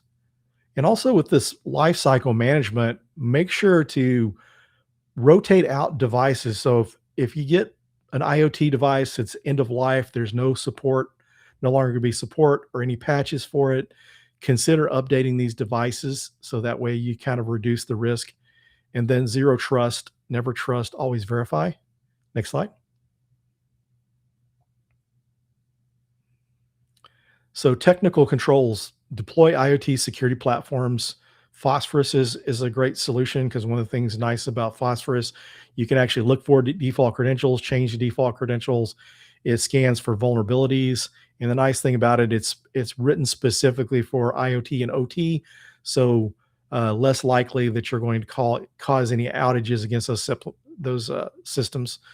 Implement micro segmentation, use certificate-based authentication, enable device-level encryption, deploy behavioral analytics, process and governance, establish IoT security policies, create device lifecycle procedures, implement security assessments, and include vulnerability management in the vulnerability management program. And also make sure to include this in your pen test. train operational staff, and plan incident response. A lot of cases, companies going to have an incident response plan, but make sure you're building in and including like your IoT devices and your OT devices, your connected devices that are often overlooked and neglected. Next slide. So that concludes my presentation. Please connect with me on social media. One of the things, and also get a free dark web scam from my employer. And being an evangelist is part of my role. So the more I get the name out of the company, the more they'll continue to pay for my travel to conferences and stuff. No, Philip, I love it, man. And that was an amazing talk. A few questions that popped up. One, what was your wrestling name? And actually, I think I dropped that question because I know you wrestled. I don't know if I ever asked you. Like, did you go by your real name? Did you have like a stage name, or like how that worked? I just went by my real name because when you start out, you're what they refer to as a jobber or a job boy. You're basically losing all the time. And so I didn't really want to ruin a gimmick. And it's kind of interesting because I was watching a documentary on a wrestler this morning, a very well-known wrestler. And when he started out the mask because he didn't want to ruin his image starting out. So the only time I just wrestled under my own name, but I did wrestle in Florida in Pensacola once as Corporal Chaos. So I painted my face with camouflage paint and I painted my wrestling boots like a camouflage color. That was actually my last wrestling match. That's awesome, man. Well, Philip, a few more questions coming in. So are we going to be seeing you obviously this year at B-Sides Vegas, DEF CON, Black Hat? Yeah, I'll be at DEF CON and Black Hat. Awesome. Yep. Fantastic. And reference your book. What was the aspirations or kind of like the reasoning of why you thought it was needed to kind of be created? The reason I felt like it needed to be created, because one of the interesting things is I was on some CFP review boards, and one of the CFP review boards was kind of talking about, they mentioned wanted to see if the talk's been given before. And if a talk's been given before, it doesn't mean not to accept it there, because there's a highly likelihood that people there had never heard that talk. And why that was kind of an epiphany for me was like during the pandemic, I did a lot of virtual presentations. I forget, it was ridiculous. There's some days that I spoke at 2 different conferences in one day. And I gave the Pentester Blueprint talk a bunch of times. And every time it was new to audiences. So I knew just because this talk's been given elsewhere doesn't mean it shouldn't be, given here. But one of the things that made me think was there's a lot of folks that aren't part of the cybersecurity community that don't have access to a lot of the resources we have. So I thought, if I put this information in a book, people that have no clue about cybersecurity industry, not connected to the community, will be able to find this information. So that was kind of the goal of it. I love it. And I mean, for those that haven't checked it out, please definitely do. It's always a good grab to see. And then obviously when you see Phil in person, bring your book, and he's more than happy to sign it for you. Because I know I've also done the same thing when I've gotten to bring it into him as well. Another question, I think, and I'm sure you've been asked this before several different times. Do you have, or when you're doing your penetration testing engagements or previous engagements, do you have a favorite tool? Do you have maybe one that's maybe underused or that you would recommend for pen testers? Like, hey, you know what's a really good tool to have under your belt to say, oh man, I haven't used this in a while.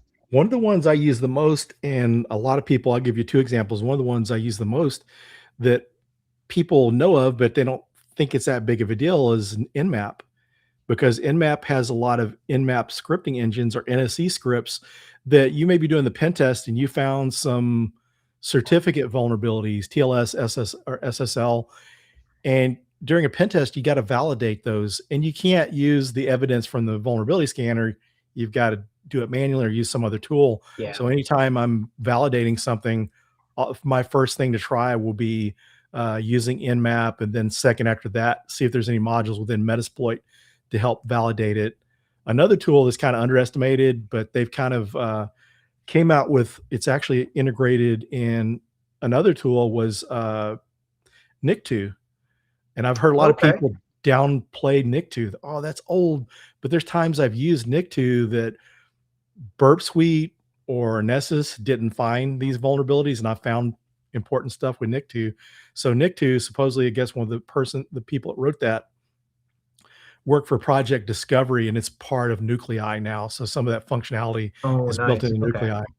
But that was just one of the tools I'd run along with my Burp Suite and what other vulnerability scanner I'm running in the environment, because sometimes it would find things the other ones didn't. No, fantastic. And obviously, I know you've done talks at several, many more, I'd say, than several. Probably getting close to the hundreds, or I'm assuming soon to be triple digits on talks. I looked a while back. I looked a while back, and when I last looked, I've spoken over 156 times. Oh my gosh, that's so cool, man. And speaking of talks, though, what would be your advice for maybe young junior pen testers that are contemplating maybe doing or submitting a CFP? What's your advice for them to maybe do it, or what do you think? Sure, I would say do it, because one of the things you're going to realize, people downplay themselves too much. There's too much lack of confidence or imposter syndrome. And so just put it out there, because one of the reasons I keep going is I figure I'll keep doing this as long as people get something out of it. And something you may think is not that big of a deal could be a big deal for someone else. So just get out there and do it. Find organizations, because like here in Dallas, we're lucky to have the Dallas Hackers Association, and that's once a month, and they have you to do fire talks. So the fire talks are only like Nice. 10 minutes, and some conferences are starting to do more fire talks. So it's a good way to get up there and get practice presenting. But yeah, and one of the things is very popular. If you're a pen tester, people love to hear stories of some attack chain, some pen test you've done. I've seen people that basically will do a talk basically on a pen test where they've done. Of course, you got to anonymize the data. You don't want to reveal any data exposure customer, but those are good things, and they're very popular presentations. And if you don't feel comfortable speaking, one of the best tips that I can give you is go to Toastmasters. It helped me overcome my fear of speaking. Yeah, I think Toastmasters is a great one. Oh, here we go. Another question from Steven. Do you think there is still opportunity for junior pen testers with the development of AI? And I know with AI jumping in, like there's Kali AI, there's all these new AIs being leveraged with new businesses are standing up that they're presenting themselves as an AI pen testing automated thing. Yeah, what about our junior pen testers? Do they still have a chance? They do. They're just going to have to learn and embrace AI to be able to level up what they're doing. And one of the things I'd say too is do things like bug bounties to get experience with it. And if you're working in an organization that has a pen test team, see if they'll let you shadow or help out. And so, yeah, the thing is just because what's going to happen, and this has always happened over the years, is the veterans, the people who've been in the industry longer, are tired of learning, and they're not going to learn new things. So if you come in knowing how to pen test AI, so that's the thing, is be able to pen test AI, because a lot of people have been doing this for a while, can't pen test AI. So learn how to pen test AI, learn how to use AI, and yeah, that's going to help kind of future proof you. There's a lot of people out there scaring and shaking up people, but then there's a lot of companies that realize that once the experienced people retire, there's no juniors to bring up or whatever. So smart companies realize that people are going to come about to their senses and realize that that's an issue, that they've got to bring in people, entry level and stuff and junior level. Well, for my senior and maybe mid-level pen testers that are watching this too and that are starting to embrace AI, where do you think their next pipeline needs to be when it comes into growth? So if you're using it to pen test with, that's one area, but learn how to pen test the AI, and Jason Haddix puts out a lot of content. Oh yeah. And then I think OffSec recently come out with an AI pen testing cert, and then Hack the Box came out with one a little earlier. So look into, and always I'd say keep up with the latest technologies. Don't let yourself get antiquated and outdated. So make sure that you're keeping up with the technology. And this can be more than just, if there's a new technology out, there's not a pen testing course for it, learn the technology. Because at the end of the day, you need to understand the technology before you can secure it and before you can exploit it. Yeah, and it's I mean, Pat said it to you in our keynote this morning of like hitting and knowing your fundamentals and just keeping them just like riding a bike. Because I mean, as much as you want to know more and more and more, you can get so deep into the weeds and then sometimes skip over the little wins and kind of the little things that you can quickly find when doing pen tests, when doing blue team work, GRC compliance. So no, fantastic. Well, I don't think there's any more questions in the chat, Phil, and I know we're a little early, but last question I'll have for you before I kind of cut you loose and we'll do some more fill-in time for next gen is what's that final piece of advice you would give a junior pen tester trying to break into Red Team Cyber? One of the things I want to say is networking. That's one of the biggest things you can do because you're going to learn the most you can from networking. Some of the best things I've learned have been at LobbyCon, out at the conference in the lobby talking to people, because not everyone is comfortable getting on the stage, and you can learn some good information. And then nowadays with all the AI enabled application systems, it's getting more difficult to get selected to interview. But Yeah. if you know people, then there's an actual human you can hand a resume to, and there's a higher likelihood that the hiring manager will look at it, because this is a referral opposed to just going through some AI enabled system. No, that is amazing advice and fantastic. And yeah, trying to social engineer your way through the ATS system to get to a human is, I'd say, definitely a goal in itself. Well, Philip, I'm so excited. I'll be seeing you in Vegas. So, Yep. as always, as I've been mentioning to everyone, I'll make sure to get you one of our awesome Ginger Hacker Initiative stickers to say hi. And for those that will be seeing you there as well, is there any specific room you plan on hanging out with when you're there, or a village you're really excited to be in? Yeah, I'll be checking out the new village, of course, but then I'm also Saturday morning in the adversary village. I'm leading an offensive security panel at 10 a.m. Awesome. Saturday in the adversary Okay. village. So Awesome. that'll be great. Saturday, Adversary Village leading a panel. That's Yep. fantastic. And that's Yep. going to be amazing to see. Well, all right, everybody. We're going to say goodbye to Philip and we're going to kick him back to the back room as we Right. do some more plugins for our amazing mission here today, which is with Cyber Next Gen. I'm going to pivot back here to this other screen real quick. So, yeah, we are so excited. We are 100% on track, which is amazing as always. And I want to make sure I remind everybody that we are here for Next Gen Cyber and raising and bringing our awareness for our cybersecurity professionals of the future in our schools. And the way that you can help give back on that today is there's a few different ways. If you're just wanting to donate and you're like, you know what, Andy, I don't care about prizes. I don't need any cool swag. I just want to donate and give my money to a great cause. You can scan this QR code right up there that is right to the right of Philip's awesome screenshot photo there. Or if you're in it for the prizes and say, you know what, I want to donate, but I'm really excited for all the cool raffles we have going on for the entire day. Every time we bring on a new speaker, we have our QR codes that are also going over some of the amazing things we are raffling off. So, for example, one of our raffle sponsors is Try Hackney. And by donating $5, this gives you a chance to win one of 3 of the Try Hackney Premium vouchers for a good 30 days. Now, Andy, let's say, you know what? I think it's super cool. I really like Try Hackney, but I need that new hoodie. My socks have been super cold because they've been cranking it up because we're wrapping up the summer, but they're really trying to make sure the servers don't melt down. Then what you need to do is scan this link right here and purchase some awesome swag on the conference today for CyberLab Con. And 25% of all the profits are going to be donated directly to the Cyber Next Gen Foundation.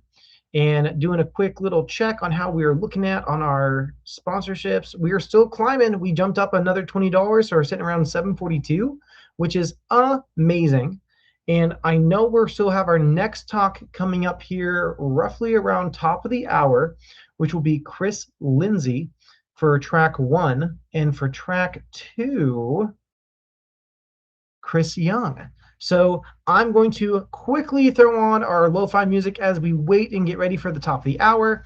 But everybody, please, please, please make sure you're liking, subscribing, dropping comments. We've loved all the interaction so far upon both tracks. And a huge shout out to CyberSpeak Labs, Rihanna Schultz, for putting on this amazing online conference to get everyone here that is trying to break into cyber and also put in some time to help an amazing nonprofit get some amazing funds to help out their cause. So I'm going to take a quick pause, throw up this graphic, put on some lo-fi music, and I will see you all on the top of the hour.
Weird. Why is that all sideways now? I don't know. Well, hold on, folks. Let me see if I can fix this. Or what we'll do. Ha! There we go. Let me kill some music real fast. Well, hey, everybody. Hopefully everyone's having an amazing time here with CyberLab Con with the amazing talks we've been having so far. My name's Andrew Karate, also known as Ginger Hacker, and I've been having so much fun getting to be your guys' MC for Track 1. Now, we have some awesome talks also on Track 2, but I am pretty excited to introduce our next speaker here for Track 1. Chris Lindsay is an application security evangelist, international speaker, and cybersecurity leader with more than 35 years of experience in software engineering and over 15 years dedicated to application security. He has built and led mature application security programs, helping organizations strengthen, secure, develop practices through security architecture, develop enablement, risk management, DevSecOps initiatives. A recognized voice in the AppSec community, Chris serves on the Dev and Network Security Advisory Board, contributes to industry publications, and regularly presents at leading conferences including RSA, Black Hat, SANS, OWASP events. And through this technical experience and engaging presentation, he is passionate about empowering developers and security teams to build more secure software and stay ahead of today's evolving threats. And we're so glad to have Chris on. I'm going to bring him on in 2 seconds before I say a huge thank you to our other raffle sponsor, Skillbit. And as we approach our goal of $5,000 raised for our next-gen cyber ed, this is an amazing way as well, where just by donating, you're putting in your chance to get up to 3 months of free access to the Skillbit Labs. So make sure you're scanning that QR code. Thank you guys so much for being engaged in the comments, and let's go ahead and bring on our next speaker. Chris, how is it going? It's great. How are you? I am doing fantastic. I am so excited to have you on. How's your week been? It has been quite interesting. I'm actually in Minnesota on vacation, and that's why a little bit of an echo because of the room that I'm in. But I had to take a pause from my vacation for 2 days, run down to Riley, speak on a panel, see some folks, and then come back. So, yes, glad to be here. Well, I'm so excited to have you here. This is going to be an amazing talk. What I'll be doing in the background is answering some comments in chat as you start dropping down some awesome bombs of information, might be dropping in some links. But other than that, I'm excited to hear your guys' talk. Thanks for taking some time. I, too, am out of my normal area. I'm also traveling and actually in Little Rock, Arkansas. So I totally understand that we're on the travel rigs, but we're still making things happen. So that's awesome. Perfect. Hey, if you could start off, go back to slide 2. Yeah, let me go back. There we go. All right, here we go. Guys, awesome. Perfect. All right. Glad to be here. I am glad that you're spending some time with us today. This has been an amazing conference, and hats off to everybody that's involved because there has been a lot of work to get to this point, and I hope you guys are enjoying today's talks as both tracks are going. With that being said, let me talk about my talk. So this talk is one that's passionate to me, like a lot of the talks are. And this one goes both heavy on the administration side, but also on the developer side. So this is kind of the tale of two coins, and it's kind of a fun one to give. So with that being said, let's get started. So the introduction we've done. We're going to explore some trust paths. We're going to do some technical dissection of 2 Chrome extensions that accounted for over 100 billion credentials stolen.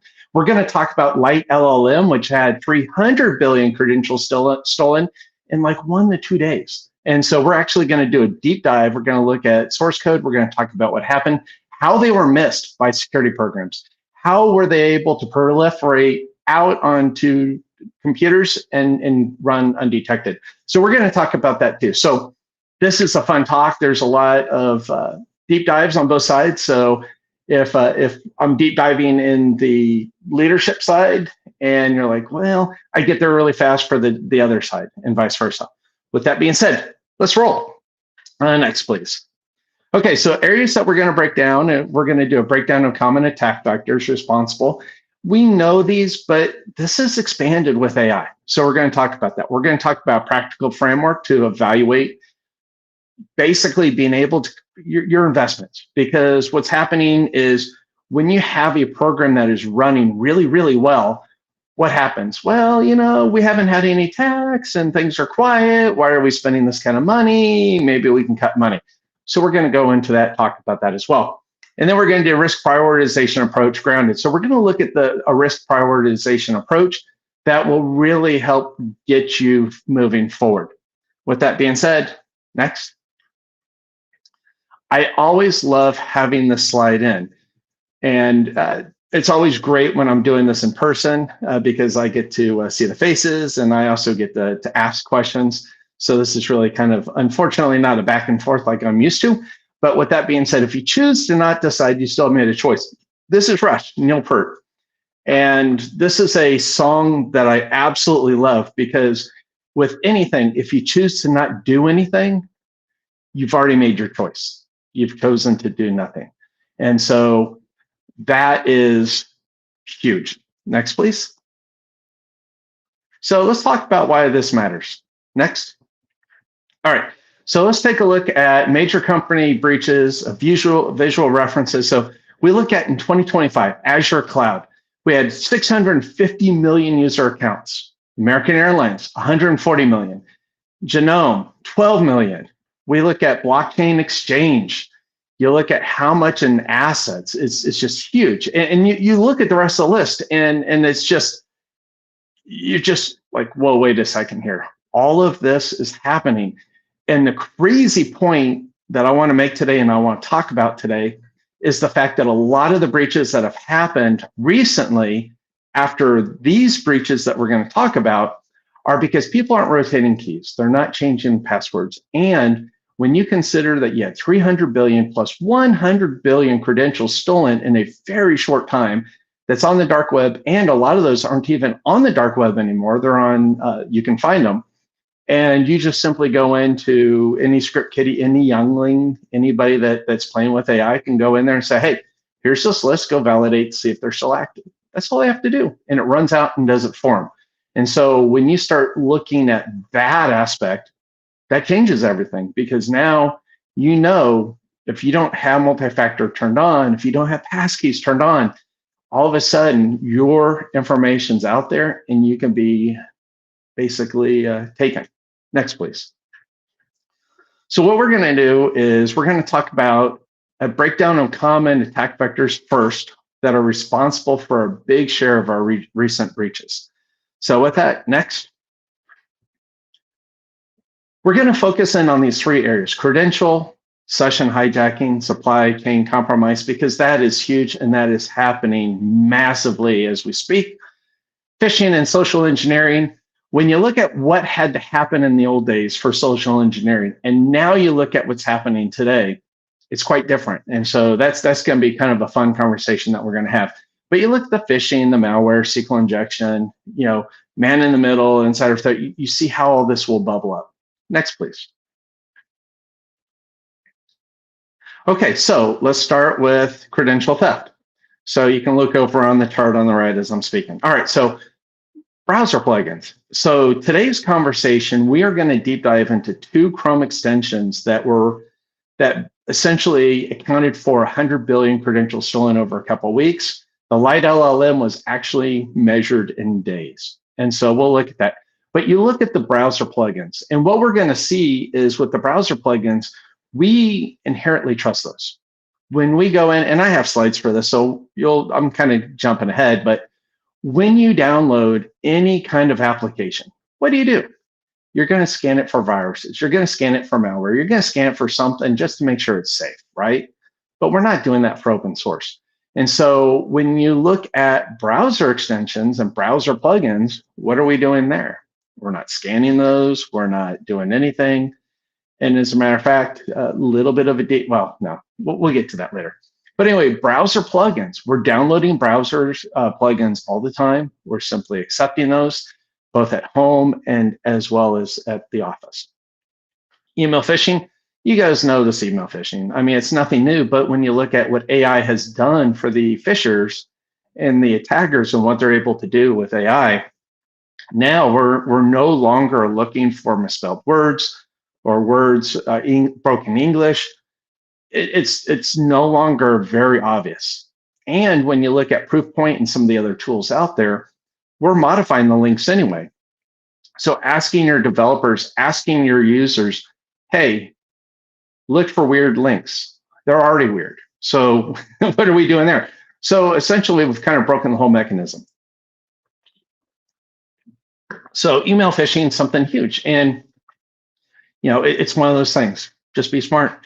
If you get an email that's too good to be true and you know the person, send them a text. Pull out your phone, send a text. Say, did you send this to me? If it's somebody from work, this happens frequently. I get a lot of emails that say, hey, you got a gift card, you got this, you got that. And I always go in and ask the person, did you send this to me? And most of the time, no. So that's how I get around the phishing. If it's something that I'm not sure about, I reach out to the person themselves. I do not click, I do not do anything. Typically, I just simply delete. Typo squatting. This is where you change the URL slightly. And so what happens is sometimes there are some words that are easy to misspell and receive. Is it IE, EI? I mean, little things like that go a long way. Supply chain compromise. Now, this is where we're having a lot of trouble. And when I was on the panel speaking last week, or actually this week in Raleigh, the big thing that I talked about is today the developers are the target. It's no longer, I'm going to attack the castle. I'm going to try to break through your firewall. I'm going to try to, no. Basically at this point, with all the keys out there, people are going into the supply chain acting as the developer because, you know what, they have the key. The key's been compromised. It's out there. They're able to log in. As the maintainer, put the malicious code out there, release it. What happens when people see that, oh, look, the maintainer made the changes? They assume it's safe. That assumption will bite you every time. And we're going to get deeper into this. DNS poisoning. This was something that happened frequently to my kids as they're growing up. They didn't inadvertently download something, run something. And all of a sudden, when they were trying to go to a URL, it was going to a DNS server that was malicious. And in some cases, it would actually go out there and send them to a malicious version of the site that looked right, but wasn't right and still acted right. And so DNS poisoning is huge. And apps installed from a trusted source. Can we now still trust the originators? Can we still trust when we look at, oh, well, this came from this company? Should we be able to trust it? We have to still do trust but verify. And when we look at what we do, and again, I'll talk about this later, but I'm going to hit it now just a little bit. Think about a cooling off period. If something has just been released, that's probably not a great idea to grab the latest and greatest. Let it sit for 7 to 14 days, then try it. Because if you grab it and it has been compromised, usually there's a short window of a couple hours, well, sometimes minutes, to hours to days before it's been identified as being malicious and stopped. And so if you're downloading immediately, and man, I love the latest and greatest, I am beyond bleeding edge, guess what? You are that target. Next, please. So when we look at all the supply chain compromises, right?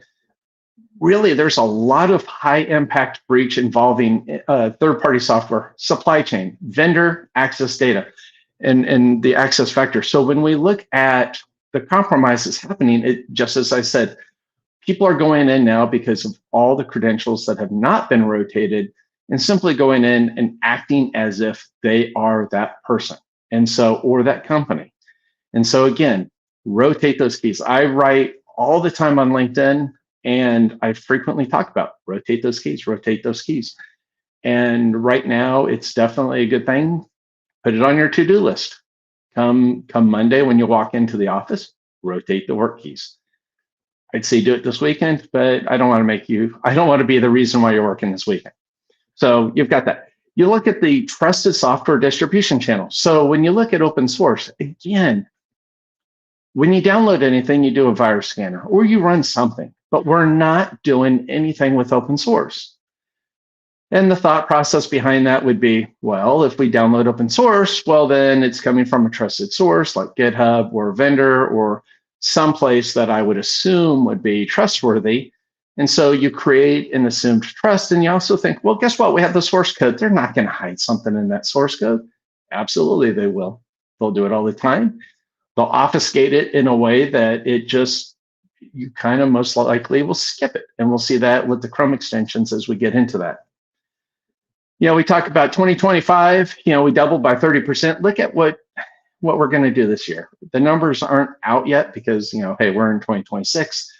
But the fact that we doubled by 30%, I hate to say this, with the latest compromises and the things going on, I think it's going to be higher. I think it's going to be a lot higher. And then we take a look at the SolarWinds, the Chrome extensions, just to name a few, if you look at the supply chains and you look at how they've been compromised. They've all been compromised by different methods and methodologies. Next, please. So we look at the phishing and social engineering aspects of this, right? So we take a look at the initial installation of compromised software, the extensions, right? So we have to build trust. One of the things we're going to see in one of the Chrome extensions is where they put up a EULA. We're all used to seeing EULAs. We're going to go in, we're going to look at it and go, oh, look, EULA, scroll down, accept. We're going to get into that when we hit the Chrome extension.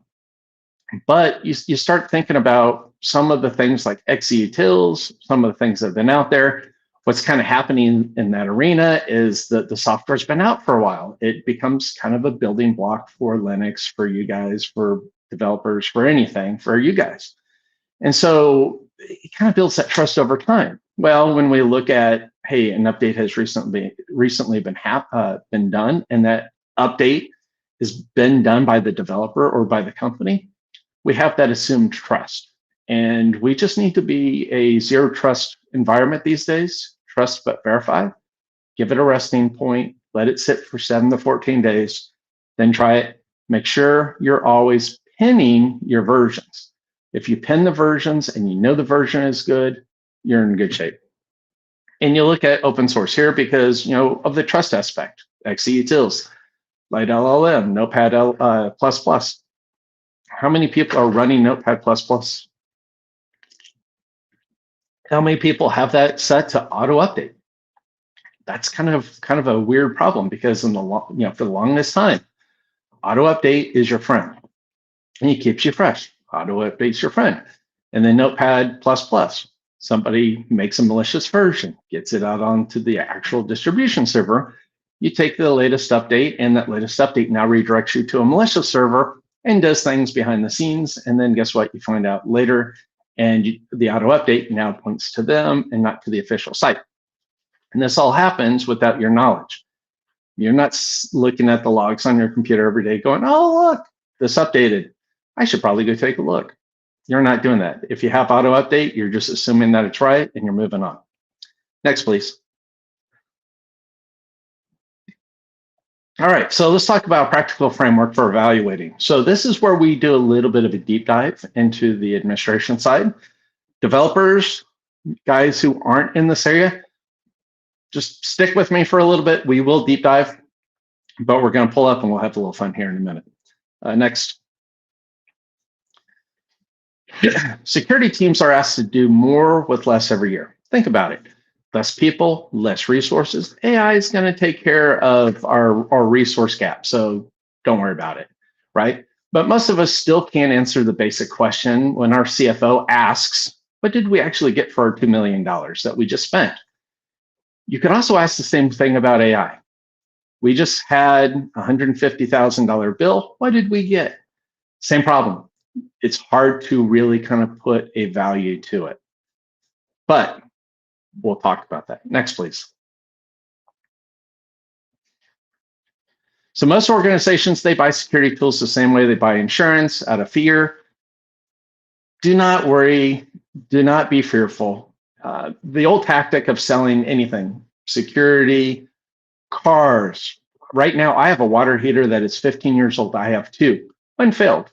Now I'm looking at it, and what do? Do I go ahead and proactively replace the second one, or do I let it fail? I have the ability to turn off each one distinctly, so I'm not really being impacted. But at this moment, I know that I'm on a ticking time because at some point, if that one failed, that other one will probably fail sometime soon.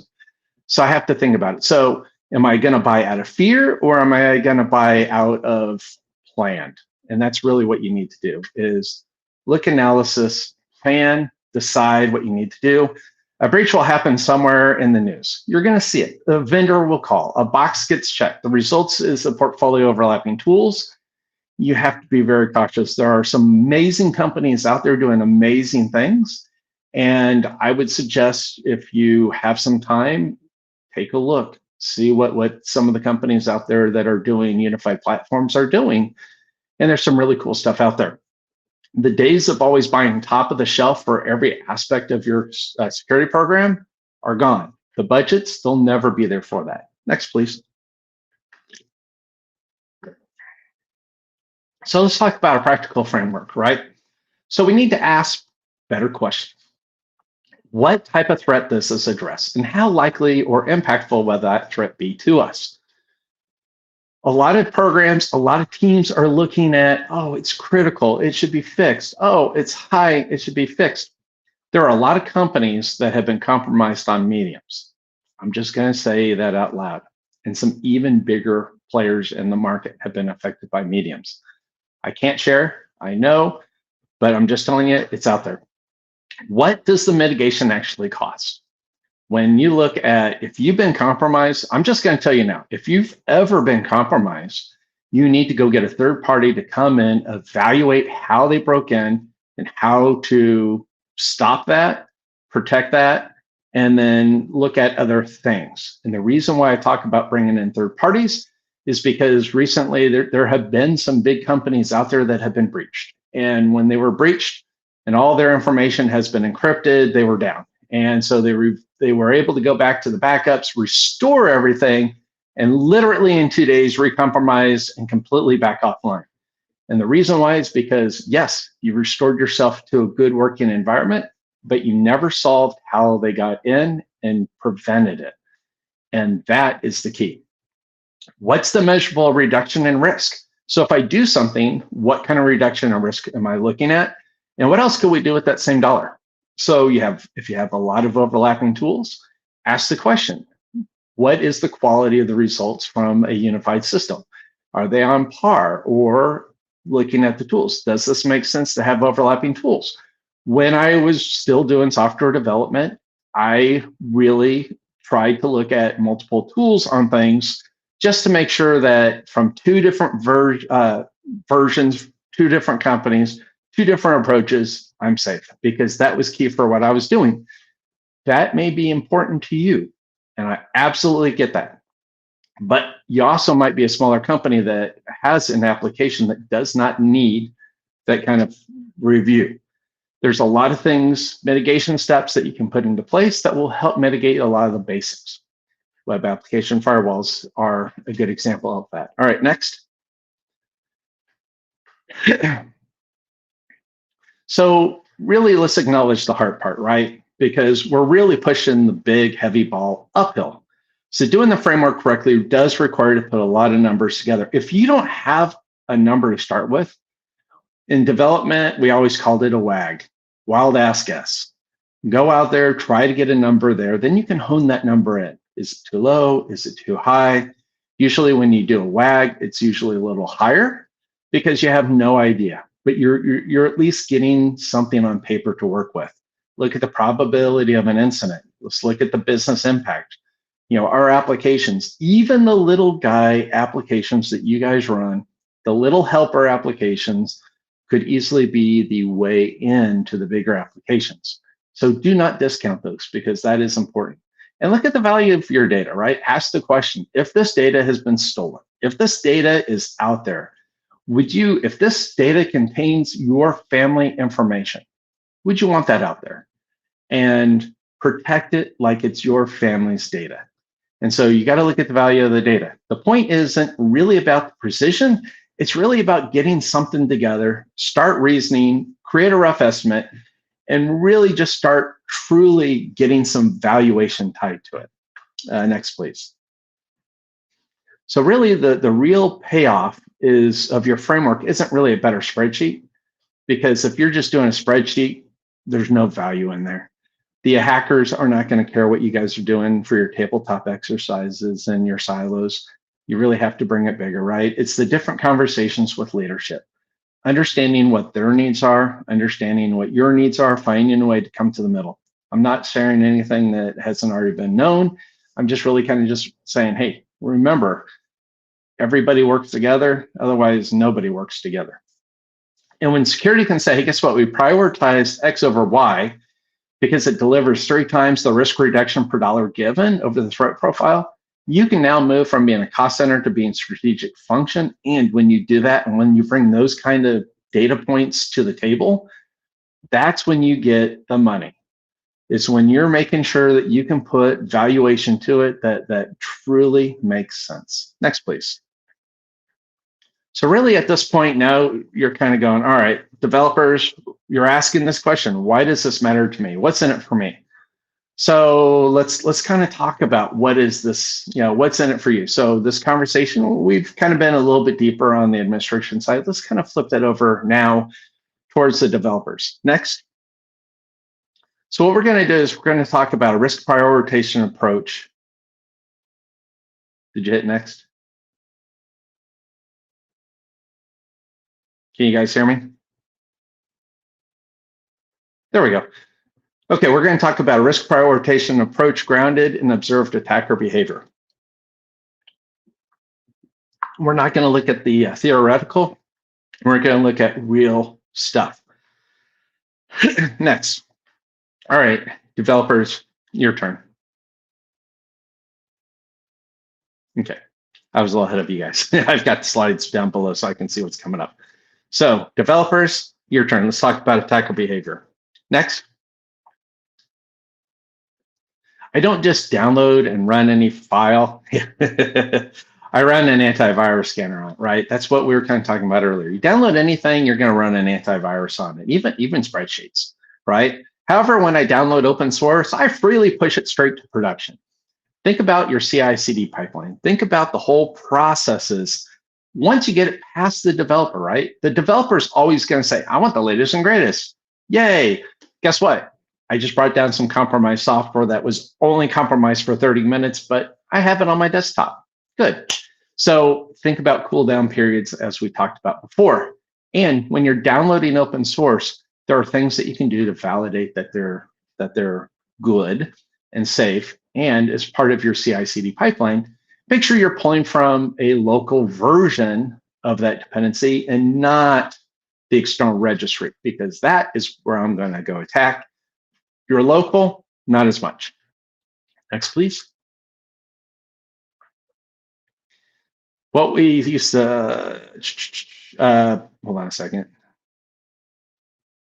Back one. Oh, I guess I took it out. Never mind. All right, next. So we'll talk about Trojan hunting. Next. So let's have a little fun with Chrome extensions. I have 2 of these. We'll start with the first one. We'll see, we kind of get a little deep and a little long, and I'm sorry. And we'll have a little fun with it. So let's talk about Chrome extension number 1. This is a chat AI stealer. So what this does is this appears as a Chrome extension for AI chat. So why would I need to go to OpenAI? Why would I need to go to Anthropic or pick your chat program of choice? I can just have a little window right there on my browser and I can ask questions and just kind of simplify my life, right? So make it simple. So this is the name of the plugin. Great. Who's going to know that one? Forget the pronunciation, but it's version 1.6.1.0. So this extension exhibits multiple malicious and deceptive behaviors that classify as a Trojan. We will see that in a moment. This extension aims to monitor, collect, store, and send exfiltration data related to user navigation, chat, conversations, not just your prompt, but your response and all your user sessions. Guess what?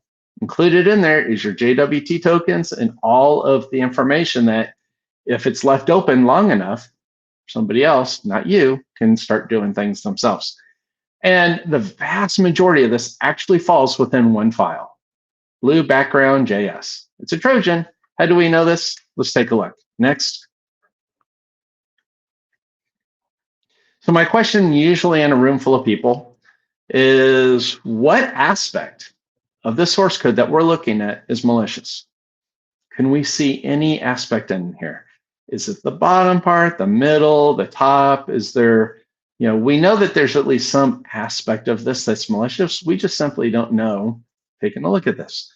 And again, all you have to do for Chrome extensions, only thing you need to do is when you bring down a Chrome extension, it's nothing more than a zip. You right click and you say unzip and you get all the files. And so you can do some fun things. So let's say you do that and you're trumping through this file.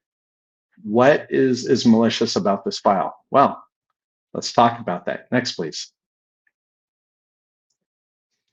We see that this uninstall URL is malicious. What makes it malicious? Next, please. It's deceptive. It has impersonation. DeepSeek.ai Chrome extension uninstall. Well, when you uninstall this Chrome extension, what does it do? It goes in and it tells this DeepSeek.ai/Chrome extension that guess what? You have removed that extension. Because they know who has the extension currently enabled versus not enabled, they have the ability to go, great, I'm collecting from Chris. Chris still has it active, and I have the information to be able to pull a lot more out of it. This gets far worse. The chat URL.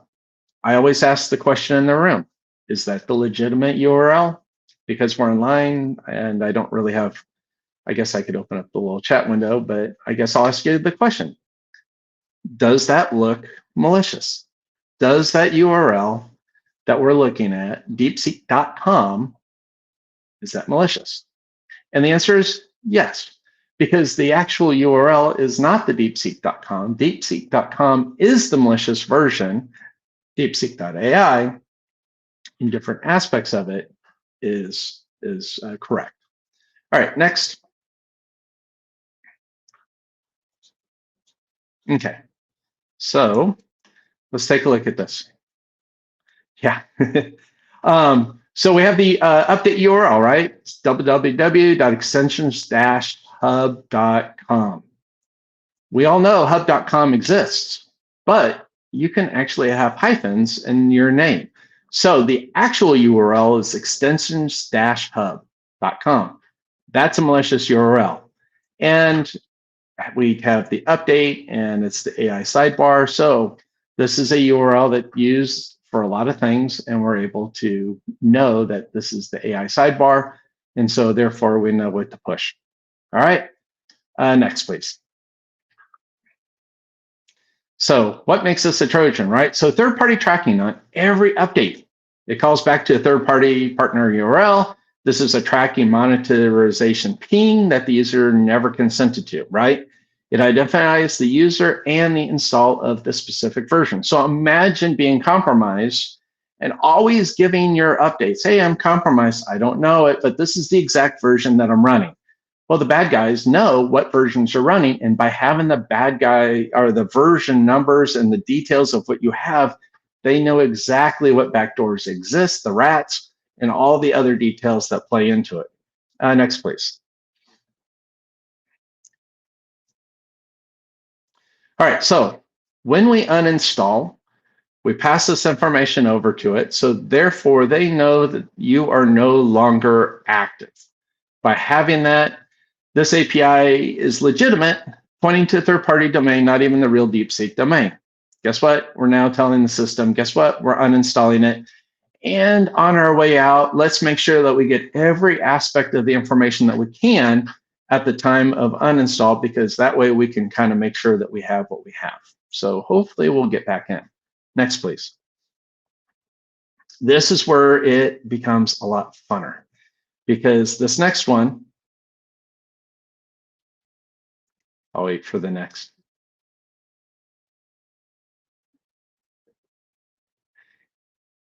You there? Probably walked away for a second. Andrew? Here it comes. All right. So what makes this a Trojan, right? So AItopia, service worker loader, JS, import chat response, JS, right? So we start looking at this and it looks... Okay. Go ahead. Oh, no, back. Sorry about that. No worries. Back one. It's going a little slow on my end. Hit a quick lag. Oh, no worries. We're looking at the one that says, what makes this a Trojan? Okay, give me 2 seconds. I should have warned you that I had a lot of slides. No, you're fine. Yeah, my restream is just going a little slow, so bear with me. If it would make it go quicker, I can share on my side too. So just let me know. Let's try that real fast because right now it's not letting me get in the slide deck. So yeah, can you try that real fast and see if it'll let you take over? Oh, hold on. I just saw it move. Back one. Back one? Okay, there we go. Yeah, Sorry we're about good. No worries. No worries. All right. So so we look at AItopia service, right? So what is AItopia and what's going on, right? So the file looks relatively benign. But when we start looking at what's going on, well, this is where the typical payload lives in extensions. So this service worker JS in particular can silently install, inject scripts, do like intercepting of network requests, steal your tokens and cookies, exfiltrate data, knowing exactly what's going on. And the beautiful part about this one is this is really where it becomes scary. So if you want to hit next. So this is where the pop-up hijacking infrastructure kicks in, because what's going to happen, and we'll see this actually here probably in the next slide or two, but I'm going to go ahead and bring it up. Usually what happens is on some of these pop-ups and some of the things, when you install the extension for the very first time, how often, how used to going in when we see a EULA, we just simply accept. Another EULA, scroll down, accept. What this Trojan does is magnificent, because what it does is it pops up a EULA. And you go in and you're just like, scroll down, accept. But what happens is when you hit accept, you're not actually accepting a EULA. What you're doing is you're actually allowing the Trojan full-blown access to your computer. Every aspect of your computer is now available to the Trojan. And so it's going to be able to see all your network traffic, what's going on and what's happening on your system. And it can now download backend things and do things on your computer without you realizing. And the Trojan just simply looks like a great chat program that you're simply going, hey, how do I turn off my PlayStation 5? You know, those kind of fun questions, right? So you're getting your answers and all of your data is being taken as well, including all your passkeys and details that are in memory. So we have a backdoor. All right, next, please. So how does this sneak by, right? The pattern of this fits the well-documented pattern, you know, of fake cloned AI assistant extensions. But how did this get past all of your tools? Because we're not saying that you guys aren't running Norton or Bitdefender or any of those guys, scanning systems and tools and all that. I mean, how did this get right past all that undetected? Next, we'll talk about it. So as we're looking at this, I'll give it a second for there we go. All right, look at the spelling. This JavaScript, right? Send message. No, it's message, not message. Handle message. Well, handle is not really actually there. It's supposed to be handle. Save chat. Well, I can't even pronounce the questions that it came up with. But what you see here is a lot of the tools, depending on the tools, are looking for keywords, simple aspects of different variations. And they do try to catch these kind of things. But the problem is you look at that, and at a quick glance, you're just like, this is an international person working on the tool. They probably just misspelled it. That is done on purpose. Those typos will suggest, hey, this is rushed. It's somebody that doesn't know it, you know, how to spell that, right? So the constant level of misspelling, you start looking at it and you go, okay, It happened. It's not just one area. It's all over the application. It must be that, again, it's assumed that trust that it is accurate. It's just the guy just didn't know how to spell. Next, please. This is where it becomes fun. The HADL message, right? So if the message type is open, pop, click, guess what? We'll send the message received. Otherwise, we close the pop, up, click, and there. So what's happening behind here? And then else, nothing. Because of the else and doing nothing, this at a quick glance looks good, looks normal, and you would just kind of think, why would they have the else? Who cares? Probably they didn't have anything in there. By having nothing in the else, there's nothing to do, and it's simple, it goes on. So this model is very suspicious. This whole CRSB agree to, the decline, the pattern basically says, this is a dialogue on agreement, fires open, pop, click. Remember the EULA? That's exactly how they got it. So it triggers a background script, and it goes in, and this is what we call a dark pattern, framing something as a user choice, even though they're not actually going in and saying, yeah, I would like for you to go ahead and take over my computer. That's not an option. They just simply say, hey, by accepting this, you blah, blah, blah. All right, next, please. That's extension 1. Let's talk about extension 2. We'll get most of the way through here, but I'm going to stop earlier because it really kind of, this one's extremely repetitive.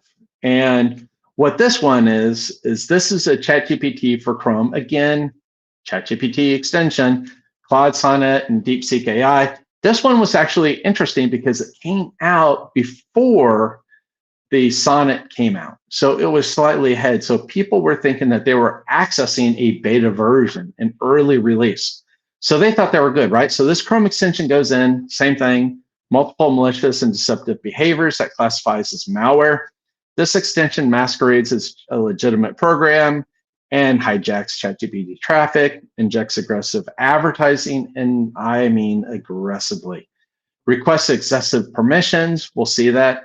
Uses deceptive marketing practices and false claims. Hey, I can give you ChatGPT instead of the $20 a month, for your developer, I can do it for $12.99. Those kind of things. It really makes it look enticing. Everybody wants to save a buck.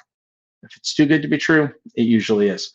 And has missing core functionality, right? So the missing core functionality in this Trojan will become obvious. Next, please.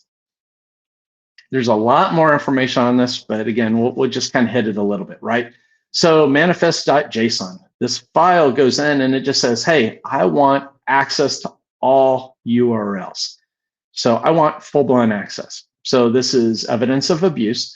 Now, normally what happens is you may have a junior developer or someone that's a hobby developer working on something, and they don't understand the concepts. I mean, I have written applications for Chrome, or let me back up. I have written applications for Android phones since very, very, very first version 1 from Google. And so in the early days, you simply had for the permissions like 3 or 4 options, and that's it. Today, you can get very, very finite in the options that you can say, hey, I want this for permission and that for permission. And that is part of the reason why at a certain point, Google, Android said, hey, we've upgraded too many times. We have too many different unique variations for security. If your software is no longer upgrading themselves and accounting for the new security mechanisms we placed in there, I'm sorry, your application is no longer going to run. They finally broke down and did that because there were a lot of malicious tools out there that simply was saying, hey, I want everything. And back in those days, everything was kind of a typical thing to do. And so now with all the finite things, Android has been smart, Apple has been smart, and same with the other vendors to say with security, we need to be very finite and really understand what permissions are out there and what's going on. So why is this malicious? Because this extension can read, modify, intercept all the data on all your websites, on all the tabs, including your banking. Every keystroke is being sent to them. So they know, oh, you've logged on to this bank. Oh, this is the username. This is the password. This is the passkey. This is all the information to get in. The tokens, every aspect of it. So they have all of that. The data theft risk is there. The legitimate need, there's absolutely no reason for it to have full-blown access and to get into everything. And you look at the policy violations, they're all over the place. Next.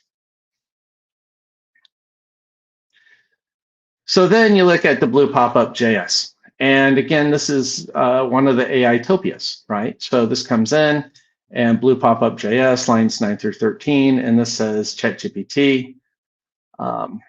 Here's the information, ChatGPT.com. Here's the Chrome extension, fullscreen.html. Why is this malicious? Because it creates a toggle that defaults to ChatGPT and heavily promotes switching to AItopia.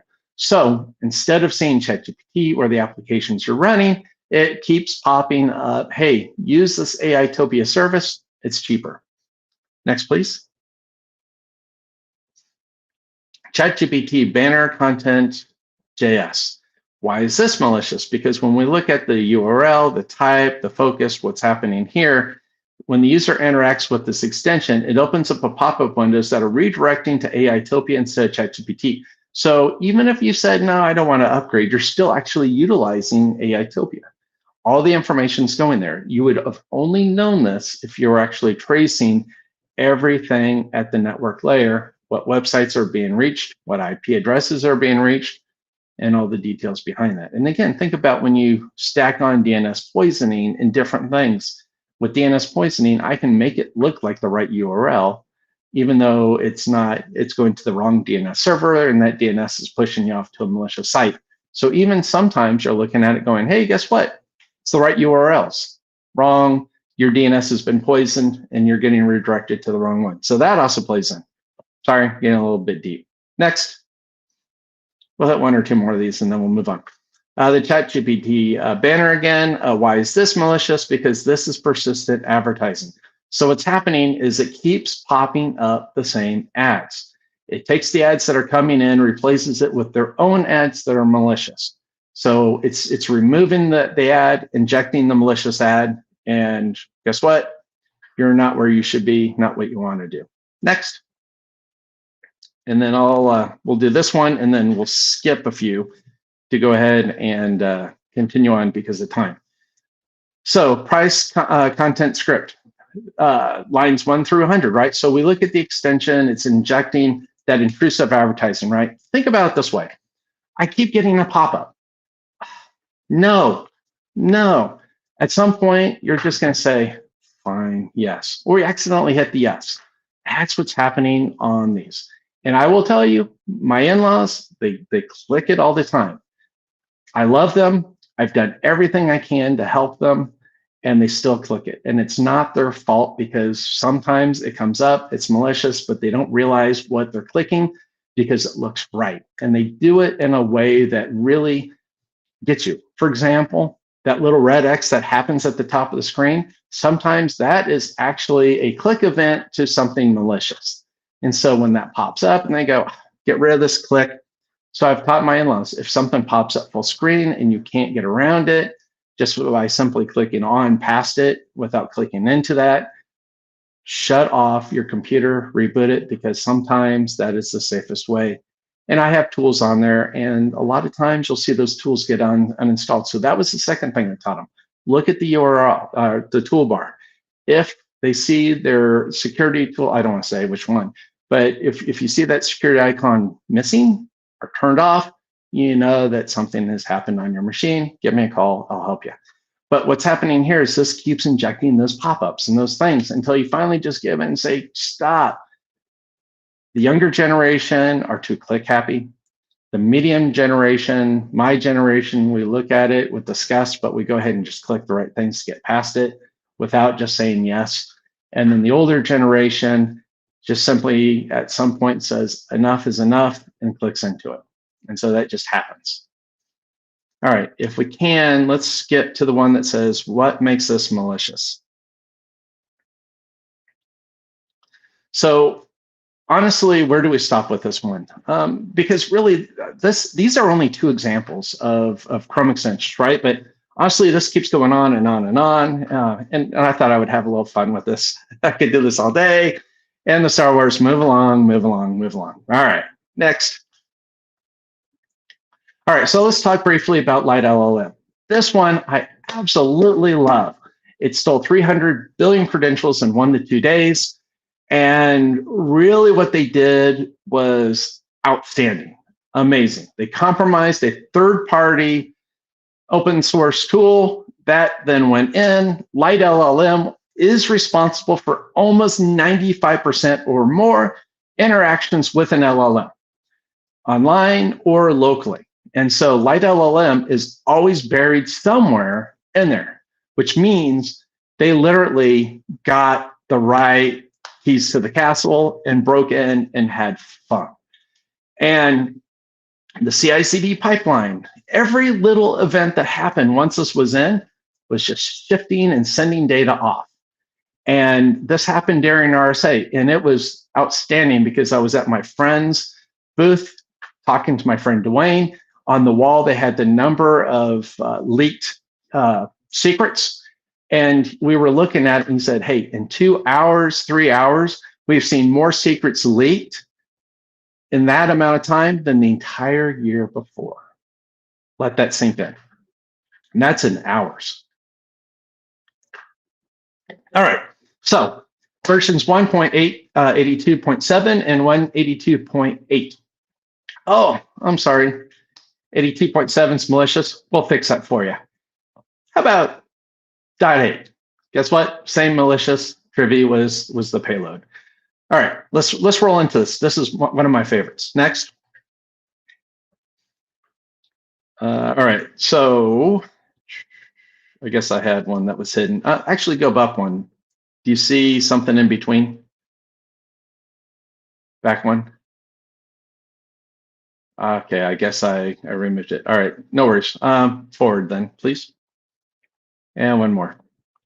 All right, so let's talk about what happened, right? So Team PCP was kind of griping online. It was actually kind of funny because I don't know who actually is Team PCP, but they simply were like, wow, this blew our expectations. They were so excited, but they were like, nobody's really kind of talking about us.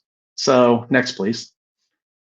They're actually kind of whining in a way. So it kind of makes me think that they were younger, right?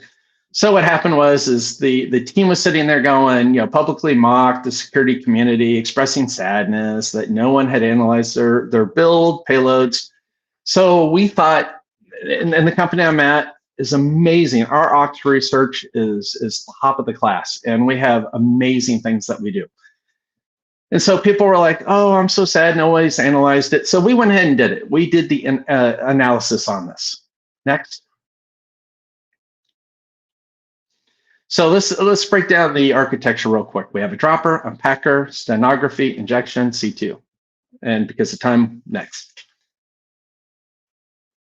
All right, so the audio dropper. So what's happening is they created this file that was hangup.wave. But what they do, and we're going to see this actually in the image too, which is really, really, really cool, is they went in and they just replaced bits with their payload. And so what happens is enough of the file exists that your firewalls and your computer is like, guess what? It's a WAV file, but it's corrupted. But let it through. There we go. So now what happens is the output, you bring it together, and now we have MS build. Next. Part one in place. Part two. Now we've got a WAV file. So with this, our PNG. Now that we have this PNG, we take an image and the same thing. We replace the bits.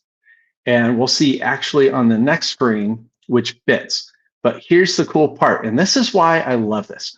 Back in the early 2000s, when I was still doing a lot of development, I worked at a company and we were just nerds. I'm just going to tell you, we were nerds. We were finding ways to communicate with each other through hex, through just binary, through WAV files, and trying to identify in images, what the message was that we hid in there. And so we did a lot of really cool things trying to identify that and find that. So we had actually been doing this kind of thing, dropping payloads into images, But when you drop so much in there, and we did it in a way that you couldn't really tell the image was altered because we did it in a way that was very far apart. Here, they didn't try to hide it. It just looks like a corrupted file. Next. So what they were doing is they were going in red, byte is part of the binary, our payload, green and blue. The alpha, we discard that. We let that be. So that way we still have kind of a broken image. So that's kind of how we got right back through there. And what they did is they took that image file, they reassembled it, and then used MS Build to run it. Next, please. So they go in, they pulled the information, they pulled the code, and then they said, all right, DLL host.exe, it's a trusted Windows process. Go build this, go run it. And it all happens in memory. And you remember a lot of the earlier tools and even the tools out there today, you can still work your way around it where you can do it in memory and do it in a way that you never get seen. Next, please. All right. So now what we're doing is now we're doing dynamic API hashing. So to evade the static analysis, the injected DLL is out there, it's in memory, it's being modified real time. So that way, because we're doing dynamic and changing the hashing and the things behind it, we're not able to identify it. So we have the kernel 32 DLL going through, we have our output. We have the read file, we have the information, we have a different hex. And so what's going on is this information, as it's being done and built and changed, it's all dynamic. So any of your tools that are out there trying to identify this kind of stuff, it's near impossible because it's just not anything that it's familiar with. And so it makes it harder. Next, please. So then what happens is we establish the command and control channel. So now we've given the ability for it to spin up. We've created a quiet channel going out, and it looks on the network like regular data. Looks like someone's just, uploading a file or streaming something across. Again, your firewalls, all your tools in between are looking at this going, I can't quite, 50-50 coin flip, you know what? Enough of it's right, it's a wave, it's an image, it's this, we're good, let it run. And that's what's happening. And unfortunately, hate to say it, I'm not trying to pick on check marks, but they were one of the companies that have been used multiple times as that. So when you look at your firewall logs, you're hitting check marks, and that's a legitimate company. So you're thinking this is legitimate traffic. All right, next. So we're almost done with this, just because of timing, right? So, we look at it, what kind of defenses can we do? So this is really, kind of a standard RAT, right? Remote access capability to get in there. Team PCP did dynamic API hashing to get that implemented. Standard dropper, what they were doing was stenographic memory injection, taking the image, pulling the stuff out and running it. Standard comms, your direct IP calls, right? So your WIN INET backed HTTP beaconing. So it was beaconing, sending, hey, I'm here, I'm alive, to their servers. Next. I wish I had more time to really kind of dig into this. It's just a long talk. So there has to be something we can do, right? So I'll break down my thoughts really, really quickly. When you download any software, do a security scan, good, use it, bad, delete it. And when you play with open source, make sure you're running SCA, SAST, all those. Do a senior tech review. Go in there and say, okay, yeah, I know this is a framework that has 300 million lines of code. Say 3 months ago, 6 months ago, we agree that this is a good version. It's been out long enough. It has bugs, but who cares? Take the latest, do a code diff, and then say at the latest, we're good. And then start moving forward doing code diffs off that. That will make it go much quicker. And you can use AI for that to go in and say, hey, do a code diff, and is there anything malicious you're seeing? Do a cool off, right? So when you download anything, give it 7 to 14 days. I didn't say it when we were talking about the Chrome extensions. I'm going to say it now because I forgot it. But when you have a Chrome extension, download the Chrome extension, unzip it, upload the files, or use like something like Cursor, point it to that folder with all of the extensions and say, why is this malicious in ChatGPT? what it's going to do is it's going to run through and it's going to say, well, he said it's malicious, so it's probably malicious, so I better figure out why this is malicious. And it will come back, if it's malicious, and tell you why it's malicious. That is a way of something you can do today for free. Now you can say, well, what about SAST and CA? Well, great. We can tell you have SQL injection within your Chrome extension, but we can't tell you that you've created command and control backend, because that is not a security violation as far as coding goes. And so there's certain aspects. So that is your quickest way to solve that. And with that, next, threat models are, built-in conference rooms are really aged poorly, right? Attackers don't read those. What I've shown you isn't theoretical, it's actual 2 Chrome extensions and the Light LLM that truly happened. That was really the true extension itself. And so when you ground your defensive investments in observed behavior, you stop defending against what sounds scary and start defending against what's actually happening in the wild. And that's the difference between a good security budget that looks good on paper and one that actually moves the needle. Next. Guys, I post on LinkedIn every single day. This link is not malicious. I promise you, it will take you to my LinkedIn. I post every single day about security stuff, except for, I say that this week, but this week I've been on vacation and traveling, so I've been terrible. But I want to thank Andrew. I want to thank everybody, Brianna, for letting me come in today. I hope this was a great talk. I wish I had time for Q&A. I mean, I guess we do have a minute or two for questions and answers, but we got a few time for some quick ones. So I know one question real quick. So have you seen the videos of the guy who starts giving orders in base 64 to ChatGPT? Yes. Is one of the questions. So a second question I kind of have for the follow-on, was there a specific thing that got you interested in kind of this kind of research that you and some of your colleagues and even your organization kind of went into this? I mean, obviously LLMs and AI is very much in the up and coming, but yeah, even the browser extensions. I mean, so many. I'm looking at mine right now, like way back, my Claude, like my other small Google ones I have as well. It's just like, I think some people just take this for granted of like, oh yeah, it's the one that I quickly Googled and it was the top pick, so of course it's not malicious. Exactly, and that's where our trust is. You're trusting it, just like I said. Yeah, we trust. Ox Security, I'm not trying to pitch us, but Ox Security, we have an amazing team back in Israel that does research.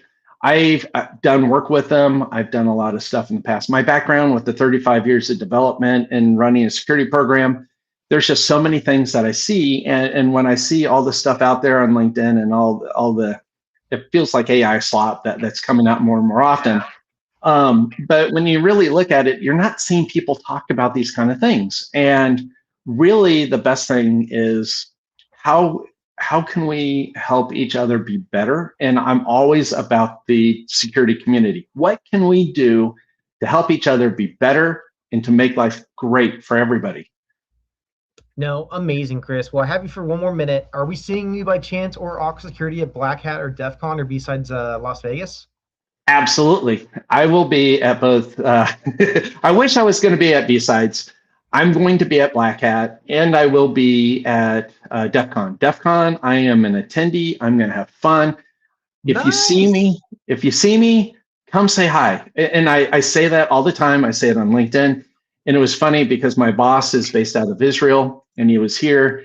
And within just minutes of going out on the floor with him, people are just coming up saying hi, which I absolutely love. I love because I love the conversation. The hallway conversation to me is great because talking with others face to face, there's so much value in there. And so Black Hat, I will be at the booth. I will be doing different things. I will hang around the booth.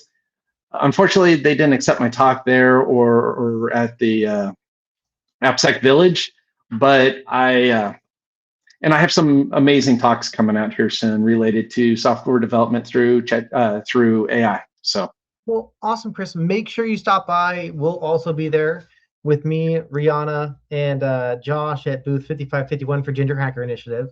So please swing by so we can give you a sticker and say hello. And enjoy DEF CON as an attendee this year. Some folks kind of take it for granted when you're always going there for the villages or talks. It's sometimes like it's nice just to be an attendee sometimes. So Definitely enjoy it. Stop by New Village as well, and please say hi. We'd love Will to see do. you there. And yeah, Absolutely. I'll let you drop, but thank you so much for taking some time out of your vacation to still join us today. Thank you so much for having me. I appreciate it. Awesome. Thanks, Chris. Thank you. All right, everybody. Let me kick Chris back to the back room chat as we prepare for our next speaker. I'm going to make sure he's ready. Yep, I see him in the back room, so fantastic. So before I get started, huge thank you to all of our sponsors and for being here for the CyberLab Con. And another great sponsor we'd like to thank is CompTIA. So they have donated an amazing 3 vouchers for the CYSA exam. And just by you donating us $5, that also runs you into the chances of getting one of those 3 exams. So as we continue to grow to hit our $5,000 goal, hit that QR code either right here, right there, this one right here, or this one I have in that top corner as we're doing our talks to donate and help generate some amazing funds to give back to Next Gen Cyber. So let me do a quick refresh on the page, see how we're sitting. We are climbing. We are at 753. So let's keep those numbers going up as we're amazingly helping a great cause. Now, for our next presenter here, his name is David, and he is an AI security expert and security architect with CWX, a premier Google Cloud partner specializing in infrastructure and AI, and is passionate about helping organizations unlock the full potential of AI on Google Cloud Security. David specializes in building bulletproof AI solutions, covering everything from traditional applications and network security to the unique vulnerabilities of AI and ML systems. David's background includes deep experience in application programming and cloud architecture. David also shares thoughts on cloud, security, networking, and application development through his personal blog. So let's go ahead and bring David onto the channel. And David, how is it going? I am good. Thanks for having me, Andrew. A little quick correction. I'm no longer at CWX, but we'll get into that. I think over the course of the few months that I submitted the paper, things sort of transitioned, but that's all good. Thank you. And yeah, I'm super happy to be here. This is actually my first conference talk, so. Congratulations. Great, right? Yeah. No, fantastic, man. The call for papers are so fun, and I'm actually really excited. I obviously was snooping through the slide deck, and yeah, pretty excited to see what this one actually is going to entail. So I will give you back some time. I know we're a few minutes over, but as long as we're hitting that time mark, if we have some time after, I'll make sure we open it up for questions. And of course, I'll be posting stuff as you talk and trying to answer some questions as we go on. So without further ado, everybody, I'm going to pass it over to David. David, the floor is yours. Perfect. Thank you. Yeah, so I'm just going to probably spend the next like 40 minutes talking about, so the title is like Beyond 1999, Why Your Threat Model is Failing in This Agentic Era. And it's a little bit less of the provocative and more like why our traditional way of doing threat modeling just doesn't really work in this new agentic era. So it's basically around all the assumptions that we've kind of thought about, like applications, trust boundaries, and attack paths. They don't really always fit in the autonomous agentic system. So that's kind of what I'm going to talk about. And it's more about updating the view and the lenses that we kind of use, and not sort of replacing the practices and the discipline we've already come to use. So if you can go to the next slide. Yeah, so a little bit about me, David Tessier. I'm a CISSP and CCSP certification holder. The new job is Director of Security Engineering at Anvil Intelligence. Essentially, we build intelligence platforms for highly secure, mission-critical systems in sensitive environments. I kind of focus on building out the security engineering practice, focusing on AppSec, DevSecOps, and all that jazz. I'm also a contributor to the Cloud Security Alliance. Recently, I served as a reviewer for their AI controls matrix. And fun fact, I am a huge spy thriller and horror movie fan, as you can probably see from my arm. It's covered in 80s horror films. And I want to bring this up because it kind of teaches us how those two genres kind of focus in on how to never underestimate your adversary, right? One teaches you never to ignore the warning signs, and the other one is kind of like not underestimating your adversary. So that kind of ties in to security and engineering, right? So like for instance, the protagonist typically anticipates threats before everyone else, or they fail because they miss one, right? And that's kind of how threat modeling ties in, right? Yeah, so that's just a little bit about me. And if we can go to the next slide.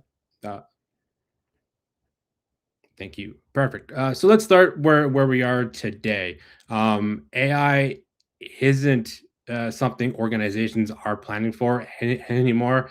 It's kind of already in play, right? Last year, most of the conversations were about AI adoption. Now it's more about AI governance, right? So, for instance, McKinsey's latest research tells a pretty good story. 88% of organizations are already using AI in at least one business function, right? So it's not.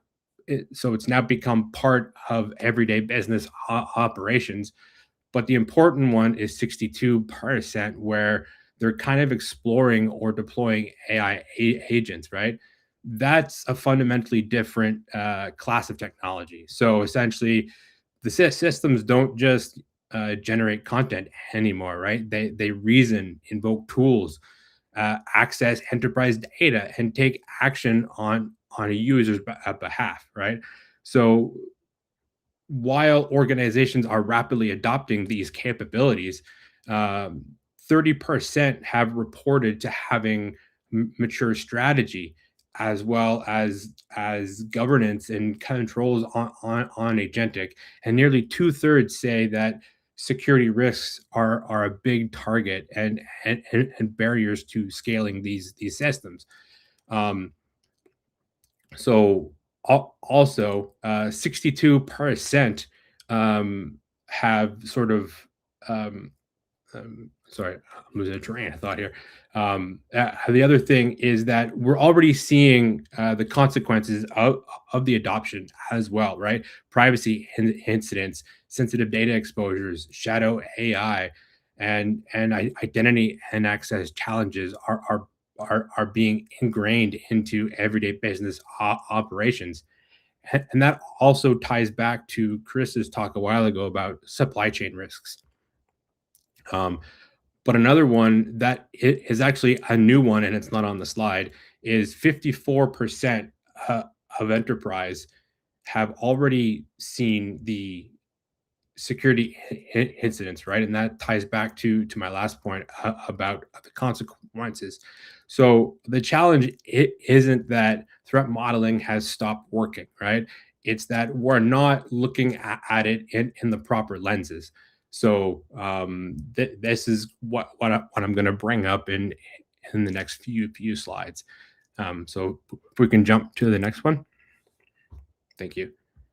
So essentially, I just want to go back to what historically we've kind of been looking at, right? So for the last 20 or 30 years, our threat models have kind of been waiting for user action, right? So user clicks a button, um, the application follows a predictable path, API, backend, and we can reason about how the system actually behaves. Traditional threat modeling worked effectively well in that sort of paradigm, right? But in agentic AI, that execution model drastically changes. So the user provides a goal, not every step, right? And the agent sort of decides and behaves around how that kind of works, right? So it retrieves information, invokes tools, and so on. The execution path is sort of no longer fully defined ahead of time, right? So when that execution model kind of changes, our threat model has to evolve with it. If you can go to the next slide. So this is kind of where agentic systems start to look fundamentally different, right? A request doesn't just follow a predefined workflow. It kind of moves through the decision loop, right? So, which uses whatever context the agent has access to, right? Any sort of tools it's allowed to use, and the memory it's accumulated. But none of that kind of creates real risk until you add an authority path. So once an agent takes an action, calls an API, modifies data, triggers a whole workflow, that decision loop has real world consequences, right? So our security questions kind of change at that point. It's no longer just, is the application vulnerable? It's also, what decisions can this agent make, and what authority does it have to act on them? Because the threat surface is not just the code anymore. It's a combination of the context the agent has, the decisions it kind of makes, the memory it's using to make those decisions, and what authority it has to make the action done. And that's why threat modeling still matters, but it needs to evolve from analyzing static workflows to understanding dynamic decision paths. Next slide, please. So before we go a little bit deeper on this, I just want to emphasize that our legacy approach of threat modeling is not the problem. The practices we've kind of built over the last 20 or 30 years still provide a lot of value. Stride, PASTA, attack trees, abuse cases. These approaches gives us a structured way of understanding threats and making better security decisions. But what's introduced in agentic systems are new considerations, right? As I mentioned, systems now make decisions, interact with tools, and retrieve context and act on behalf of a user.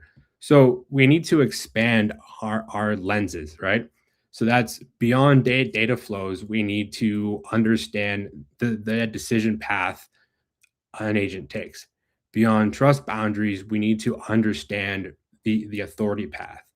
Beyond inputs, we also need to understand context and how that influences the decisions the agent makes. So the goal isn't to replace these legacy models.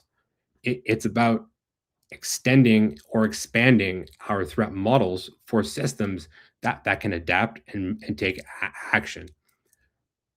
So the questions are, where do we need to expand the view? And what changes when AI moves from answering just basic questions to taking action? Next slide, please. So these are essentially some of the blind spots that typically appear when we're leveraging legacy threat modeling in the agentic era, right?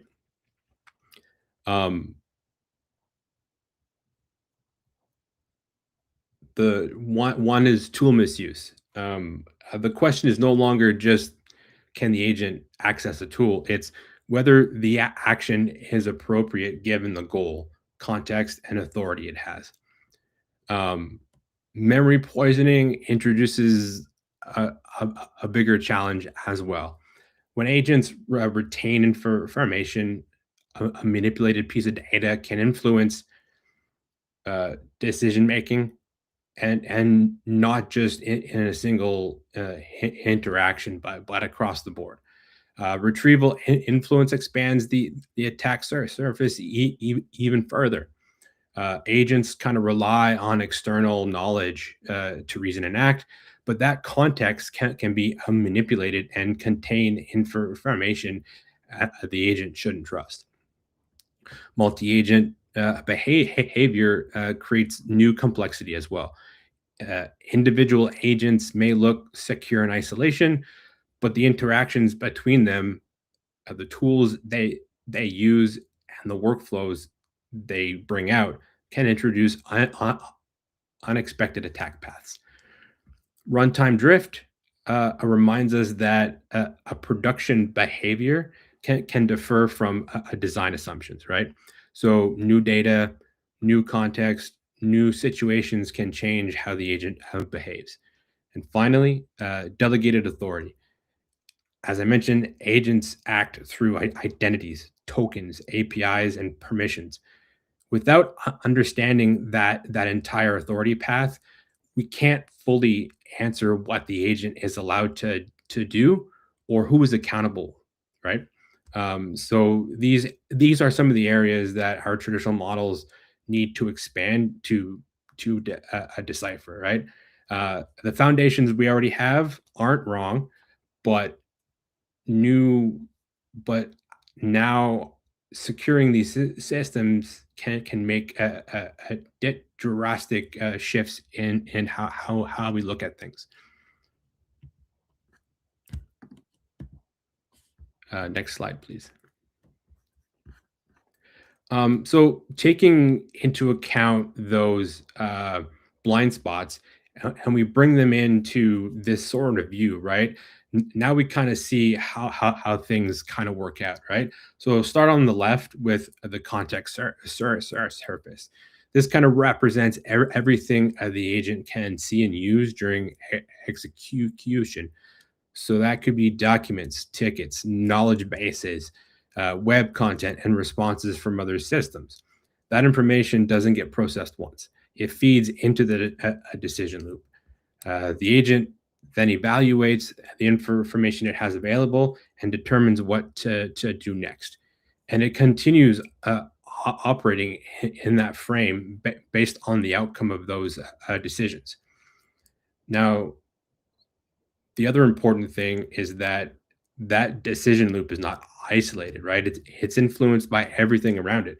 So that includes memory, which may change as the agent interacts with the workflow.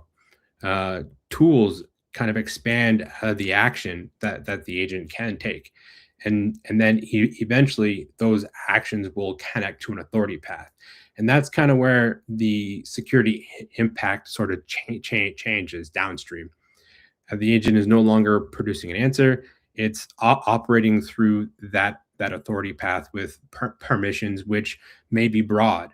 And the problem will, that means the problem earlier in the chain is much larger and becomes real in downstream systems, right?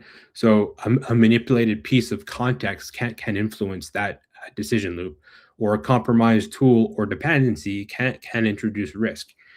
And that's kind of where that decision reaches an authority path and the agent takes an action. So the actions may trigger various security risks, right? So that's model or IP theft, supply chain attacks, and memory poisoning.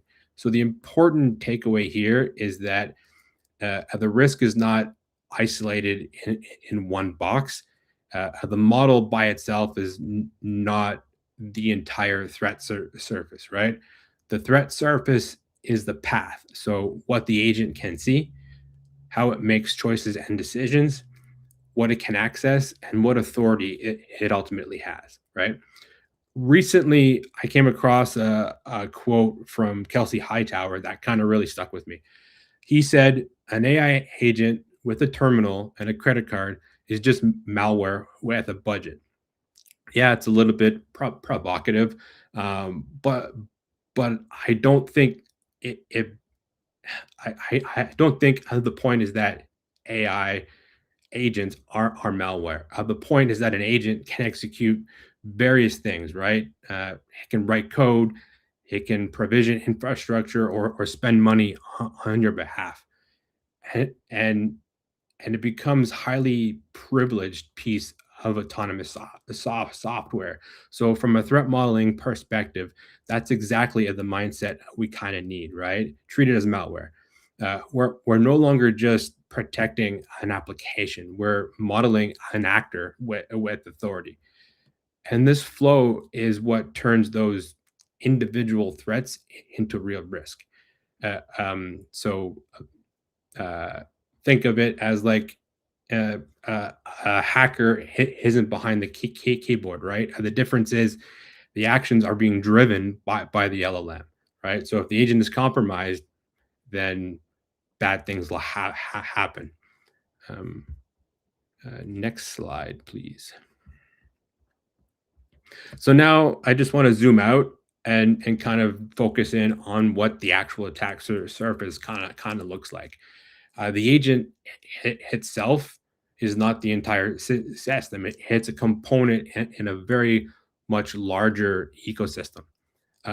Around that agent are things that shape its behavior, right? The information it receives, the systems it connects to, the permissions it inherits, the decisions it kind of makes, and the actions it's allowed to take. So every connection creates an opportunity for influence. An attacker doesn't always need to compromise the actual model itself, right? They may influence the information the agent sees, right? Say like a prompt or a knowledge base. They may manipulate a system the agent trusts, right? Like a back-end API or whatnot. They may abuse the permissions the agent sees or inherits. They may also target the records that us as security individuals depend on to understand what happened after the action was taken. So that changes how we think about the attack surface. We can no longer just look at the model, the application, or the API. It's the full life cycle. So what goes in, what decisions are made, what influences those decisions, what authority is available, what actions are taken, and what evidence remains afterwards. Next slide, please. So that's why this conversation kind of matters really now. These systems are moving beyond experiments and are being connected to real world business processes and data sources and operational workflows. So the agent, at the moment the agent takes context, makes a decision, and interacts with business systems, those security questions start to change. We're no longer only asking, can the model produce an unsafe response? We're kind of asking more around what happens when that response itself influences a workflow, because the impact is no longer limited to the output itself. The output may become a decision, an action, or a chain of actions across the entire environment. And that's where AI security moves beyond model behavior and to more of system design. The risk is distributed across the workflow, right? So the architecture, permissions, integrations, and controls surrounding the agent. That is why securing these systems requires a more collaborative process with security architecture, application security, cloud security, platform teams, and business and AI leaders at the same time. No single team owns the entire risk, right? Next slide, please.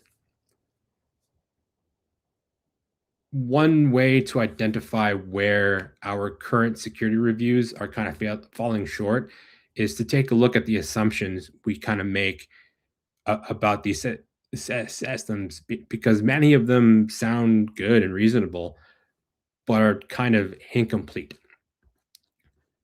For example, it only reads documents. That kind of sounds safe until we ask what happens next, right? Where does that information go? What decisions does it kind of influence, and what actions can it enable downstream? Reading is not the end of the workflow. It's often just the beginning. The model cannot change anything. That's kind of true first, right? But as the system evolves, tools get added, permissions change, new integrations appear, right? So the risk is not only what the system can do when it's first deployed. It's more of the risk is more what it can become over time, right? As it evolves. The user approves the final output. Sure, that sounds reassuring, but timing kind of matters, right? So if actions happen before that approval point, then approval will only review the results and not control the overall process, right? So human in the loop kind of behavior. We've reviewed the prompt.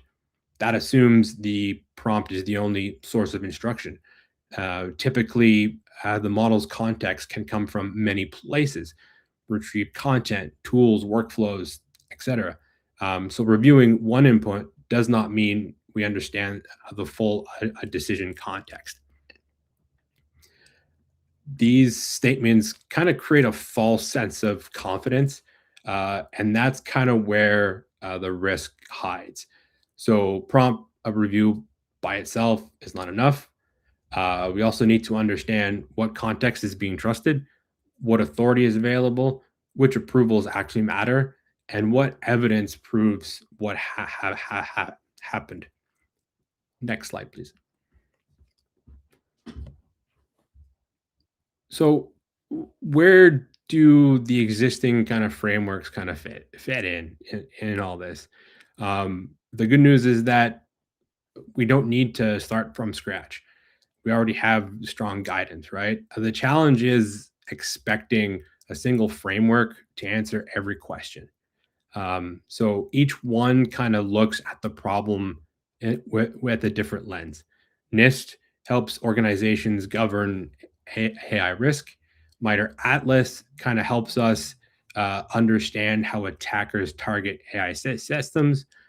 OWASP focuses on the application and implementation risks developers need to address.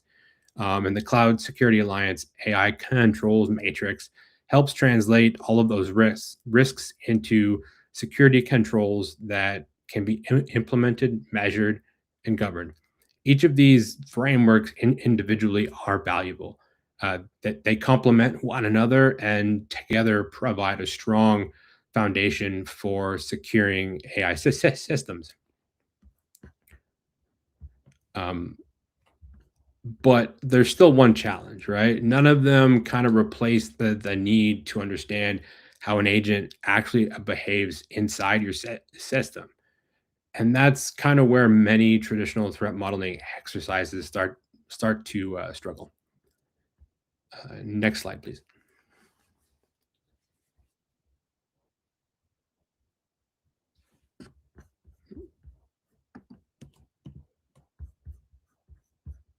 Next slide, please.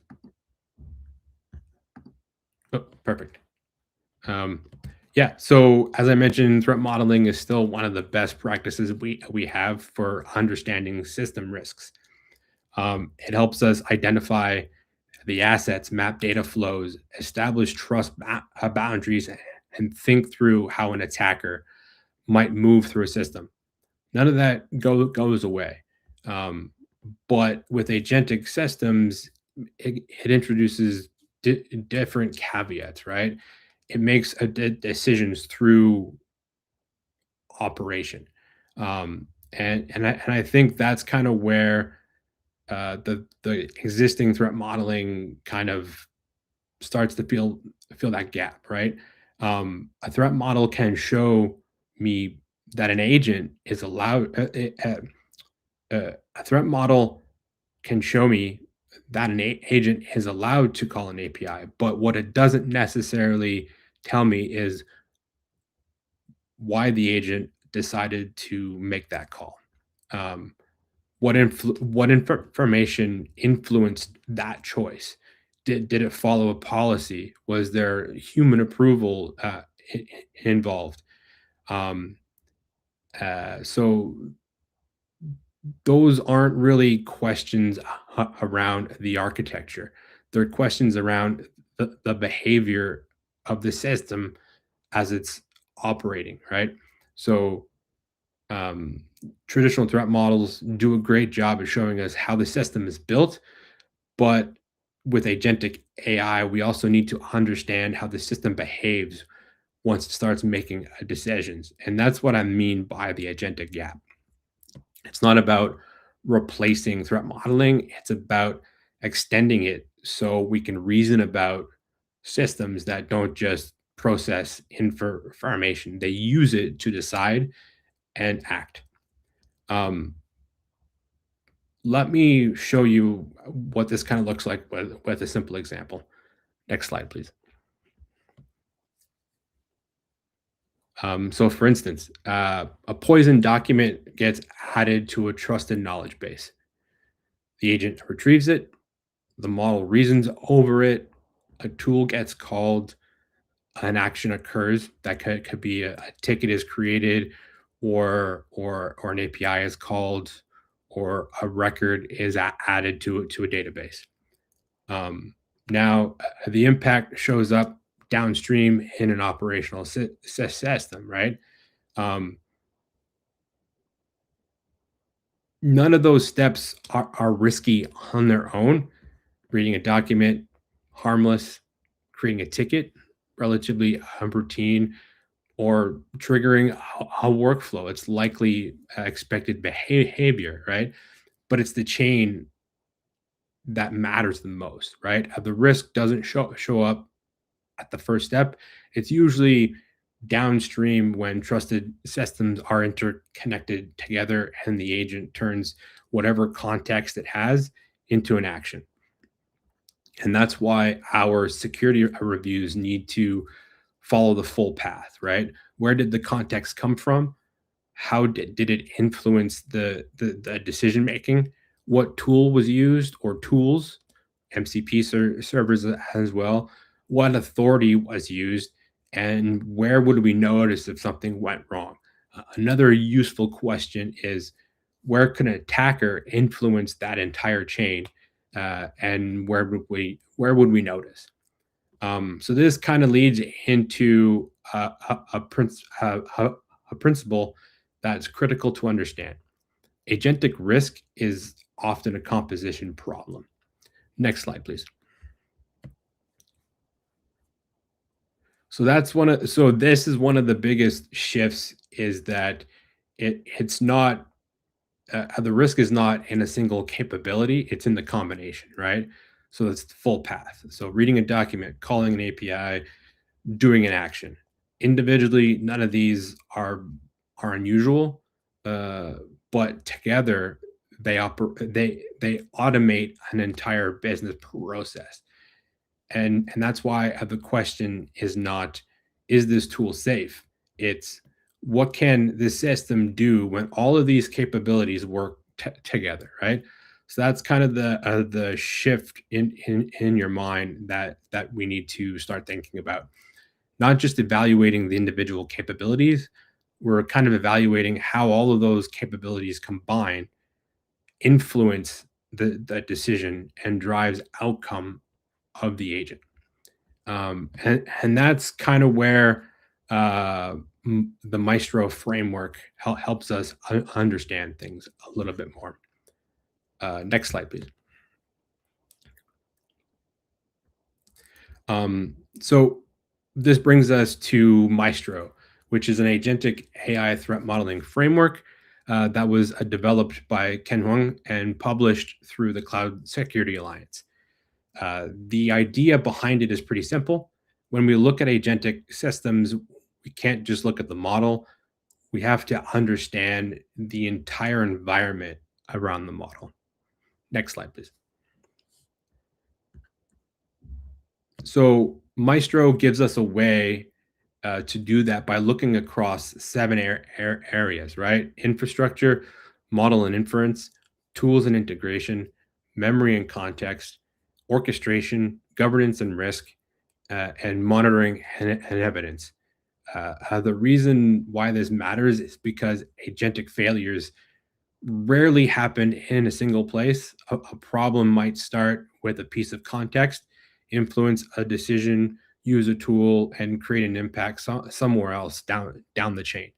So Maestro gives us a way to follow that path and understand where risks can emerge. Next slide, please.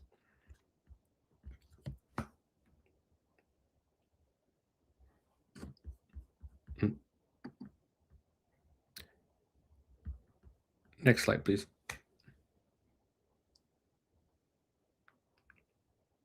Thank you. For instance, a poison document might start as a context problem, but it influences the model's reasoning, triggers a tool call, exposes a weak approval process, and leaves behind incomplete evidence. It cascades through all the layers.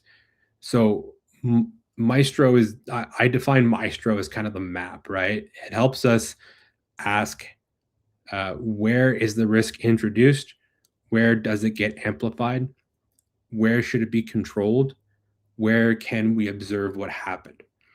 That's the difference between we need to make our AI more secure and more towards an actionable set of findings that you can actually hand to engineering. Next slide, please.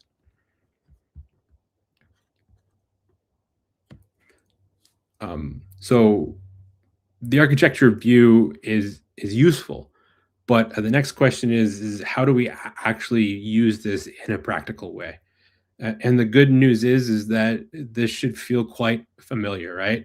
At the end of the day, it's still threat modeling. We're still asking the same fundamental questions. What are we building? What can interact with it? Where could things go wrong? What controls do we need? But the difference is with agentic systems is that we have a few more questions we need to ask around decisions, context, and authority. So if we're going to apply this, it looks something like this, right? First, define the agent's scope. What is this thing actually supposed to do? What decisions can it make? How much autonomy do we actually need it to have? This is similar to defining trust boundaries in a traditional threat model. But now we're defining those boundaries around the agent's decision making. Next is we map dependencies. What can it access? What tools can it use? What permissions does it have? This is where we start understanding the relationships around the agent and not just the application itself. Then we identify attack surfaces. We already know how to look for inputs and outputs, trust boundaries. With agents, we kind of expand that thinking to kind of understand how someone can influence the context, the decisions, the actions, and all the stuff surrounding the agent. Next, we kind of look at the workflow risk because this is kind of where things get a little bit interesting. As I mentioned, it's a chain of events. So a single action might look safe, but what happens when multiple actions are chained together? That's where the risk typically shows up. Then we evaluate the controls. Where do we need approvals? Where do we need guardrails? Where do we need better visibility or evidence to trace things back? And finally, we keep it current because as these systems evolve, new tools get added, permissions expand, workflows evolve. That threat model has to evolve with it, right? So the goal isn't to replace the traditional threat modeling practice with like Stride and Pasta, but enhance it with an understanding of what the system is connected to, understanding what those connections allow the system to do. Next slide, please. So as I mentioned, the value of Maestro is that it provides a common way to reason about an agentic system. They span models, memory, tools, identities, and orchestration. Those components don't operate independently. The risk is always in the composition of all those things. Like traditional threat modeling approaches, the goal isn't just to identify risk, it's to produce findings that can be tied back to controls, ownership, and engineering decisions. So what Maestro adds is a structure that's designed for agentic architecture, giving us a practical way to understand and secure these new systems. But understanding the system is only the first step. The next challenge is making sure every action is authorized before an agent can actually do the action. Next slide, please. That brings us to zero trust. The principle is simple: never trust, always verify. So we kind of already do this now with users, endpoint devices, services, workflows, workloads, sorry. But agentic systems shouldn't be any different, right? But they introduce new questions. Who is actually taking the action? With agents, we can't just rely on a service account or an API key. We need to understand which agent is acting, why is it acting, does that action fit within its intended authority? And that's kind of where agent identity or agent ID becomes important. Before an agent can access a tool, data sources, downstream systems, we need to have a way to verify its identity, its scope, and its authorization. So the pattern is the agent identifies itself, the request is evaluated against a specific policy, grounded access, and access is granted only if the identity and authority match the action being requested. So takeaway simple: if we can't verify the agent, what it's trying to do, and what it's allowed to actually do, we shouldn't trust the action it's taking. Next slide, please. So if zero trust is providing us that, if zero trust is about providing who is making the request before an action is taken, the next question is, what is the agent actually allowed to do? That's kind of where the authority matrix concept helps, right?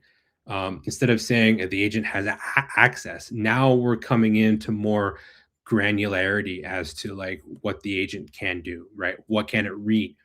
What it can call? What it can change? Does it need approval? What evidence do we use to capture? When things, yeah. So this provides us a good solid background in like access control management, essentially, right? Because ultimately that is kind of how threat modeling plays in here, right? It's not just identifying what could go wrong, but understanding what decisions we need to make, right, around those things. So if we can go to the next slide, I'll try and make this a little quicker. So I just want to bring things back down to some basics, right? And this is kind of like an important thing, is that the threat modeling manifesto isn't another framework or a checklist. It's really about reminding us what good threat modeling is all about, right? So it answers 4 basic questions. What are we working on? What can go wrong? What are we going to do about it? And did we do a good enough job, right? Those questions still work in the agentic era, but it's we just need to evolve our thinking by leveraging things like Maestro, as well as zero trust and the authority matrix. All of these tied together will provide us with a solid set of findings that we can then tie back to engineering, right, in a practical way. So next slide, please.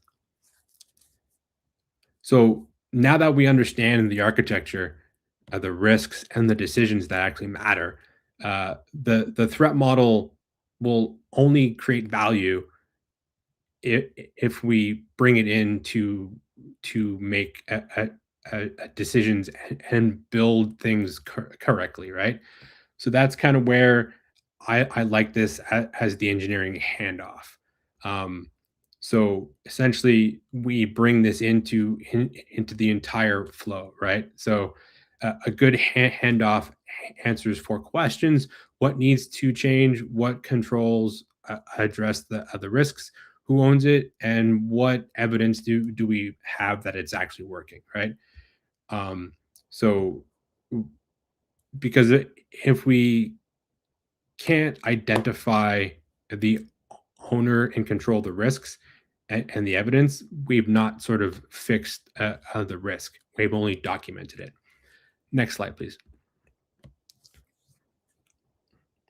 But the handoff is not where threat modeling ends. It's more of the beginning of the feedback loop. So typically, threat modeling is treated as a point in time activity. We build the model, identify the risks, and document the findings, and then move on, right? But with AI and agentic systems, those things are constantly evolving and changing, right? New tools get added, and so on and so forth. So the assumptions we've made in the threat model needs to change with it. So that's why we kind of need a delivery loop, right? Architecture identifies risks, risk drives controls, controls create evidence, and evidence tells us what actually happened. That feedback keeps the threat model connected to reality, right? So the goal is not more processes. It's about making sure security evolves with the system. The handoff brings the threat modeling into engineering, but that delivery loop keeps it alive. Next slide, please. So that kind of brings me back to a core message, right? And the one thing I want to leave you all with, right, is that the model plus authority is the threat surface. So it's not the model alone, it's the application alone, right? The risk comes from what the model can reach, remember, call, change, and the evidence leaves behind. The question is no longer what can the model do, it's what can the system do with the authority it has. So that's kind of how we change how we threat model, right? Threat model the actor, not just the application. Threat model the authority path, not just the prompt. Threat model of the workflow, not just the endpoint. Because with agentic AI, the risk isn't only what the system says, it's what it can do given everything around it. Next slide, please. So the key takeaways are traditional threat modeling still matters. What changes is the lenses we use, right? We need to understand the architecture, define the authority the system has, and verify that authority before any actions are taken. Frameworks like Maestro help us understand the entire system. Zero trust helps us enforce that trust decisions, And the final step is turning those insights into controls, telemetry, and evidence. So essentially, keep the existing disciplines, update the lenses that we use, define the authority the agent has, and then make those findings actionable with the delivery loop. So yeah, so that's it. The next couple slides are just references for resources that we've spoken about in this call. Yeah, if you want to dive deeper, I'll gladly share the slide deck with you later after the call. And yeah, that's pretty much it. Awesome, David. That was a fantastic talk, man. And this was your first one? I think you're lying, man. No, fantastic. I saw a few questions pop through chat. I'm going to see if I can scroll up and find one of the ones. One was, oh man, should all orgs adopt AI? And if so, kind of like why? And I guess maybe on your thoughts real quick, what are your thoughts on that? So should all organizations adopt AI? And yeah, very vague, open-ended question, I know. Yeah. So it, like I before, like at my previous job, I've worked in the Google ecosystem for 6-7 years, and Google is like one of the premier AI cloud teams, right? And I worked with a lot of organizations that were thinking about adopting AI, right? And my thought process is you need to define the proper use cases, right, for adoption, right? Just because it's the newest thing, it's the new toy on the shelf. Everybody is just like going at it, right? Yeah. But like, what value are you going to get, right? Yep. What that ROI to the business, right? ROI is, right, based on that. So that's kind of how I would approach that. No, awesome. Another question we have is, would you suggest some best platforms to learn about cloud security?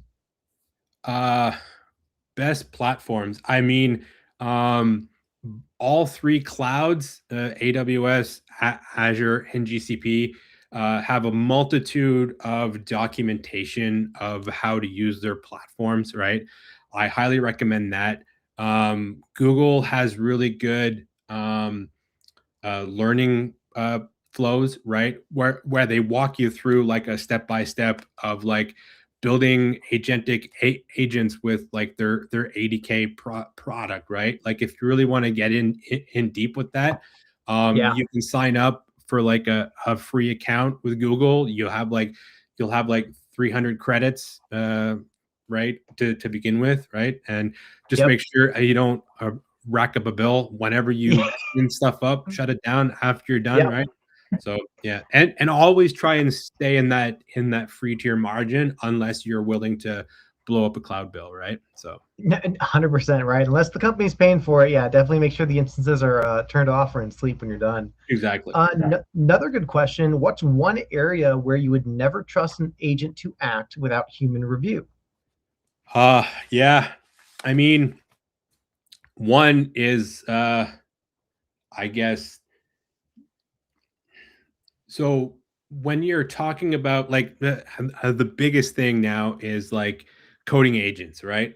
So a lot of there's terms being thrown out there with like vibe coding and all that jazz, right? Even in my current organization, we're kind of adopting Claude, right, as part of like our developer workflows, right?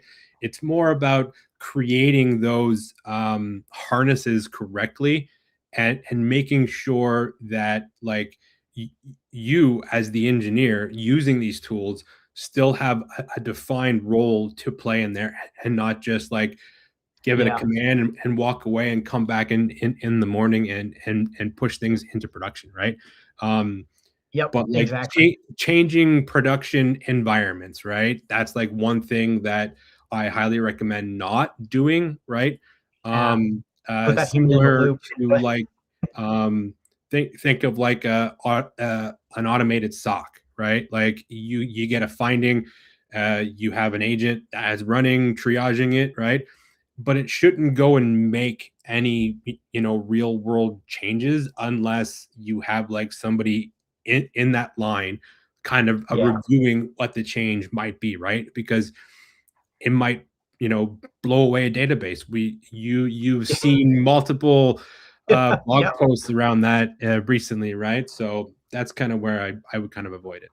Yeah, one of my buddies is like, yeah, dude, he's like, the point where I draw the line is like the folks that like trust their CISO or their CEO or that non-technical person's like, yep, have full power access, never ask, always allow. And then like a week later, like, hey, this email went out. I didn't send that email out. Like, well, who sent the email out? And not having that kind of view to see who's doing what. And then another one of my buddies that like does like all the updating for his org is like, yeah, here's the thing, man. If an engineer starts erasing things, we can maybe catch it in a few minutes. When an AI agent does it, it can be instant. 100%. And it moves so much. We're talking milliseconds compared to we can maybe see that weird behavior and do a lockdown on a user. Exactly. So David, fantastic conversations. Excellent talk, by the way. Thank you. Appreciate And that. are we going to be able to see you maybe any attendance this year for Black Hat or DEF CON? See you in Vegas? I wish, but I'm coming all the way from Canada, and it's quite expensive. So maybe in the future, at some point, I've always wanted to make it to especially Black Hat. I might end up going to Sector in Toronto in October, which is awesome. Like Black Hat's like Canadian version or whatever, right? So we'll see how that goes, but if not, enjoy it, right? I hear it's always like a chaotic, crazy conference, right? So organized fun chaos, bunch of nerds all in a candy store with new toys. Exactly. But I definitely do frequent my local B-sides. So B-sides Ottawa typically has a conference in November. So I'll be going up there. I'll probably try and submit this talk as well for B-sides with like an expanded view. But yeah, so. No, fantastic. Well, David, before I kick you loose, the final question I'll ask you before we send you off is, what would be one piece of advice you give somebody trying to break into cyber? Yeah, man. I think I would tie it back to one of the comments that one of the other presenters said, is that just learn, right? Go out there and like see what you kind of enjoy, right? Do you like red teaming? Do you like pen testing? Do you like offensive security, right? Like I came from an app dev world, so I gradually progressed into application security and DevSecOps, right? So that's kind of where I've really enjoyed. And then I moved into cloud security as well. So it's just a matter of like what piques your interest, right? Do you want to be like another Thomas Rokia being like a threat intelligence master, right? So. Mm-hmm. No, fantastic, David. Well, hey, we had such a pleasure having you on today. Thank you for supporting CyberLab Con and with the amazing fundraiser that we're doing for Next Gen Cyber Ed. I'm going to go ahead and give you some minutes back in your day, and I'm going to kick you back to the backroom chat. There we go. And we do have our next presenter ready. So let me go ahead and get this queued up and get our next presenter his intro and bring him on. So as before, always as we get started, this has been an amazing, amazing day, everybody. And we're getting toward the tail end with our last speaker and then our ending keynote for closing before we end the stream. So please, please, please, if you've not done this yet, make sure you first like, comment, subscribe. What's been your favorite part? If you're watching the stream, you've been enjoying it, smash the like button. And of course, why we are here today is to help the amazing Next Gen Cyber Ed as we work on our goal to our $5,000 donation. Now, another huge thank you to our raffle sponsor at Harmony Growth Lab. Now, as we mentioned before, any $5 that you are doing, this is not per QR code, this is across the entire donation. Any $5 gets you a chance to win one of any of these vouchers that we've shown before, or for this one specifically, win 1 out of 10 vouchers for the career building platform. So make sure you either scan this QR code right there or my QR code here on that top corner, and make sure we are giving back as a huge help and thanks to get our folks and our next generation into cybersecurity.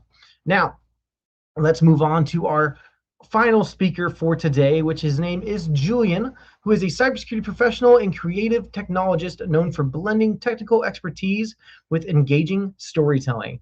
Drawing from decades of experience spanning from 1990s through today, his work combines cybersecurity, OSINT research, technology, and real-world observations into presentations that are equal parts entertaining and practical. Through his unique perspective, Julian demonstrates how creativity and cybersecurity intersects, sharing lessons learned from years of research, technical work, and hands-on experience. His sessions inspire audiences to think differently, apply new ideas, and their own careers. Now, cybersecurity throughout this fresh, innovative lens, I would love to introduce and bring on to the chat Julian. So let me pull you out from the back room. And there we go. How's it going, Julian? Hey, it's going all right, Andrew. How are you doing today? I'm doing excellent, man. Hopefully you've been having a good week and a good start to our weekend on this amazing Saturday. Yeah, the sun has come out. It was raining a little earlier. I'm in the Chicagoland area, so Oh, nice. yeah, sun is shining now. Actually, just at the start of this talk here. So Well, perfect, Julian. Well, I'm excited to hear this talk as well. And as I've mentioned before, I'll be in the back running the slides, answering some comments and stuff, and adding in some commentary as we go out through the channel. As long as we have some time toward the end, we'll take some questions, ask some more questions of you. And without further ado, Julian, I will pass it to you to go ahead and get started. all right, appreciate it, Andrew. All right, hi everyone. I'm Julian Kumpian, and this is my presentation on InfoSec through music. If you can move forward, Andrew. All right, here's our agenda for today. We'll start off with who am I, why this topic, an example, the conclusion, and then any Q&A. If you can move forward. All right, so who am I? Again, I'm Julian Kumpian. I'm in the Chicagoland area. But yes, I'm a Chicagoan born and raised. I'm also a cyber practitioner for a number of years. I haven't always worked in cyber, but I find myself currently working in a cyber capacity. I'm also a creative person, or you can say I'm a creative. If you want to move forward, please. All right, so a little bit more about me as a Chicagoan. Growing up, it was a diverse neighborhood that I was in. If you're not familiar, the neighborhood was on the north side of Chicago. It's Albany Park. So you had people from Southeast Asia, Latin America, Europe, the Middle East, and walking around, driving around, growing up, you would see signs in different languages all on the same street. So this environment exposed me to the greater world, let's say, within my own neighborhood. And maybe not everyone can experience that themselves, but you might be able to find little hints of diversity if it's not within the people who are in your area, your neighborhood, your city. It could be the biology of the animals and the plants, or again, you might just be able to find little instances of where there are diverse elements. And that brings me to my main point here. So when it comes to, as it would apply to cybersecurity, it's important that you know your environment. You have to know your users, the devices, your network. And if you don't, you're putting yourself in a situation where anybody might be able to come in and sit and stay persistent. So it's important you know your environment. Just like you would know your environment of your neighborhood or your city, know your cyber environment. All right, and then there are your threats. They're your threats to your neighborhood, your city, your network. And so it's really important that if you don't know your environment, how can you best defend against it from the threats? There are internal threats, there are external threats. So one way I can think of it is, there are people in your own family, your own home, perhaps it might be taking things without you knowing. Could be people in your own neighborhood who could be, in a sense, an internal threat to your own neighborhood, much like an insider threat actor at a company could be a threat, yes, to that organization leaking sensitive information. Now you have your external players, your external threats that can vary. It's not just, always necessarily a person or people. It could be the elements. It could be, a neighboring city or state or nation.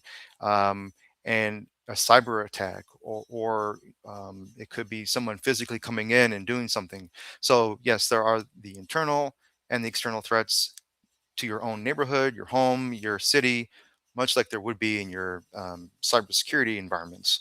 And if you, again, don't know those environments well, how can you best defend against these types of threats? Moving forward, to stay on this slide though, talking about availability, that is going to be, again, thinking about when will I have my power available? When will I have my internet connectivity available? When will I have the things that I need available at home or at work in my city? Much like a company needs to be thinking about, will I have these resources available for my team, for my clients? All right. So I brought some items here to talk about availability and connectivity, communication. Something fun just to kind of highlight here, and kind of like a side note, the theme I would say overall about this talk is communication and securing your communication. And I had recently got into the Meshtastic nodes. Here is one that I have. You don't even need to use a cell phone or have the internet, and you can communicate with others. So let's say, yeah, internet connectivity is down, your cell phone isn't working, it's lost, whatever. You might be able to utilize something like this and chat with others. So you can chat through this. You don't talk necessarily. I think easily, yeah, you can't talk through this, but you can easily chat with others through a device like this, a standalone device, no cell phone or internet connectivity needed. If it's not a Meshtastic node, it could be a radio. So I have a GMRS radio here. If it's not GMRS, it could be a ham radio. So there's different types of radios and devices. The Meshtastic node is a two-way radio. So radios, could be a way to maintain that availability. If it's something that you aren't thinking about on an individual neighborhood level, city level, think about that. How can that kind of concept apply to the environment of your workspace? And where are your backup forms of communication, if you need to have them? So again, you can find that connection between your own world, your personal world, your neighborhood, your home, to the work you might be doing already or could get into on a cyber capacity. All right, and then I'd say lastly, as a threat, physical security. You can think about, yeah, what are these threats going to be doing? Are they going to be physically present in my home or near my home? So if you can think about that again on a personal individual level and how that applies to your work environment, that's also really important. Find those connections, much like I have as someone in my own city. And speaking of my city, I like that David, our last speaker, had talked about B-sides. Yeah, attend local cybersecurity conferences, meetups, be it B-sides or any other type of conference or meeting, chat, dinner. There's a number of them, I'm sure. And if it's not maybe in person, maybe it's virtual. And so it's important to really work well with those on a cyber level locally, much like you should, I'd say, also work with people in your own area, because you never know when you might need to lean on them for whatnot. All right, you can move forward, Andrew, to the next slide. Okay, so a little bit about myself as a cyber practitioner. Going back to the 90s, I'm a young student, and I'm also, though, learning about the world and threats. And so I'm going to highlight something called identifying connections, or to identify connections. And so kind of branching from my local view, talking about Chicago, to maybe a wider scope. In 1998, August 1998, on a hot summer day, I had seen on TV bombings that had taken place in Africa, Kenya, Tanzania. These were U.S. embassies. And it really shook me, being in Chicago, but seeing this on the TV and seeing how things were unfolding. And I learned more about what had happened, and it made me realize that yes, there are threats, there are real, and the United States is a target. Fast forward a few years later, also something I see on TV is 9/11. One thing that I learned from the events that took place in 1998 was that, Osama bin Laden had been, I guess, one of the orchestrators behind this activity. When 9/11 started as a day of tragedy, I thought pretty quickly that Osama bin Laden had been the person who had been behind this activity. Lo and behold, I find out, yes, that's who is said to have caused the tragedies on 9/11. What led me to see that connection, to identify this connection, were three things. The timing. So again, it was not too long after 1998 that this next major event happened on 9/11 2001. And then the target. Who was the target? The United States. It was, yes, in Africa, these two countries, but it was the U.S. embassies in these countries. It was the United States and our institutions that were the target on 9/11.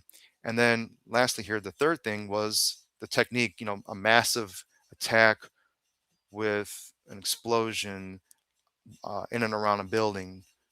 So that was something, again, I had identified and seen and made that connection. Would I say that was like all I needed to do and my job was done, or anyone's job would be done at that point? No, but I think it's a good way to have a start about what's going on. So if you're faced with some kind of attack, it's important to maybe right away identify, is there a connection to something that maybe you had seen elsewhere or before? And could it be that? Maybe it is, but dig a little deeper to validate that. If you want to move forward, please. Okay. Yes. And then the next kind of section here, in my experience as a cyber practitioner, as a student. So in the early 2000s, I had done a lot of studying with the CIA World Factbook. Now, actually, just recently, earlier this year in February, this World Factbook was discontinued. So as I've mentioned here, you actually can access a community maintained successor to the CIA World Factbook, which is the Open Factbook. Now, why am I bringing this up?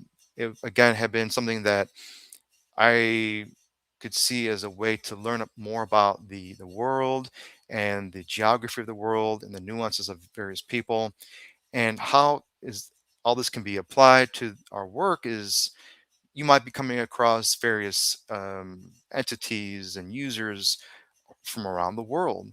And if you know more about them, you can better understand why maybe they're doing certain things or not doing certain things. So again, it's those nuances that you can learn more about through something like a World Factbook, be it the CIA World Factbook and maybe back publications, or something more contemporary, which is this Open Factbook, and see how it can apply to your analysis, to develop your analysis and make it more specific to people and places and their culture, their geography.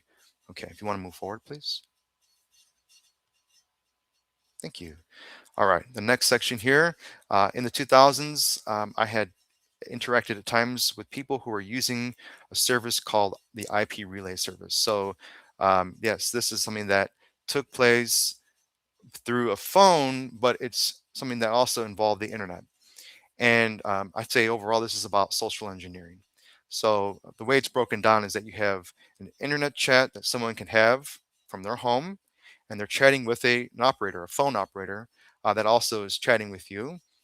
And then this phone operator can then call somebody that you'd want to have called. And you are having a conversation through this intermediary who's this phone operator. So somebody who may be hard of hearing or deaf can use this type of service where they can chat from the privacy of their own home to this phone operator. Phone operator speaks on their behalf to the person that they're calling. What took place quite often in the 2000s is that people were utilizing this and committing fraud and trying to, in a sense, social engineer people. So overall, the main thing is it's important that you trust that this is something that would be used for good. People that may, yes, need this as a service, but it's important that you verify this. And then if there's instances where people are utilizing something like this, if not necessarily just maybe making a call, you have to report that abuse as well. Otherwise, it can just get out of hand, like it, I think, had at one point. Things are a little bit more controlled now, but this is an example of something that I had experienced where people were trying to social engineer me. I had to validate that. And I know that people could get calls, deep fake calls, and may just be someone who's really good at social engineering. You have to verify those types of activities, much like someone would when they had these types of calls made through this relay service. Okay, if you want to move forward. Okay, and I'd say lastly here, talking about experiences as a cyber practitioner, as a student. In 2006, so looking back 20 years ago, I actually had involvement with AI synthetic voices and making sure that what was heard sounded good or good enough. And so a lot of trial and error. And actually, the best way to get my output to sound as best as possible was to often manipulate my input so that I get that best output. And if I needed to try unique things, again, that's what would work well for me to get that best output. And so, how can you apply this to your own life and work? If you don't have the best systems to get those best outputs, what can you do to manipulate your inputs to get better outputs? And it's often, thinking about how to work with those imperfect operations. Sometimes things aren't going to always work as you would like them to. Well, how can you be flexible and know how to navigate and utilize things so that it works well for you? I mean, I'd say basic troubleshooting, but it can be applied to, people who are users of the web, yourself, and maybe the people that you are in service to. And one kind of simple way to think about this is there might be times where if you click on a link or part of the page that you're looking at in a certain way, it might actually work better if you click on it one way or the other. Again, you find those little nuances, those imperfections that you might need to lean on to then get the best results. Again, I'm just giving you one example of clicking on something, but I've actually experienced that in recent times where if I click on something once and it doesn't work, if I clicked on it longer, then it actually ended up working. Is that right? Is that normal? Maybe not, but it worked well for me because I found a way to have it work. Okay. If you want to move forward, I'd appreciate it. All right. So I talked a lot about myself, my years of development, and working, and how it may apply to someone working in cyber today or may want to work in the future. And now let's talk about this topic, which is InfoSec through music, kind of shining on my creative kind of point here. And so when a message needs to be conveyed in a confidential manner, music can be used as an inconspicuous medium. Okay, so we're going to see more about that in a moment. I also will say that communicating confidentially is not the only way that music can be used in information security. A couple examples I'll give you would be one, you may have heard about Janet Jackson and her Rhythm Nation music video, and a frequency from that music video around certain hard drives can actually cause a denial of service attack. And so it's the way that this hard drive and its resonant frequency interacts with the frequency from this music video that things clash and end up causing this denial of service attack. So there's a sound, in a sense, a music element that is involved in this industry, and became such a big concern. It got its own CVE. Another example could be CISA. You may have heard of the Cybersecurity Infrastructure and Security Agency. They have put out little videos in a couple of years, last couple of years rather, that talked about cybersecurity topics, but set to music and animation. And I thought that was really creative. And so it might be through music, something creative as a visual element to convey a message more about cybersecurity. Overall, music can be very entertaining, and it can complement text and visuals, much like these videos from CISA have been. All right, if you want to move forward, please. All right, so now we're going to get into the main kind of element here. We talked about why I'm even here as a practitioner. All right, so I have a message, and it's the message, and it's plain text stating CyberLab Con, the name of this conference. I had taken CyberLab and Con and assigned Chicago area codes to each of these words. So cyber would be 312, lab would be 773, and con would be 872, which is like an area that encompasses 312 and 773 if you're not familiar. So I take this plain text message, CyberLab Con, I encode each word with a Chicago area code. Each of these are 3 digits long, and there's my plain code using Chicago area codes. One thing I will point out is this is my picture I had taken from the edge of the Sears Tower, Willis Tower, however you may refer to it. You also may have seen a photo that I had put in the slide deck earlier of the city of Chicago, little elements of my own creative work in addition to what I'm going to be showing here. So, okay, move forward to the next slide. Thank you so much. All right, so I have CyberLab Con assign those 3-digit area codes. It's a 9-digit code, and I want to encrypt this message. And so encrypting a message using a one-time pad is unbreakable encryption. And this is only possible if the key is random, the key is as long as the plain text or plain code, which is going to be this 9-digit code we have, and the key is only used, excuse me, it's only used once. Additionally, we want to make sure that no one else gains access to this key. That's really important. All right. So what I have shown here in red, and blue, and black is my key overall.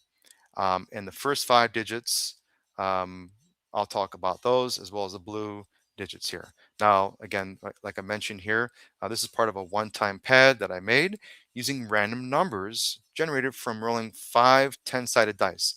I have one of those 10-sided dies, or one die, and it's right here. And this is really important because it creates true random numbers as opposed to pseudo random numbers that could be generated through a computer. I'm using something that's physical. All right, like I mentioned, the first 5 digits in red, that's the ID for this key overall. And then the numbers in blue are the specific part that I'm using as a key to encrypt my 9 digits that I had dealt with already from those area codes. If you want to move forward to the next slide, I'd appreciate it. Okay, and so we have our plain code, 9 digits. We have the key that is in blue. And then what I had done is used modulo 10 subtraction. And so how that works is 3 minus 3 is 0. And then you will look and you think, well, 1 minus 9, how is that 2? That would be where in that 9 from 1, it would actually be put a 1 next to the 1. So that's 11. Subtract 9 from that, then you get 2. If the key value is greater than the value of the plain code, and you would get a negative number, that's when you'd want to put that like 1 next to the plain code number itself to then get a positive number as part of your encrypted message. All right, so I did the subtraction for each of those columns, we can call it, and then I got my encrypted message, which is 9 digits long. And are we done? Not quite. If you can go to the next slide, please. I took the encrypted message that we have, 9 digits, and I took that 5-digit key that we saw earlier, and I put it all together. So we have the key ID and the encrypted message, and I take this overall message and I turn it into music where I assign each value to a note on a scale. And so took this overall ID and 9-digit string and made it into a motif. We can call it or a melody. And it's something where, how do you deliver this to have your recipient hear it? Well, it might be that they could stream it off something just as music, or it could be where it's music that accompanies a short form video that is something that would need to be seen and marked down on at a given date and time to have that message received in the best way. All right. And not sure if we can play the music, stream it live. If not, I have a URL that should hopefully be able to get to you as an audience. But Andrew, I guess I'll pause and ask. There's a link to a page that would have the music. Not sure if we can play it. If not, we can just go to the next page here. All right. Well, like I said, we can get that URL, I think, shared. But in conclusion, music is a universal language, and the next time you hear music, it might be actually more than what meets the ear. I have my references here, talking about some of the things that I highlighted. I don't know if we have a way to get that URL shared out in a chat, either now or maybe right afterward, Andrew. Yeah, I dropped it in the chat. I don't know if we Okay. can play it, unfortunately, Julian, but no, fantastic, and love the references, man. So, few questions I saw coming through and on the backside too. So, what drove your passion for music embedded with the encryption kind of getting to combine the two?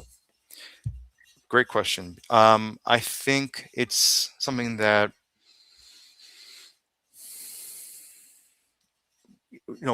it's a medium first and foremost. And we think about, well, how are we going to be getting our information? Is it going to be uh, always going to be shown as text on a screen? It might be something we need to hear. If we can't receive that text, or maybe it's something where, yeah, we can't see because we have an ailment or a handicap. Maybe something then needs to be heard and not seen at all. So it could be for a number of reasons why someone would want to have something heard versus being seen on the screen. I just think it's an alternative, a backup, something creative that can either complement the text or be used in lieu of having text for whatever reason. No, fantastic. And Julian, don't know if you have any other plans for any conferences this year, but where are some ways folks can find you or try to connect? You can find me on LinkedIn under my name.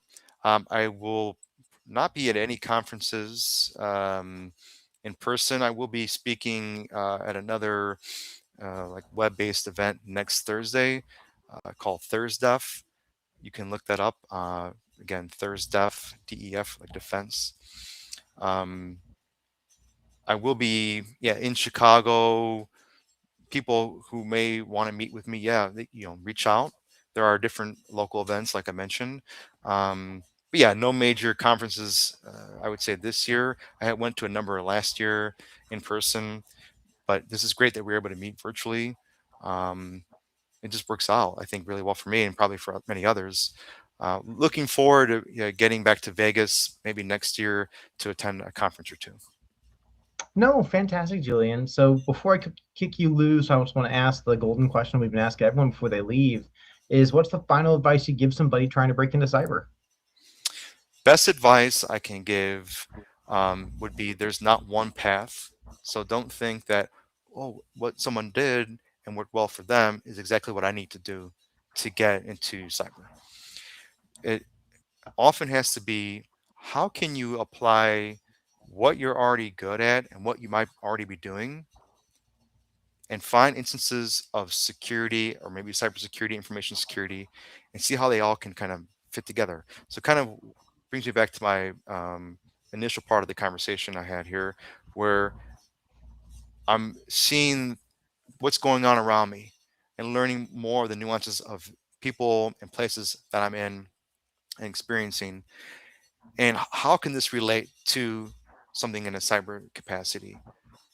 Drawing those connections, using, again, what you're already good at, Yeah. can help you find your way, your path that you make for yourself, not where you follow someone else's. And it's also really important that you define, though, what you would like to do, because cybersecurity is very broad, right? And so someone could say, I want to get into cybersecurity. If you can narrow it down a little bit further, it's really important because you don't want to just be a generalist. You want to find that, what are you really good at? Is it offensive security? Is it cyber threat intelligence? Is it working in a SOC? Is it something GRC related? If you can understand what that might be early on, and it may not be easy, but if you can, that's really important. It might be where you take some time to figure out what you really like. But the main goal is to find out what it is that you want to zero in on, and then focus on that, and not be a Yeah. generalist. Because that, I mean, that you're not going to then find that best path. It's important to be flexible, but yeah, in summary, make your own path. Try not to see what others are doing because it may not always work for you. See how you can make those connections between what you're already doing, your own environment, how it can apply to a cyber capacity. No, fantastic, Julian. And yeah, I loved it. So we did drop the SoundCloud into the chat. So make sure you please check that out to hear the amazing encryption / music that can kind of come within cybersecurity. And it's actually funny. I did not know Janet Jackson's soundtrack actually warranted a CVE. So that's actually a pretty fun fact. That's going to be something like Cyber Jeopardy kind of worthy of information. So really cool. Well, Julian, really appreciate your time today. We really appreciate you coming on to share your story, share that information, and help us with our amazing presentation on helping Next Gen Cyber Ed as we're doing our fundraiser. So please like, comment, subscribe, reach out to Julian in the comments, also connect with him on LinkedIn. And Julian, I will go ahead and kick you back to the back chat where we'll continue the rest of the stream and continue on with the rest of the day. Thanks so much for joining us today. Thank you, Andrew, and thank you, everyone.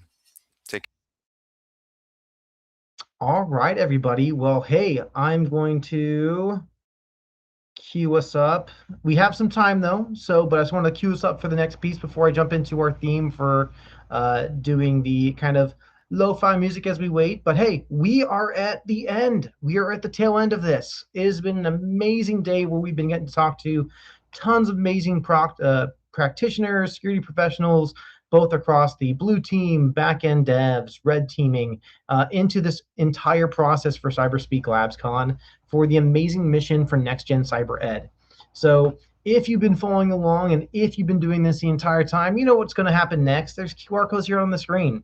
Check out those QR codes. As you donate, it puts in more raffles and more chances for you to win some of this amazing stuff and prizes that we are able to provide. And we're going through all of them. What's going on? It's going too quick. Anywho, oh, I know who's doing it. Freaking me out, Rihanna. But as you can see, there's so many QR codes with so many different prizes. CompTIA, TryHackMe, SkillBit.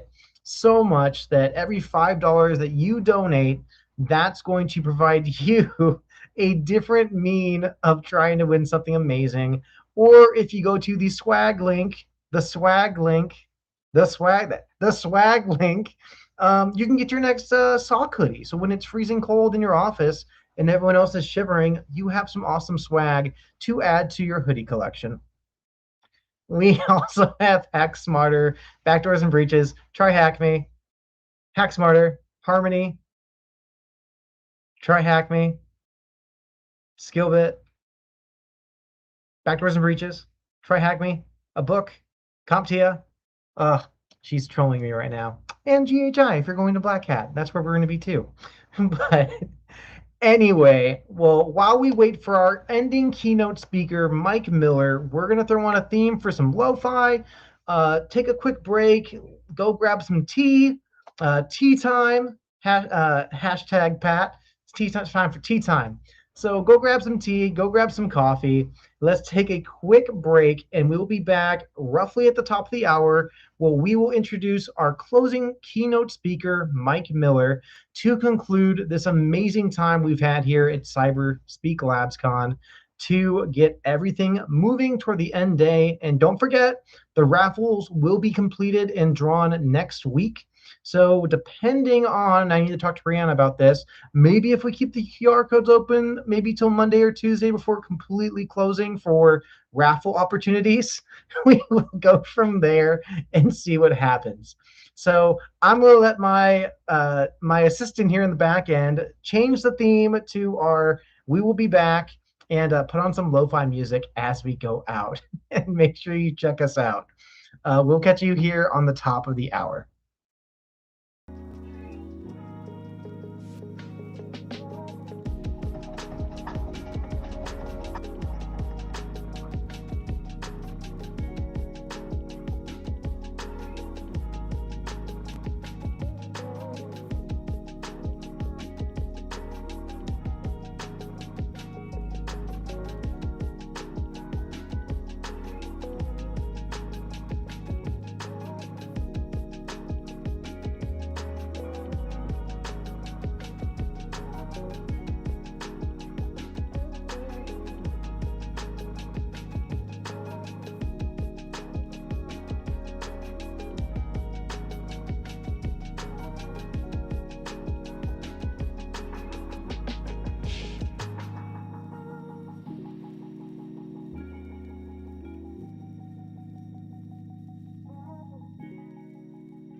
I see you, Andy, too.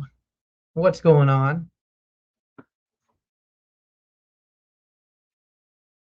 Hello. Your mic is not on if you are meaning to talk. I'm not talking. You're talking. Is this a laugh? Oh, Oh. yeah, now it is. Now I No, can hear you. okay. Whoa. Hey, everybody. We're back. All right. What an amazing day here for CyberLab Con 2026. And just first off, round of comments, rounds of emojis, applause for Rihanna Schultz, also known as Andrew 2. So, but It's a track one. No, this was a pretty fun, amazing day. So yeah, I mean, wait, I want to read mine. applause I missed to mine. Rihanna for being in the background, I'm reading being you the best, taking care of everything, and this was fantastic. Ugh. I need Am I here? Yeah. Hi. Yeah. She pulled you on too soon. I was gonna do my cool read on. I wasn't No, ready. I miss him. I haven't seen him in like 30 months. How's it going, Mike? Fantastic, buddy. How are you? I'm doing good. It has been a fun, eventful 8-hour day. I've not done a good 8-hour stream, I don't think ever. The longest I've gone is 4 hours. That's a long For my time. last year GHI con. So yeah, this is a good practice. So, Any technical difficulties today? not that the public knows of, but some good things we now know we need to prep for December. So Absolutely. So Absolutely. Andrew, we'll prep this in here. So Andrew, I convinced him to hold his own virtual conference in December for his nonprofit. And so I said, "Oh, hey, since I gave you this amazing idea, you can come on and MC track 1 so you can see all of the chaos and know how to prepare for December." And it was great, great preparation. So yeah, we already have some good kind of ideas in the AAR comments. Like, okay, we're gonna do this time. We'll make sure we have this set in place. But huge mention, as I said before, huge shout out to Rihanna and what she's doing and putting this whole thing together, getting all the sponsors together, getting all the slide decks prepared. So yeah, fantastic. And this was so much fun. Yeah. And before I'll give you the floor to give Mike's background, some fun facts for the viewers, because there's some people watching that have been longtime followers of me and then of Mike and then some of the Ginger Hacker clan that's also in here. But when I joined LinkedIn, so I joined LinkedIn in 2021, Mike was my 10th connection on LinkedIn. Oh, wow. Crazy. Crazy. Yeah. And so Mike gave me FOMO on the speaker side. And so Mike was actually my inspiration to like start going to conferences and stuff. Cause I'm like, oh, this guy with like really weird socks is going out in public. And if he can do it, I can do it. And I have ankle socks. So I should be set, right? So Absolutely. That's awesome. That's yeah. awesome. And I actually met Mike at a conference and he was like being all chill in the back, like all Batman, you know, just hiding, you know, like he came in late. That's what it was. Yeah. But I was like, "Are you Mike Miller?" And he goes, "Oh yeah." And then like we shook hands or whatever. And I was like, "You're the guy with the socks." I was like, You're the guy with the socks. I guess it worked. Like, I guess it worked. Yeah. And I was like, "Hi, my name's Rihanna." That's hilarious. I remember that at Secure World in Kansas City. Yep, it was I think 2022. Long time ago. Yeah, a long time ago. So anyways, ever since I complimented on Mike's socks, him and I have been forever doing things together, and I drag him in on my events like he has choices. So thank you for being voluntold to be our closing keynote. I forgot to tell Pat too. He was also voluntold. That's awesome. So yeah, no, it's good time. So Andrew, thank you again for this 8-hour stream. I'm glad CyberLab Con could be your first 8 hours of streaming online. I have to add that last part. So all right, so I'm gonna go ahead. I'm gonna go back offline and clean my office for Vegas. That's what I've been doing behind the scenes besides popping in. So anyways, I'll give the floor back to you. Mike, thank you so much for coming on Saturday. You're a busy person and just super excited for what you're talking about today. Thanks. I appreciate that. Have a great evening. All right. All right. Well, before she pulled you in too early, I'll keep you on to still give you a read on. So, everyone, let me please introduce our closing note today, which is Mike Miller, who is a veteran security executive, vCISO, author, educator, and with more than 25 years of experience helping organizations strengthen their security posture through practical, business-driven strategies. His expertise spans offensive, defensive security, governance, risk and compliance, penetration testing, and executive cybersecurity leadership. A passionate mentor and frequent conference speaker, Mike is the author of The Best in Cyber and founder of Harmony Growth Labs. These engagements have helped thousands of aspiring cybersecurity professionals launch and advertise their careers, training, coaching, community engagements, known for translating complex technical concepts into actionable business insights. Mike empowers organizations and evolves threat landscapes with confidence. And Mike, so glad to kind of finally virtually meet you. I know we've probably bantered back and forth a few times on the LinkedIn. I believe Yeah, so. very nice to actually see you here on a call. So great to meet you. Yeah, you as well. Thank you very much. I really appreciate that. Hopefully today is going well. And so I am probably the only thing in between everybody and their dinner right now. So I will try not to put everybody to sleep. So. All right. Well, Mike, I'm going to give you the floor. Thank you again so much for being our closing note. I'm going to go ahead and pass it to you. I will be in the background doing your slides. Drop me in some comments. And if there's anything you need from me, please just say next slide or say, Andy, snap that. And I'll take my clips. I'll just say next slide. We'll let you run the show. Now, Mike, we do have a little buffer time. Did you want to do do your own slides, or do you want Crody to help you out? You know what? If that's up to him. If you feel like running it, go for it. It's one less thing I got to think about, but totally. You're putting a lot of pressure on him. You know, I've been doing it for 8 hours. I've been doing it for 8 hours. Let's knock this out. I got you. I got the system down. Click. Yes. Click. Absolutely. All right. Well, thank you, everybody. Sounds like you had a fantastic day. It's really great that, I mean, it's a Saturday, right? It's beautiful out across most of the world right now. And the fact that you're spending today, you know, learning and kind of connecting with others is pretty cool. So kudos to you for doing that. So I would like to, if you'll go with me, I would like to take you on a little bit of a ride, right? So let's picture this. We're driving to work and we hop in our car. And as you can see from the picture, the sun's coming up. It's going to be a beautiful day.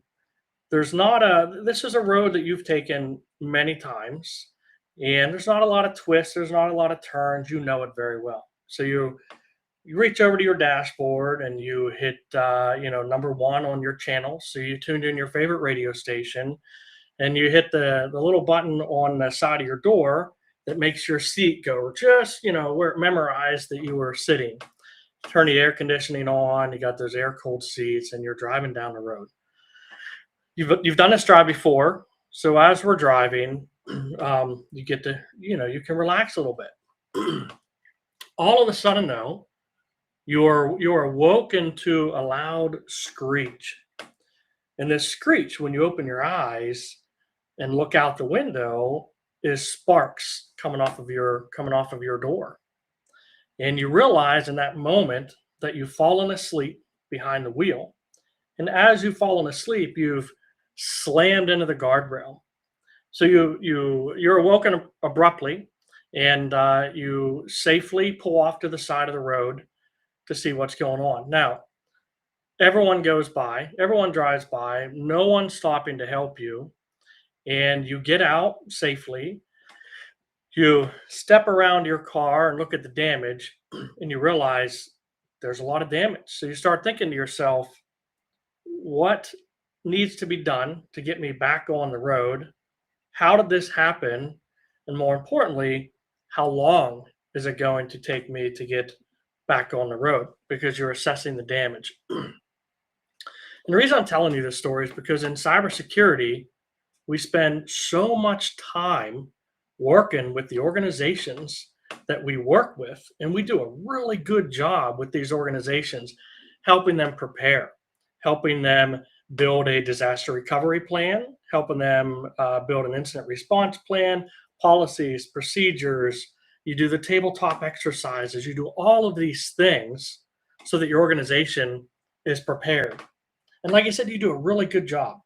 So why is it that we do such a good job for the organizations that we work for, but when it comes to ourselves, we're unprepared? We don't have a backup plan for ourselves. And if you think about it, it's easy in our career to kind of fall asleep at the wheel. Next slide. I'll see if he's listening here. So in cybersecurity and tech in general, we have what I call the career cruise control problem. Many of us are making good salaries, right? Many of you are in the 6 digits. If you're not, you're probably headed there pretty soon. You've got the respectable titles, that you've worked for, that you've been able to climb up through the ranks over the years, and you're comfortable, just like in that driver's seat. It's the same road you drove every single day, but if you get too comfortable, you fall asleep at the wheel. And this cruise control problem we have in our careers gives us this false sense of security that everything's good. Nothing's going to happen. And when we talk about continuity, business continuity plans and all these things that we learn in cybersecurity, we should know that being comfortable in our career is definitely not continuity. Next slide.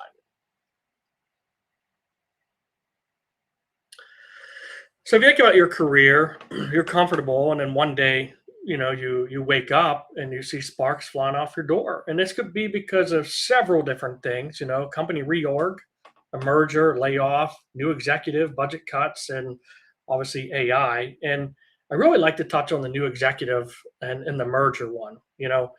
Many of us, we get to know our leadership and we build those relationships, and we think, we're pretty darn safe in this organization because we know everybody, right? But how many times how many times have you seen companies go through acquisitions or go through mergers, and the next thing you know, all of those relationships that you have formed, they don't matter anymore because now the executives are moving on. Maybe they're being laid off. Maybe they're, going on to another path, and you're forced to restart, right? So we can't sit back thinking we're really comfortable in our W-2 jobs. So many people feel that they are so safe with a job, right, that they don't feel like they have to have a backup plan. Next slide.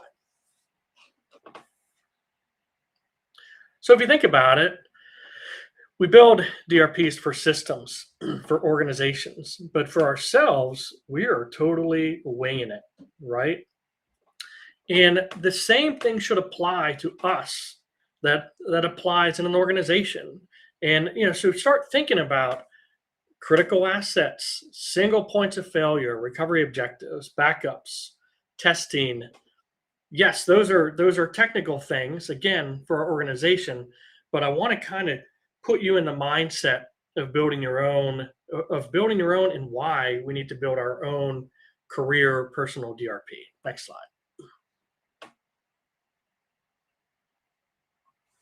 So think of your job as, and I'd love to see this in the comments, right? How many of you have been at your job for 2 or more years, 5 or more years, 10 or more years? I would love for you to throw in the comments like how long you've been at your job. And while we're doing that, I want you to think about your career in context to a server, right? And we'll just say you've been in your job for 10 years and you feel really, really safe, and so it's this server. You've had this server running, for 10 years, which is, over 3,000 days. And as long as that server's running, everything's great. But when that server goes down, what happens? It's panic. So I want you to think about your job as one system that your career currently depends on. Next slide.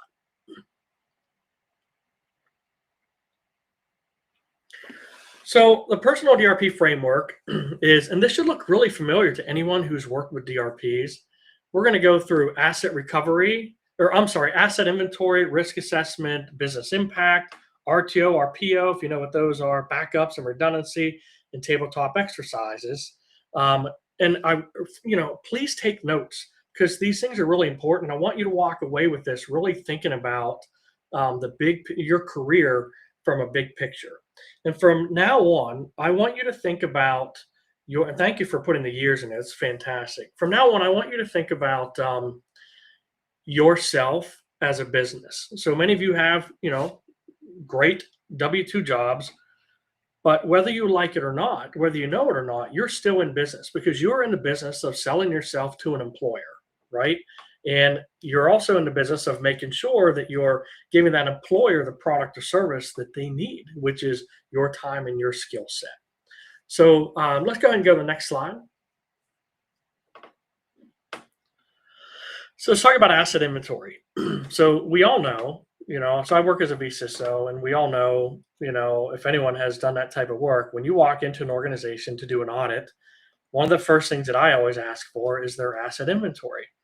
We all know that when we get that asset inventory list, maybe it's a spreadsheet, maybe it's some other form, it's always up to date, right? It's always up to date. It always has every system. There's never any mistakes, right? Right. Yeah, right. It's kind of a joke. We know that I don't know if I've ever seen an asset inventory list that's been totally up to date, that's had every asset in there.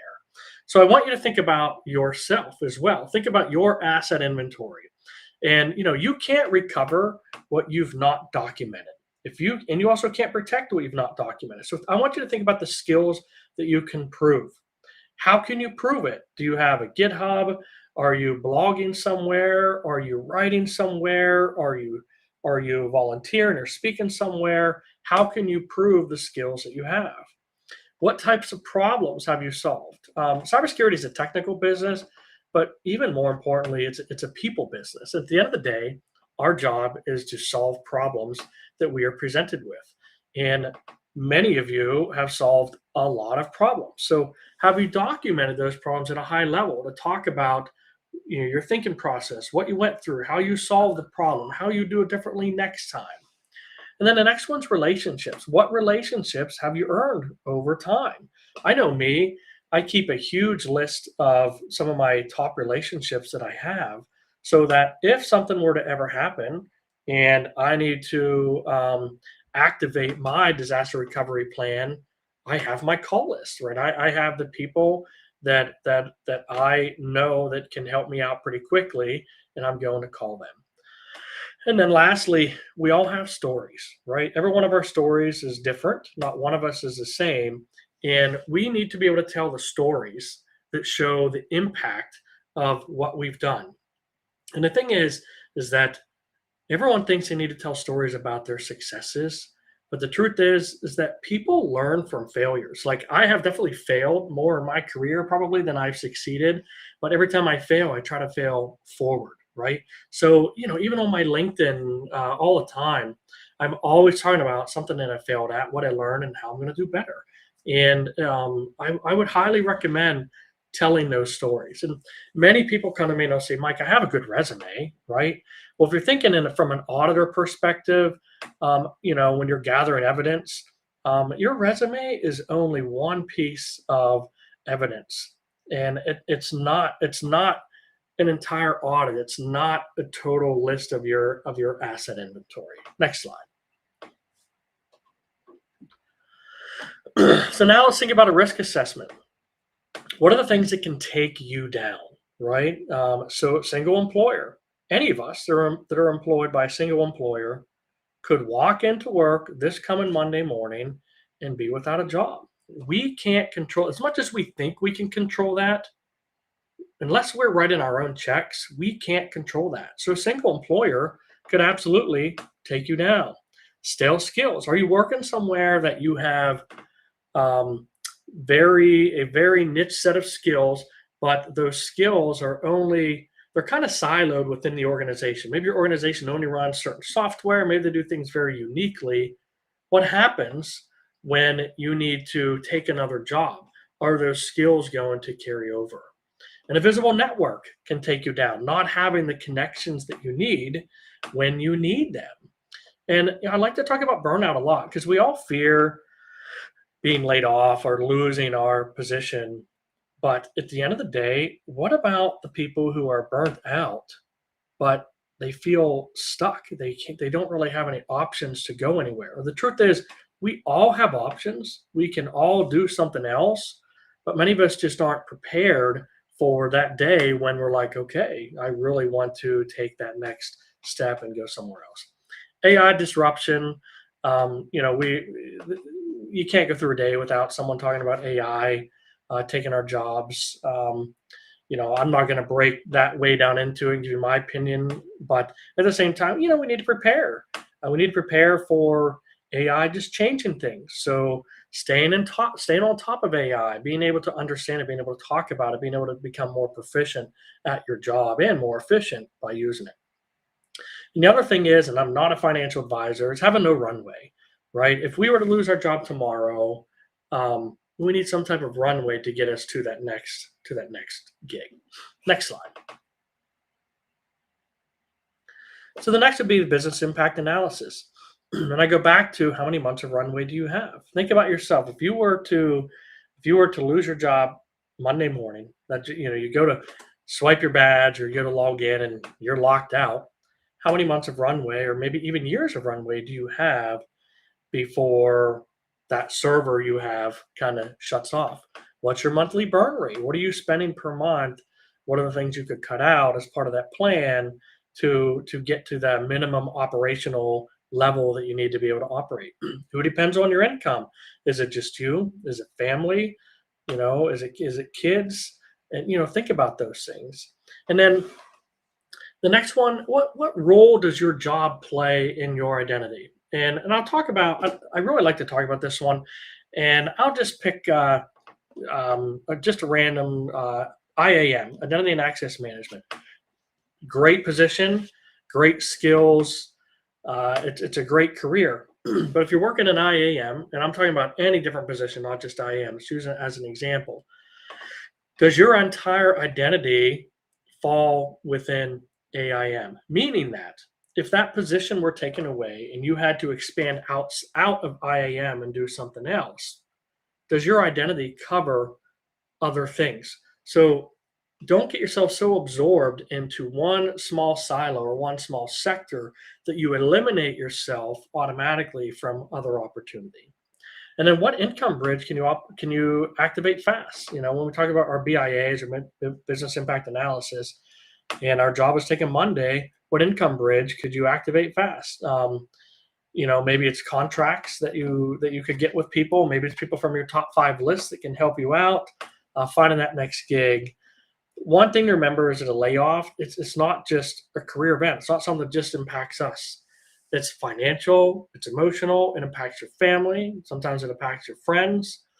And, it also impacts your identity as well. Next slide. So we all love these terms, RTO and RPO. So RPO, or RTO, recovery time objective. How fast can you recover your meaningful income? So if we'll use round numbers. If you have to make $5,000 a month to cover your bills and you lose your job, do you have a plan built, at least a strategy built, to help you get to that level again? And then the next one, RPO, how much progress are you willing to lose? And I like using the example of titles, right? Because some people really get stuck on titles. Maybe your title is a senior security engineer level 3, and you lose your job. Are you willing to take an associate engineer, security engineer position, or a junior engineer position, or just engineer 1? So many people get caught up on those titles when really you have to kind of step back, look down from a 30,000-foot view and say, does that title really matter? Or do I need to only look for jobs that's a senior security engineer 3? Because if I do, I might be out of business a lot longer than I would if I were able to open those doors a little bit. So how much progress are you willing to lose and then start over? Next slide. We see this all the time with organizations, especially in the SMB world, where they don't really have a disaster recovery plan. They're not really working hard on their security model. And you hear, we're a small business. We don't have a large attack surface, no one's really going to touch us. And that strategy is called hope, right? Sometimes it works. Most of the time it doesn't.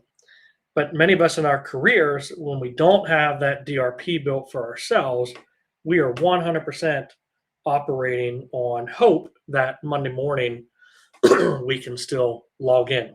So it's, in my opinion, it's irresponsible for us to hold an organization accountable to all of these things when for ourselves, we're kind of winging it, with hope. Next slide. So number 5, let's talk about backups and redundancy. These are the things that you build before you need them, right? First of all is a resume. If you lose your job, you shouldn't be scrambling tomorrow or today to fix up that resume. It should already be there. Your LinkedIn account. I will tell you from personal experience that your LinkedIn account, LinkedIn has 1.3 billion people right now on the platform, and these are real human beings, most of them, real human beings with where they work, just great people. I would tell you from personal experience, LinkedIn has the ability to change your life. And I'll rephrase that. You have the ability to change your life using a platform like LinkedIn, right? Just by gaining that visibility, those relationships that turn into an equals opportunity. References. Are you going to panic and reach out and try to get references from people that you're unsure if they'll give you a reference?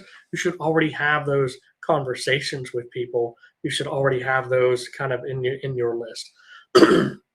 And proof of work, being able to prove your work. Again, is it GitHub? Is it projects that you've done? Is it articles that you've written, software that you've built, whatever it is. And your network as well, being connected to people and their savings account. Again, I'm not a financial advisor, but thinking about maybe instead of going to your local sushi shop every Friday night, put that extra $100 in your savings account, as kind of your backup and redundancy. A learning plan. And this goes back to, are we siloed in our job where we're doing the same thing every day, but we don't really have a plan for learning something else, right? We have to have a learning plan. That learning plan always has to be activated, not after a disaster happens. It always has to be activated. We always have to be learning. And the other thing is side income. You are allowed to, most organizations, and I can't speak for every single one of them, most organizations, they don't really care if you're doing something on the side. Maybe you're working on cars, maybe you're Ubering, doing whatever. If there's some type of income that you can activate so that you're not totally dependent on your job, that helps you as well. And many say to me, Mike, I feel like I'm being disloyal if I'm doing all of these other things. And like I have here in the bottom line, redundancy is not disloyalty. It's a responsible architecture. We expect an organization to have redundancy in a straight or in a great architecture. But at the end of the day, do we have a responsible architecture built for ourselves? Next slide.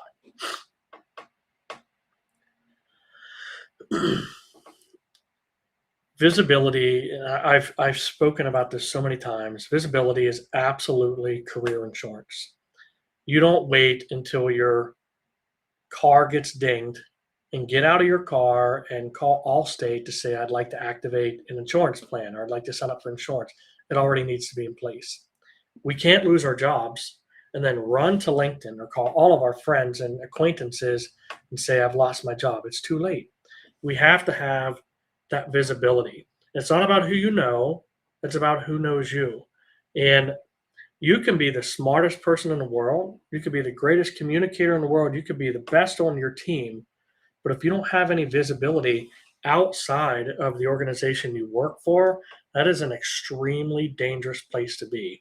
I mentor people all the time, and I would tell you, the people that I see this all the time, people that maybe aren't as qualified as someone else who is, are getting the jobs because they have that visibility. They're able to communicate versus the smartest person in the world. They're just not seen. They're not communicating. They don't have that proof of work, and they don't have that visibility. Next slide. So let's talk about patch management. Learning is career patch management, and I truly believe this. AI fluency.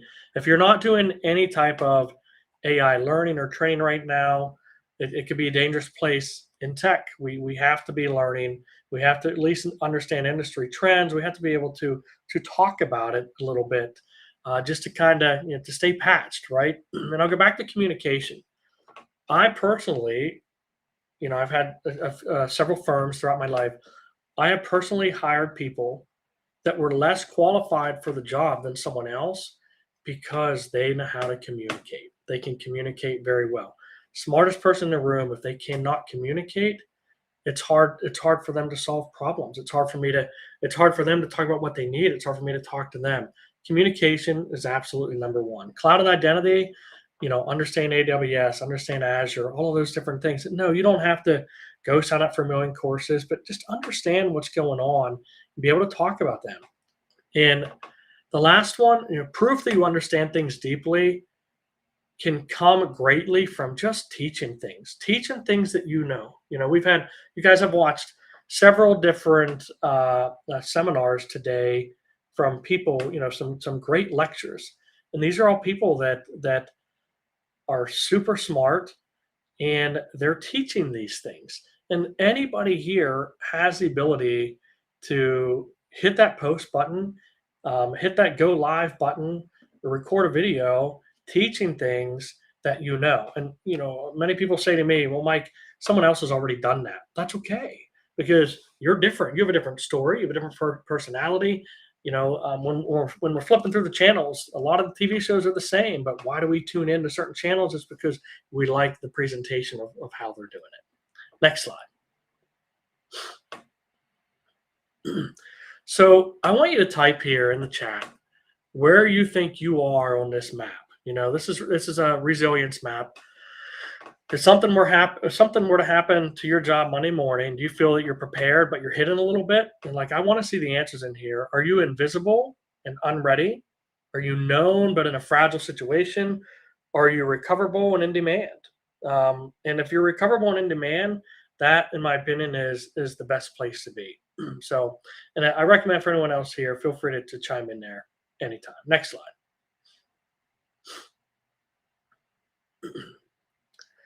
So we require our organizations to do tabletop exercises, if you're in any type of senior cybersecurity role. So why are we not doing our own tabletop exercises? Next slide. I love that. Recoverable and in demand, prepared but hidden. So I want you to think about your 24-hour recovery test. Your server goes down. You lose your job tomorrow. Who are the first 5 people you're going to call? What resume are you going to send? Is it okay to have a couple versions of resumes? Absolutely. It's okay to highlight different. You may have 3 totally different skill sets, and some of them match up perfectly to different jobs. So it's okay to have 3 different resumes, as long as you're being honest about your knowledge set and your skill set. So what resume do you send? What story do you tell? When you get online or when you talk to people, what story do you tell about the things that you've done, about the position you're currently in, and so on? And what proof do you have to show? What income bridge do you have to activate? And the thing is, like it says, if this creates panic, it's not weakness. It's just exposing gaps, and that is why we do these tabletop exercises for ourselves. A disaster recovery plan never goes perfect in an organization. There's always lessons learned. So when we do our own recovery test, we're going to find gaps. And then we say, okay, maybe I need to build another version of my resume. Maybe I need to work on that story that I need to tell. Next slide. Many times when something happens, if you are prepared, it can turn out to be a opportunity instead of a disaster. It could turn out to be a better role. Maybe you're going to consult. Maybe you're going to dive deeper into the community. Maybe you're going to leverage teaching and teach more things to the public and gain out of that. Or maybe you will start your own business. A disaster doesn't always have to be a disaster. If you're prepared and you've built your own personal DRP and you've done your tabletop exercises, when these things happen, sometimes you welcome it. You say, you know what? I've prepared for this for years. And now I'm ready to activate my DRP and kind of take myself to the next level. Next slide. So I challenge you to, in the next 30 days, build your personal DRP. Take screenshots of this, Day 1 through 7, inventory your wins, proof, skills, and relationships.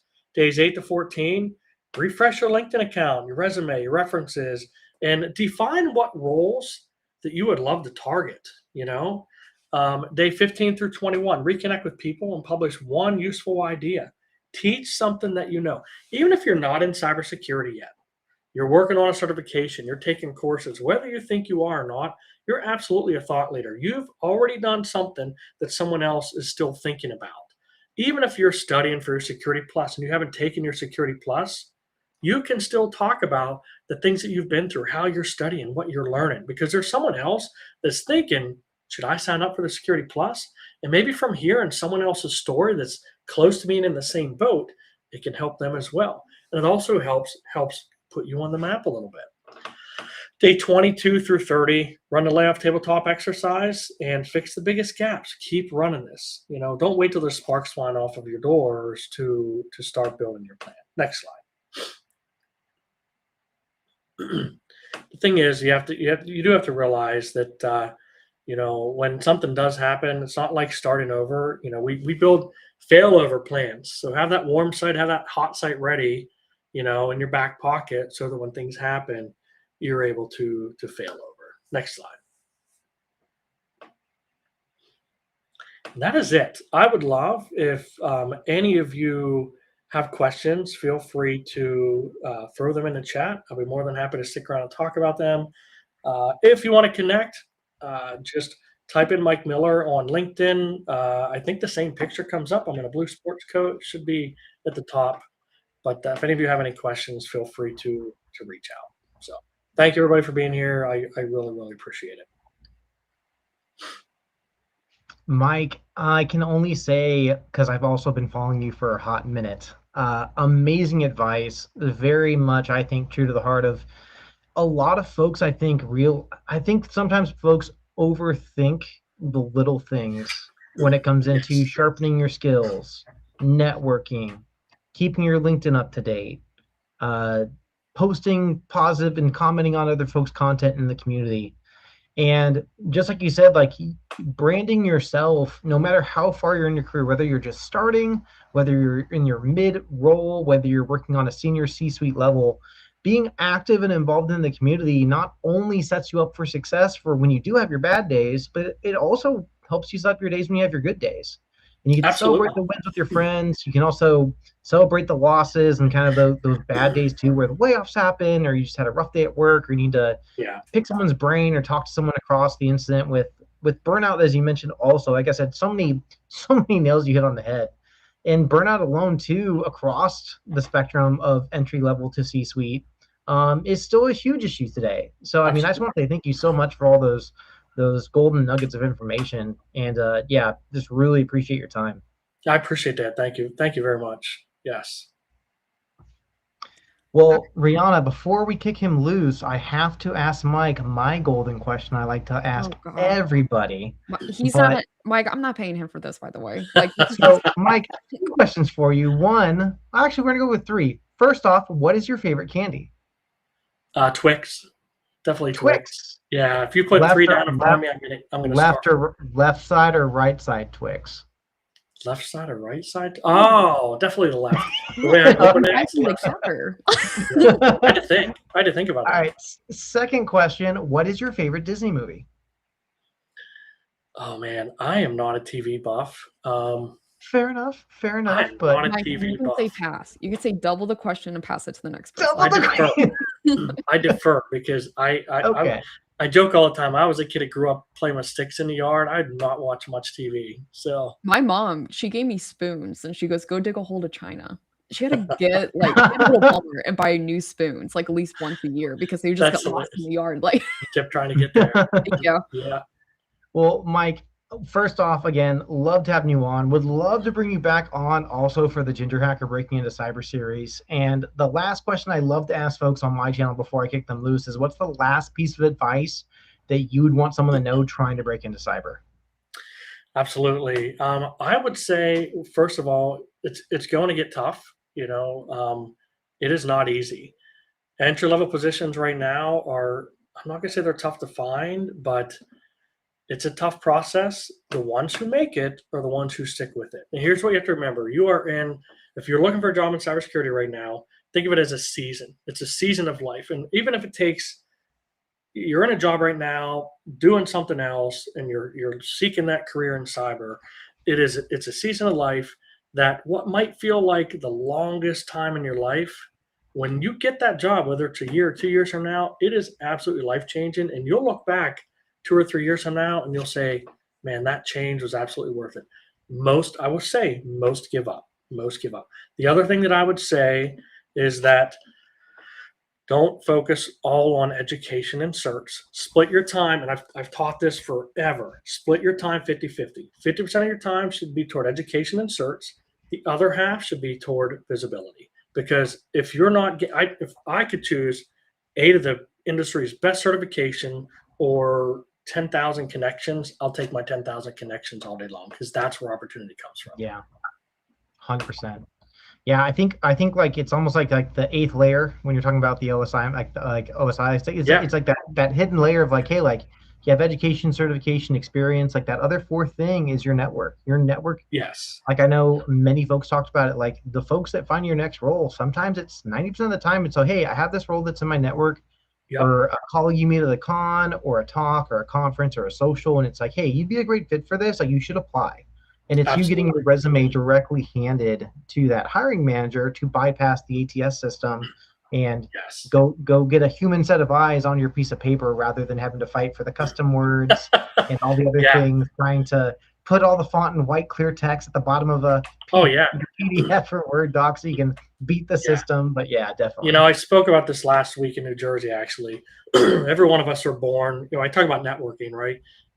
When we're born with a core network, and that core network is our moms and our dads and immediate family, right? As we grow up, that network gets a little bit bigger, friends, and so on that you meet. Then you start working, and that network grows even bigger. So think about all of the jobs you've had through your career, even back to your first one. Maybe it was at a diner. How many of those jobs did you get from someone you knew or someone you knew who knew someone? So think about taking that core network that you've already built, that's already given you opportunity, and now you blow that thing up and you just multiply it over and over and over. What comes out of that is opportunity. And then instead of you chasing opportunity, it's chasing you, and you get to sit back and say, which one do I want to go after? No, 100%. Well, Mike, I'm going to defer to Miss Schultz on our final. No. You can't just skedaddle off your own channel and then leave me. No. Here, I have a tradition on my channel on how I dismiss guests. So, hey, Andrew, guess what? What's going on? Okay, I knew you were going to do that. I knew you were going to do that. So, Mike, you are more than welcome to chill on screen. You're more than welcome to go to the back room. You're a closing keynote, so you get to do whatever you want. I am going to bring on a stranger that I have met online as some closing remarks. So I am going to pull up Mr. John Owen. So for those who have been on both track 1 and track 2 today, we are doing an awesome fundraiser. So I'm going to give John the floor for just a few minutes here to kind of talk about what these funds are going to be used for. What is Next Gen Cyber Ed? And essentially a little bit about what started it. And if you guys are curious, this year's event, it was a very 80s race car cruising USA vibe. John and I were like, what can we do with cars and arcade? And I was like, cruising USA, cruising everything. Yep. So it was a super fun theme. We were both super excited about it. But John, I'm gonna give you some time. I'm gonna go minimize my face on the side and just kind of talk about, what we're doing with the funds and exactly like what is Next Gen Cyber Ed. Absolutely. No, theme turned out great. I was actually grooving to some of the music along with some of the people in chat as well earlier. But yeah, so thank you so very much and good afternoon, everyone. Before we close out today, I want to take a few minutes to say thank you and to tell you where the support behind this event is actually going. Both my parents were educators. My father was a computer science teacher, and for a while, he was actually my computer science teacher. So I grew up watching what it looks like when someone takes a subject most people find intimidating and makes it feel possible for a room full of teenagers. So that stuck with me through 15 years of working in cybersecurity and through helping states and organizations think through their cybersecurity standards, and now through running next-gen cyber ed. But here's the gap I kept running into. Most K through 12 teachers want to bring cybersecurity into their classrooms, but almost none of them were trained for it. And there's very little professional development out there to change it. And even when a teacher does build up that skill set, it's hard to keep them because industry salaries are so far ahead of what a school district can offer. So the gap just doesn't exist. It just keeps reopening. So Next Gen Cyber Ed started by hosting its first free cyber range built specifically for K through 12. This was during COVID, and we had students logging in from all over the country. Some of them were sitting in library parking lots because that's the only place they could get internet access. For those students, this range wasn't just a nice to have, it was a real gap filling in their technology access. It also solved another problem we kept running into. School district IT departments generally don't know how to support cybersecurity education. And honestly, a lot of them are afraid of it. There's a fear that teaching is the same as training black hat hackers. Because our range wasn't connected to school systems, it gave the students a safe, sandboxed environment to actually learn without a district having to take that risk on themselves. So it grew from there. So today we run mock interview sessions that connect students directly with industry professionals, and we built Praxis, which is a tabletop exercise platform where students walk through real cybersecurity incidents and have to make the same decisions professionals make under pressure.